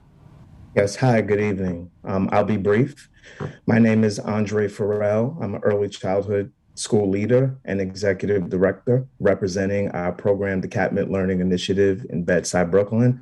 I'm also here speaking on behalf of members who you have heard from earlier, the Brooklyn Coalition of Early Childhood Programs. My program serves children ages 6 months up to age 5. We are a community-based organization that is on the ground in Bed-Stuy in District 16. We're a trusted program that has been meeting the demands of working families for over 9 years as of today. I was told that this might not be the platform to share this or might not be the right time, but when is the right time? I want to share a wider lens on the impact that this initiative is having indirectly on all programs in early childhood education. As we are on the ground, our program is one of the few programs that is led by Black males in a female-dominated industry. And I'm also speaking on behalf of also schools that we have, worked with. My concern is that our program, which is located in Bed-Stuy, was not able to receive a city contract, which is predominantly in an area that is highly funded by programs that do have DOE funded programs. This year through the RFP was not issued in our district, even though our district is considered a child care desert. A lot of the students that have left our programs and gone on to institutions that are not adequately fit to service children who are between the ages of 3 and 4. We are now being asked by those same school programs to help support and fill these gaps for families who have now made the transition to big institutions that are not adequately fit, to help support them in their transition and making it smoother because it is rocky and because they have not been fully prepared on doing things. I want you guys to know that you guys mentioned earlier about talking about oversaturation and allocation and moving, programs into other districts, but you guys are directly impacting a lot of first generation ownership and entrepreneurship through Black and minority women-owned businesses. This is something that I felt that you guys had initially sought out to protect. In collaboration with members of my coalition, it does sometimes feel like this might be politically driven instead of just passionate and passion play exercise. What I would like to see done for actionable steps is that we would like to see that pay parity I'm expired. That pay parity is provided for programs, that bridge loans are accessible for programs that do not have the financial capacity to not receive funds in an adequate time, and that, again, thinking about future RFPs and wanting to work with CBOs, that this is something that is taken in full consideration. Otherwise, it could be very detrimental to this, what could be a really great initiative and do a lot of great work all over the city. Thank you and have a good day. Thank you, Andre. Before we try to go back to Myrna, I'd like to announce the next panel will be Acacia, Jeremy Kaplan, Stephanie Au-Young, Stephen Morales, and Maria Pia Belloni. So now let's try to go back to Myrna Hughes, if you're available, Myrna.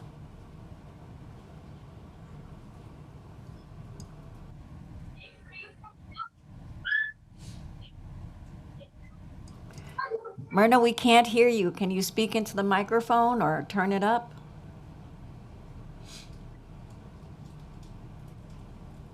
I'm sorry, we must be having technical difficulty for Myrna. We'll try and come back to you later. So we'll go on to the next panel. Acacia, followed by Jeremy Kaplan, followed by Stephanie Au-Young, Stephen Morales, then Maria Pia Belloni. Okay, Acacia, you're up. Time starts now. Okay. Sorry, I'm a little nervous. How do I? Oh my gosh, I'm a hairdresser. I don't usually deal with Zoom. You're fine. Okay, I'm just going to read my prepared statement. I don't know if you can see me. My name is Acacia Hemrick, and I live in Greenpoint, Brooklyn. I'm a hairdresser, and my husband is a sign painter. I just want to testify how 3K has helped my family. For the first 2 years of my son's life, my husband and I didn't have any days off together because of the cost of childcare. I was definitely looking forward to 3K. When my son was unfortunately waitlisted, I went around the neighborhood to get a quote for childcare for he and my younger son. I went to a local franchise daycare center, and the center also has a location about 1.5 miles down the avenue that is registered for the DOE and serves in the Universal 3K. This location is new and hadn't been able to register in time for that school year. The center quoted me $5,800 a month for my 2 children, $2,800 for my 2-year-old and $3,000 for my infant. I was astonished. Nearly $70,000 a year for childcare. This is what families are up against. That's fine. It's fine. We understand. Sorry, my child. Sorry. Oh my God. This is what families are up against in the free market. Just as rents are too damn high, so is the cost of childcare. I know this city is full of wealthy individuals, but $70,000 a year for childcare and $48,000 a year for rent, it just doesn't add up. Sorry. I have so many friends who have left the city before their child's 2nd birthday because of the cost of childcare, and that just sucks and hurts our city. Universal 3K gives people options and deserves not only to not be cut, but to be fully funded and to be thoroughly woven into the fabric of our city's education system, to be an inspiration to all of America. Because I think what we've gotten away from is, especially with de Blasio, he really wanted to stress this to be a national program. Like literally the whole nation is looking at us to succeed. And I really, really want us to, not just for my own personal benefit. Okay. It's been an amazing resource and has helped bridge the incredibly challenging gap between birth and school. Since my son has started to attend 3K, my husband and I have been able to have a day off together every week and be able to find a much more stable financial footing. Please understand how much this means to me and my family and to a lot of New York City families. For the city to go back on this promise now would be heartbreaking and incredibly devastating to New Yorkers and families, especially mine. And that's all, pretty much. Thank you. Thank you for your testimony, Acacia, and for your child in the background. That's why we're all here. Thank you. I'm trying here. Next, we'll move on to Jeremy Kaplan. Time starts now. Hey, hi, sorry about this. I'm actually picking up my 4-year-old from 4K. I'm on the train. But I just wanted to say and emphasize that 3K has been absolutely necessary for parents. It's been a godsend. Like the former parent just said, you know, a lot of parents can't make do without it. And it's all income ranges because you're hearing how expensive it is. I'm incredibly distraught to hear about, you know, the CBOs that aren't being paid. I think what it demonstrates in a lot of ways is that in the long run, we need to, you know, unionize those teachers. We also need to pay them properly, but unionize them. And also it just shows that this was a patchwork system that, you know, we need to do better. And I live in Sunset Park. We expanded our 3K and 4K options, but a lot of it was through CBOs like CPC. And I think in a lot of ways, what we need to do is expand the public school 3K and 4K seats. And this kind of demonstrates, hold on. We have to wait. Hold on. I know we have to wait. So as you can see, we're dealing with kids right now. This is parenting. So I think it's incredibly important that it stays universal, that I think the Adams administration is forcing this austerity notion on people, and we're seeing how they're messing with the administration and messing with teachers. And I think it's incredibly important to push back, especially since we know that the federal funding is there through till 2025. And so I think we have 3 years to figure it out. I think the bureaucracy of figuring out paying, you know, CBOs is a mess, but it's also the DOE has never dealt with that before. So I get that sort of learning curve, but it also seems like it's being made so much harder. But okay, Judy, we missed the train. I'm sorry, I missed my train. So now my child is very upset. But I think it's important enough to testify that that this is essential to keep this universal, and also to do as much outreach as possible to immigrant communities. I heard, you know, that the Bronx was having 1,200 seats less. I think that was basically lack of outreach to immigrant communities. I live in Sunset Park. We have a desire, like a huge need for it, but there's less outreach to the Chinese and the Spanish-speaking Latino communities. So I think it's a matter of that the program has flaws, but we need to fund it better. We need to find better sources for funding it. So I'll let go. Sorry about all the distractions. Not at all. Thank you very much, Jeremy. We'll now go to Stephanie Ao-Young. Stephanie? Time starts now. Hi. I'll try and keep this short. I'm a mother of a 17-and-a-half-month-old, and I live in Jackson Heights. My partner and I were counting on 3K so we could afford for my partner to go back to work, so we could afford to live in the best city in the world, or what may be the best city in the world. New York City is an amazing city with a lot of social services, and I think 3K is an essential service that we need so parents can afford to go to work. And please continue to offer free 3K to all. That's all I wanted to say. I'm really sorry to hear about everything that's happening with 3K, and I hope this can be resolved. Thank you for your time. Thank you very much, Stephanie. We'll turn now to Stephen Morales. Time starts now. Good evening, Chair Joseph, members of the council, and thanks for hosting this important hearing and for sticking around this long. My name is Stephen Morales. I'm the New York Policy Director at All Our Kin. All Our Kin is a nonprofit organization that supports over 400 home-based family childcare educators in the Bronx and across New York City as business owners and as educators. And first, I want to start by saying that All Our Kin joins our partners across the city in calling for all outstanding childcare payments to be made immediately. Whether center-based or home-based, all childcare programs must be able to rely on on-time payments to serve our communities. At All Our Kin, we primarily serve independent family childcare providers who are not with DOE networks, but delayed payments also deter childcare providers, including the ones we serve, from joining DOE networks and undermine the city's ability to expand access to more families. So I thought it was important to start there. For the rest of my testimony, I want to talk about ensuring that home-based family childcare providers, who make up 37% of licensed childcare capacity and care for over half of infants and toddlers in our city, are fully represented and supported in the city's plans for our childcare system. Because we need a complete system that's made up of CBOs, small centers, and family childcare in order for parents to have the options they need. Anyway, I spent a lot of time talking to educators, and not only are they some of the hardest working members of our community, but their motivation to continue refining their craft is truly exceptional. Just this past week, I was speaking with a group of educators with over 40 years combined experience. And after we talked about the challenges of being among the lowest paid workers in our society, I was blown away when the conversation shifted to their commitment to their children.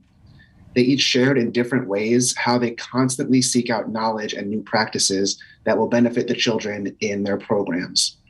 One provider told me that on top of her 60-hour work week, she's studying full-time for a bachelor's degree. And this is someone who already has a CDA and a decade of experience. And another talked about how hard it is and how hard it has been over the years to find professional development sessions that fit into her schedule. I tell you all of this to illustrate that when we talk about family childcare educators, we're talking about dedicated professionals who love children and crave learning opportunities while they fight to make ends meet.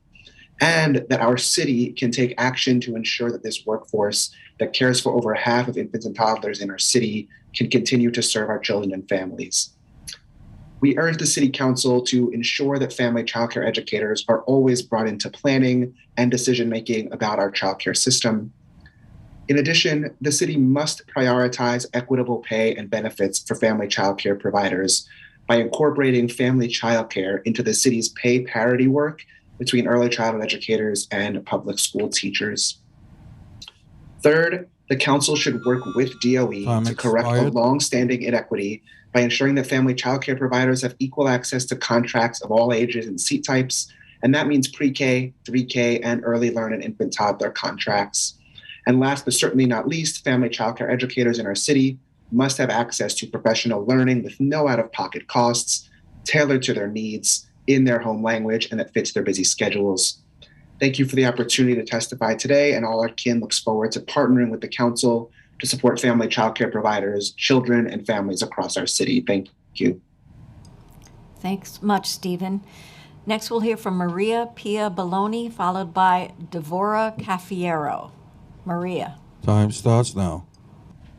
Thank you so very much for the opportunity to give my contribution. I'm Maria Pia Belloni. I'm the former chair of NGO Committee on Migration, an umbrella organization of more than 50 NGOs operating all around the world.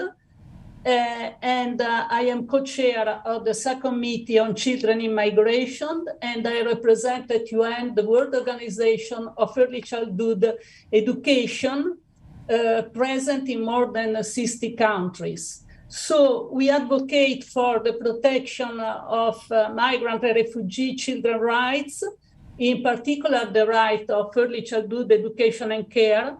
And thanks to our advocacy, the UN member states committed themselves to facilitate the implementation of early childhood education and care for migrant and refugee children.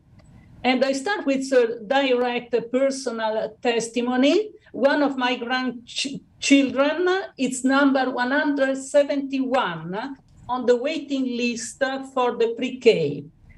And another is in a pre-K, only thanks to the persistence and insistence of my daughter, who fought against the disorganization and lack of communication between the DOE and the pre-school, the pre-K school. And this school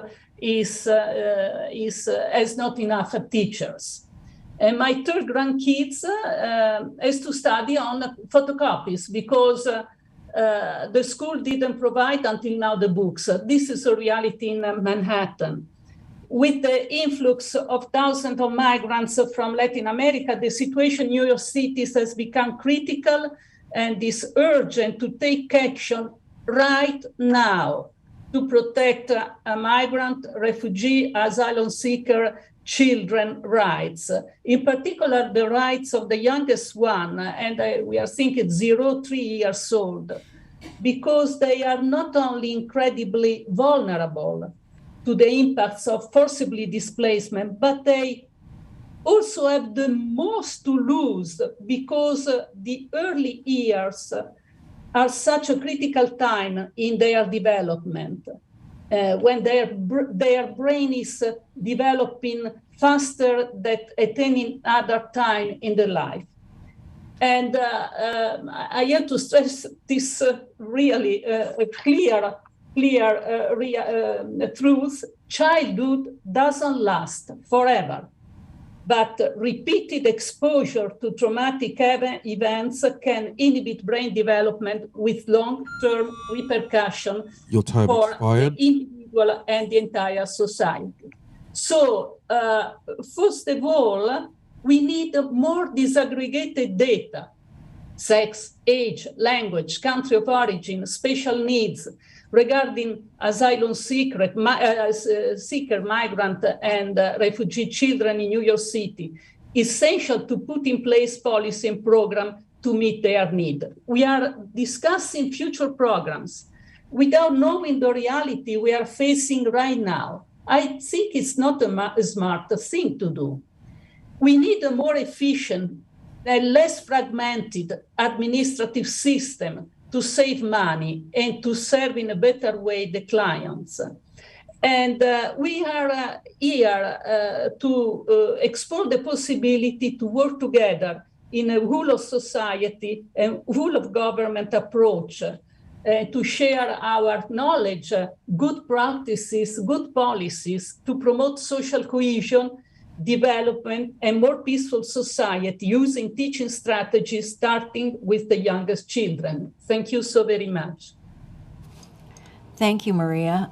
Before we go to Devorah Cafiero, we want to announce the next panel, which will be Ashley Ide, Gabrielle Cryan, Christopher Trieber, Betty from Interagency Council of Developmental Disabilities Agencies, Betty Baez-Mello from Advocates for Children of New York, Ellen McHugh, and then Jolene Gunther Doherty from the Guild for Exceptional Children. Okay, now we're moving to Devorah Cafiero. Time starts now. First, I want to just thank everyone who did stay on. And I do want to point out it is extremely upsetting that Dr. Ahmed and her team has left. I will address that initially. And just to say today, I began my day by bringing my 3-year-old daughter to a DOE contract community-based childcare center where she is attending school for the very first time. Taking her there, I think about what her and all other 3-year-olds have a right to. As they begin their school experience, I hope they flourish in a safe and loving space, a place where their teachers get to truly know, understand, support, and build on their abilities, talents, and strengths. I want all these children to learn new things, explore, and play in an environment where they will thrive. As an educator, a teacher, former director, and now as an instructional coordinator in IC, I know the support, dedication, and hard work it takes to provide for high-quality classrooms. My fellow ICs and I use strategies with the teaching teams and their leaders that ground them to support students and families, which used to be on a bi-weekly basis. Together, we crafted shared goals which memorialized our coaching interactions and detailed our collaboration. We reminded leaders and teachers of their vision and their dedication to continuous program improvement. all while holding leaders accountable and building teacher capacity, something which cannot be measured by data. In addition, as an IC, I support the early childhood program teams with strategies to process their emotions and manage their stress, to feel confident and capable as they incorporate tools to manage the many hats of early childhood education, and most importantly, to feel that they are not alone. These children, their families, and the programs deserve quality educational support from the DOE. I know the U.S. Department of Ed promotes ongoing dialogue to improve our education system for all students. So this is why I am here to express the lack of clear, timely, quality from our leadership, specifically calling out Chancellor David C. Banks, First Deputy Chancellor Daniel Weisberg, which no one is mentioning his name because he's a big factor too, Deputy Chancellor Early Childhood Education, Dr. Kara Ahmed, and the teacher that she appointed that was one of her previous colleagues, Senior Executive Teaching and Learning Peggy Derricks. The DECE has historically supported sites in creating child-centered, welcoming environments that are developmentally appropriate for all learners, inclusive of children's cultural diversity, and supported by a community of professionals that advocate for these young minds. This reputation, along with the pay, is why I joined the DECE in 2021. All children were seen and heard until the arrival of this new leadership. This academic school year started with the false hope of us being able to continue our community building with our programs. When we returned to the office on August 29th, we were told to not reach out to programs despite the need and request from leaders and teachers. On Tuesday, September 6th at 3:18 p.m., approximately an hour after the first day of teachers returning to work, 2 days before the students would come in, that's when we were excess. You heard already, it took 9 days for us to get an email statement that during this transition, it is expected that we continue to support our programs and schools on implementing high quality early childhood education, but by then the damage was done. Some departments were on already, some departments that we depended on were already being reassigned. Some colleagues took other positions, and I think you guys got the intention that other people were pushed out. And most importantly, the ICs were not given security to go back to work because we have nothing in writing that we can be held liable. We need an email that clearly states that that we can be rescinded, or we need documentation to be fully reinstated. I wish Dr. Ahmed was here because I would want to ask her directly. I would like to ask, why am I hearing about her plan for the first time during this meeting when she started 10 months ago? My colleagues and I are back to work, but the quality and value of our work is being stretched thin. And we are expected to do this while waiting for the DOE to post this reimagined new position that will then quadruple our caseload and take us out of the community, which counters with the mayor and the chancellor vision. If you can hear the stress and anxiety that I am undergoing, please imagine how the programs we support must feel. And there's added stuff that everyone here has been talking about.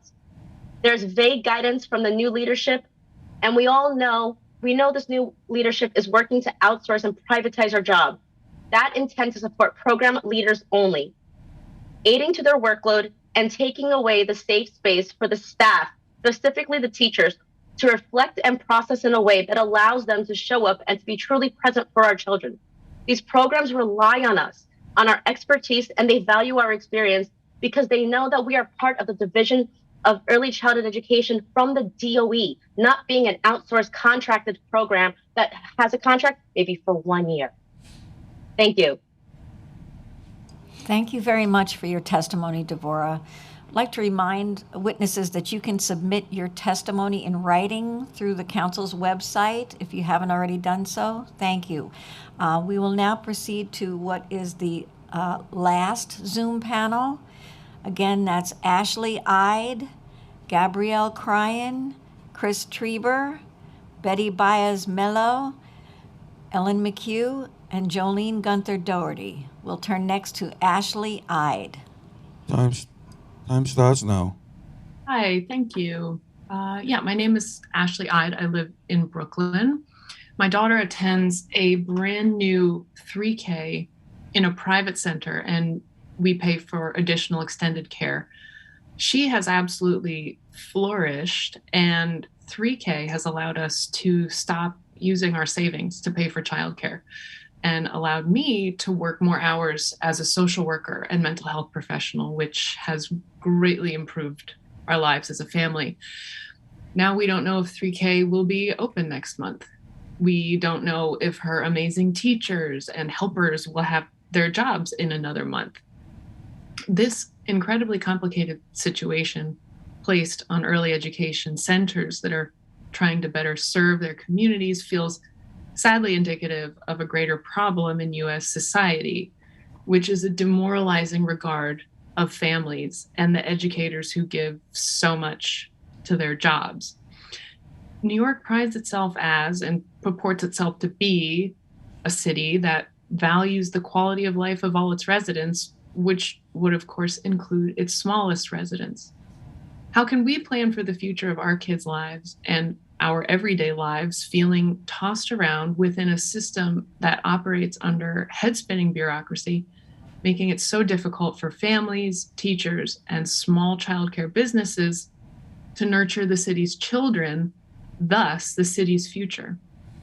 I think of the hot button issues that receive most of the media coverage and political attention in New York: crime, prisons, mental illness, homelessness.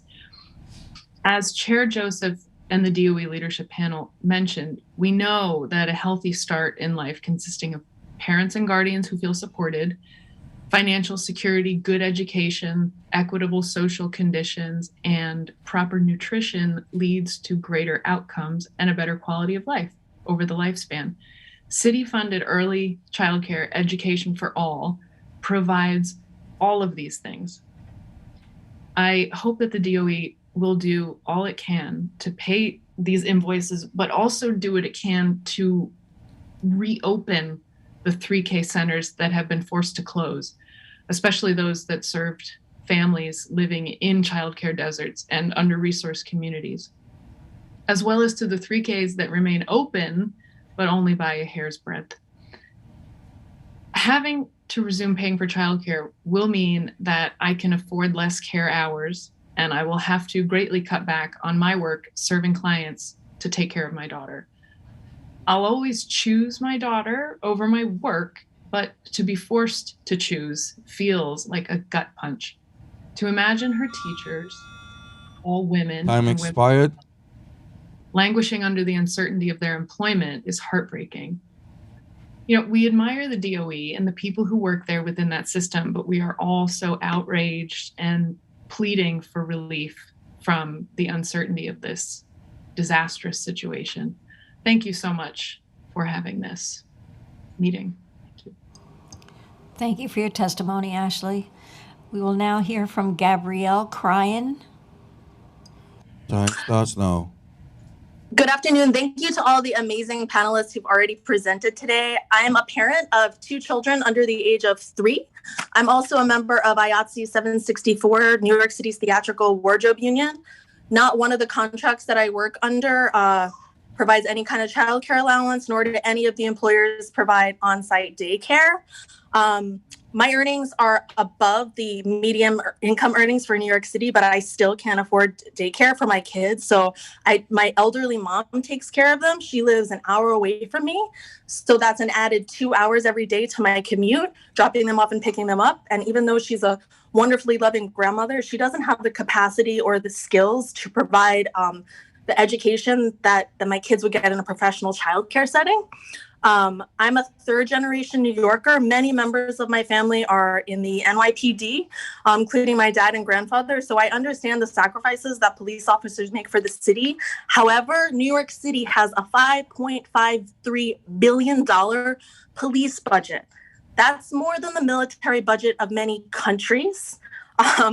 It's shameful that our mayor has increased the police budget while at the same time walking back on his commitment to universal 3K. As the previous panelist shows, many studies show that early childhood intervention prevents climate crime in the long run, right? And as this panel was started, it started with the discussion about fiscal crisis, how early childhood education is in a fiscal crisis in New York City, and it's not sustainable. So is there any consideration when talking about the economics of this to reallocate some of our hard-earned tax dollars away from the NYPD's budget, away from their ever-increasingly, complicated system of toys that they have that they use to kill people, and reallocate some of that money towards toys for our kids to play with? It's not rocket science. Thank you. Thank you, Gabrielle. Next up is Chris Trieber. Time starts now. Hi, good evening, Chair Joseph and members of the City Council Education Committee. My name is Chris Trieber. I'm the Associate Executive Director for Children's Services at the Interagency Council. I'm testifying here today on behalf of the 4410 preschool special education providers who are struggling each day to continue to provide special education services to New York's youngest children. I'm here today to speak on behalf of the preschool children with developmental disabilities and their families. I will submit a full copy of the testimony, but I just want to highlight a few important points. First, I want to say thank you to Chair Joseph and the members of the Education Committee for your leadership and advocacy, helping to ensure that $41 million was included in the final city budget for salary parity for our 4410 preschool teachers and staff. We know how critically important your voice was in achieving this victory. However, I'm here to tell you that the funds have not reached the teachers and staff in our 4410 schools. The New York City Department of Education has tied the increased funds for salary parity to contract enhancement. Contract enhancement process has been delayed, and most of our 4410 preschool providers will not implement the enhanced services until January 2023, and more than likely not receive funds for the salary parity until February 2023 at the earliest. I'm here to tell you that the staffing crisis in our 4410 programs has not improved, and that most of our preschool directors are still reporting that they're unable to recruit new teachers. They're still losing staff each day to New York City public schools, and our preschool children continue to lose their teachers.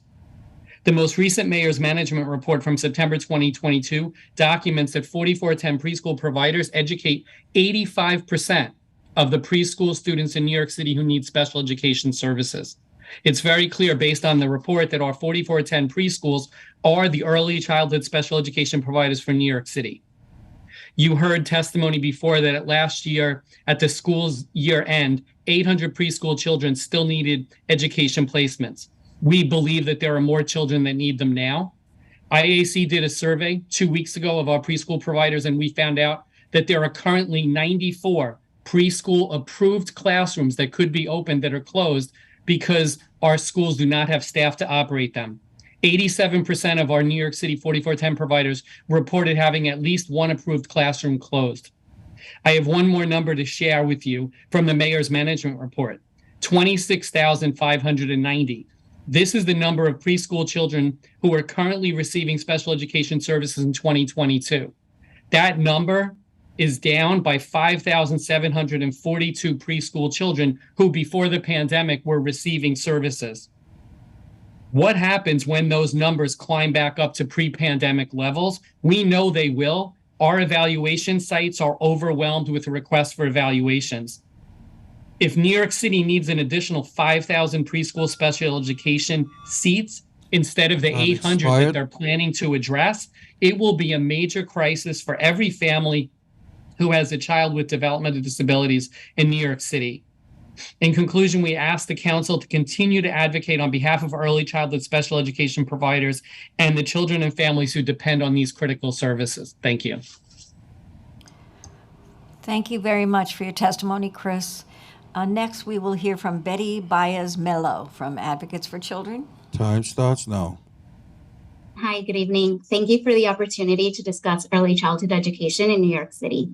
My name is Betty Baez-Mello. I'm an attorney and the director of the Early Childhood Education Project at Advocates for Children of New York. We appreciate that the city has increased access to early childhood education programs in recent years, including most recently by allocating funding to help ensure undocumented children can attend the same early childhood education programs as their peers. However, we echo many of the concerns raised by others here today, And in particular, we are extremely concerned about the 800 preschoolers with significant disabilities who are waiting for seats in their legally mandated preschool special education classes as of June 2022. Many of these children are diagnosed with autism, are nonverbal, or have delays in multiple areas of development. And these are children who stand to benefit significantly from early childhood education programs, and the city cannot leave these children behind. The DOE announced plans to open more seats, including by offering contract enhancements to preschool special education programs run by CBOs, but these contracts are significantly behind. Of more than 130 sites that applied for preschool special education contract enhancement that was set to take effect in July of 2022, only 8 sites moved forward for approval in the September PEP meeting, with another 12 sites scheduled for tonight's PEP meeting agenda. While more programs are expected to move forward in the coming months, the city must act with urgency to ensure that no child is waiting for a seat in January, when we anticipate that the need for special class seats will increase.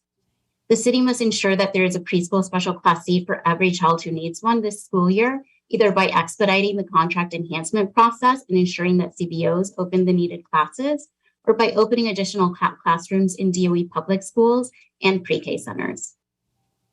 The city must also ensure that it's properly serving the thousands of preschoolers with disabilities with less significant needs who can attend the same classrooms as their typically developing peers.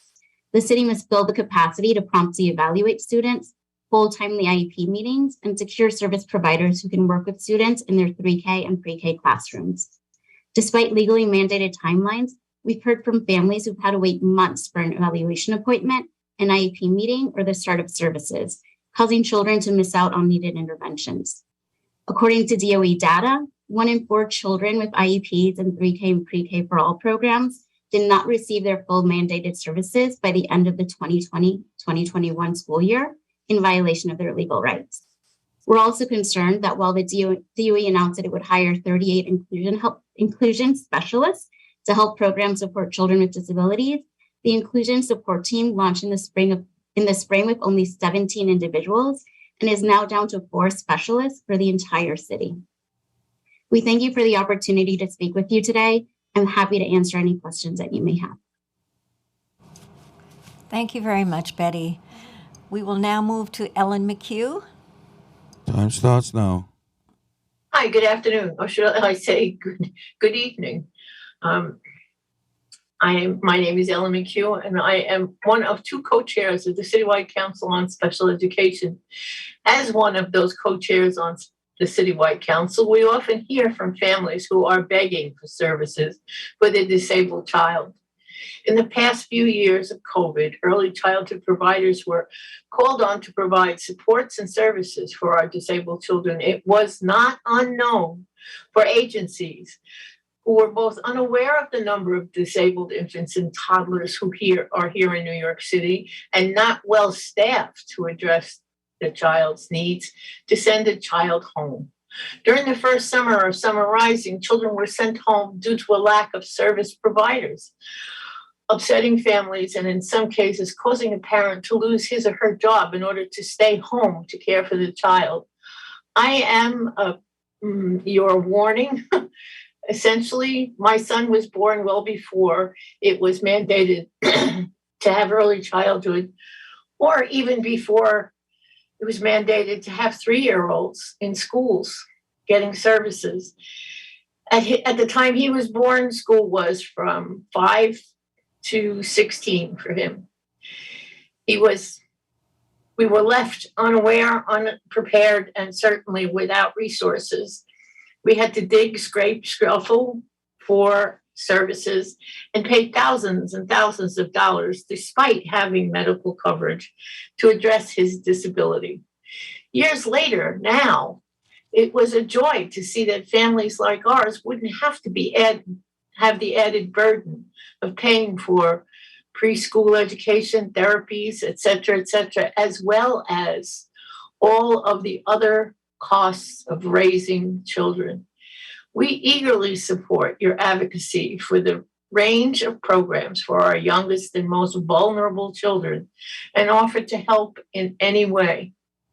We are, in some ways, untrusting of the Department of Education, especially given the Chancellor's recent comments about throwing water on the face of a child or accusing parents who put their children or pay for their children to go to private school of gaming the system after years and years of trying to get through to the DOE and then giving up and going the legal route. I don't know what to say to you about how to advocate for our children, except maybe to follow the advice of a 4-year-old who says daily to his mother, "But mommy, I want to go to school. Mommy, I want to go to school." And he is home waiting, unable to get to school because the DOE's process Time expired. has taken such a toll on the family and the child that the mother has just about given up. We've helped her get her act on the road or get her act together, get her documents together, but this kind of complicated and certainly cold administrative assessment of a child's worth is not helping this parent serve her child well or give that child the education he or she so desperately needs. Thank you for your time. And please remember us. Thank you very much for your testimony, Ellen. Appreciate it. And lastly, we'll call Jolene Gunther Doty from the Guild for Exceptional Children. Time starts now. Hi, thank you for the opportunity to testify. My name is Jolene Gunther Doherty, and I'm the director of the Guild for Exceptional Children's Preschool 4410 program. We thank the City Council for their support in addressing the salary disparities faced by 4410 preschool special education teachers. Our 4410 programs that serve New York City's preschoolers with disabilities for 12 months a year are still facing staffing challenges as teachers are still opting to work for a 10-month salary rather than the 12-month salary. Last year, we had 4 classrooms closed due to lack of staff. We had a child who sat home from October waiting for a seat to open. In July, we were finally able to have the child join us for our 6-week summer program, and then the child went on to kindergarten. This year again, our school has had to keep 4 classrooms closed due to staff shortages.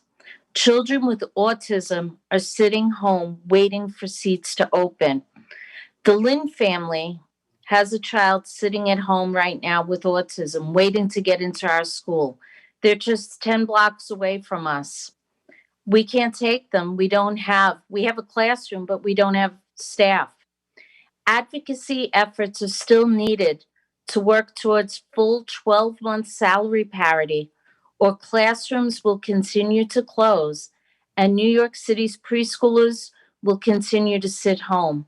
We hope that the DOE will work to make sure that 4410 programs receive the contractual finances promised in a timely fashion so that we do not face insolvency like some of our other early childhood programs are currently facing in New York City. We hope New York's council will continue to work to ensure that New York's preschoolers with disabilities will continue to have programs to go to. Thank you very much.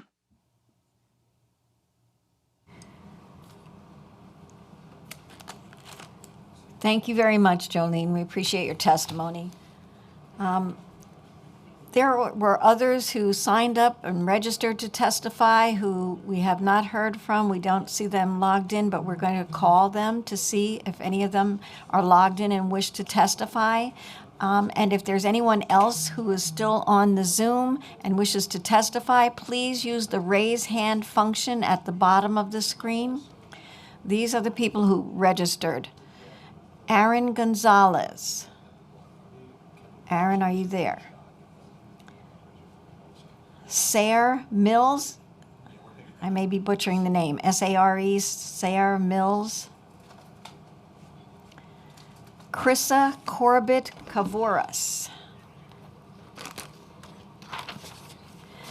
Kaylin Madden.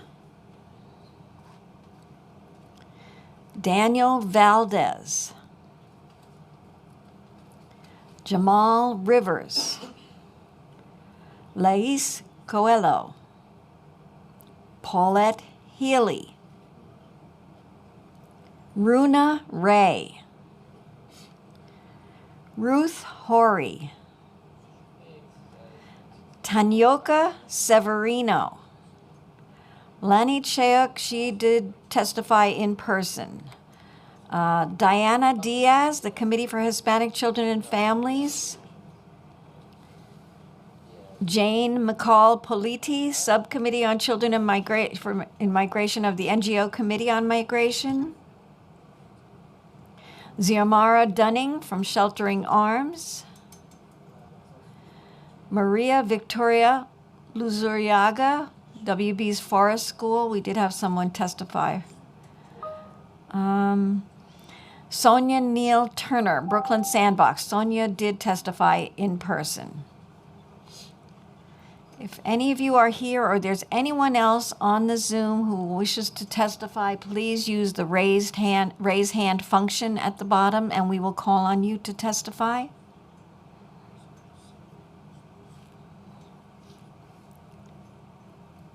Okay, seeing none, we'll turn it back to the chair to close out the hearing. Thank you for all those that testified today. We are now closing this hearing. Thank you.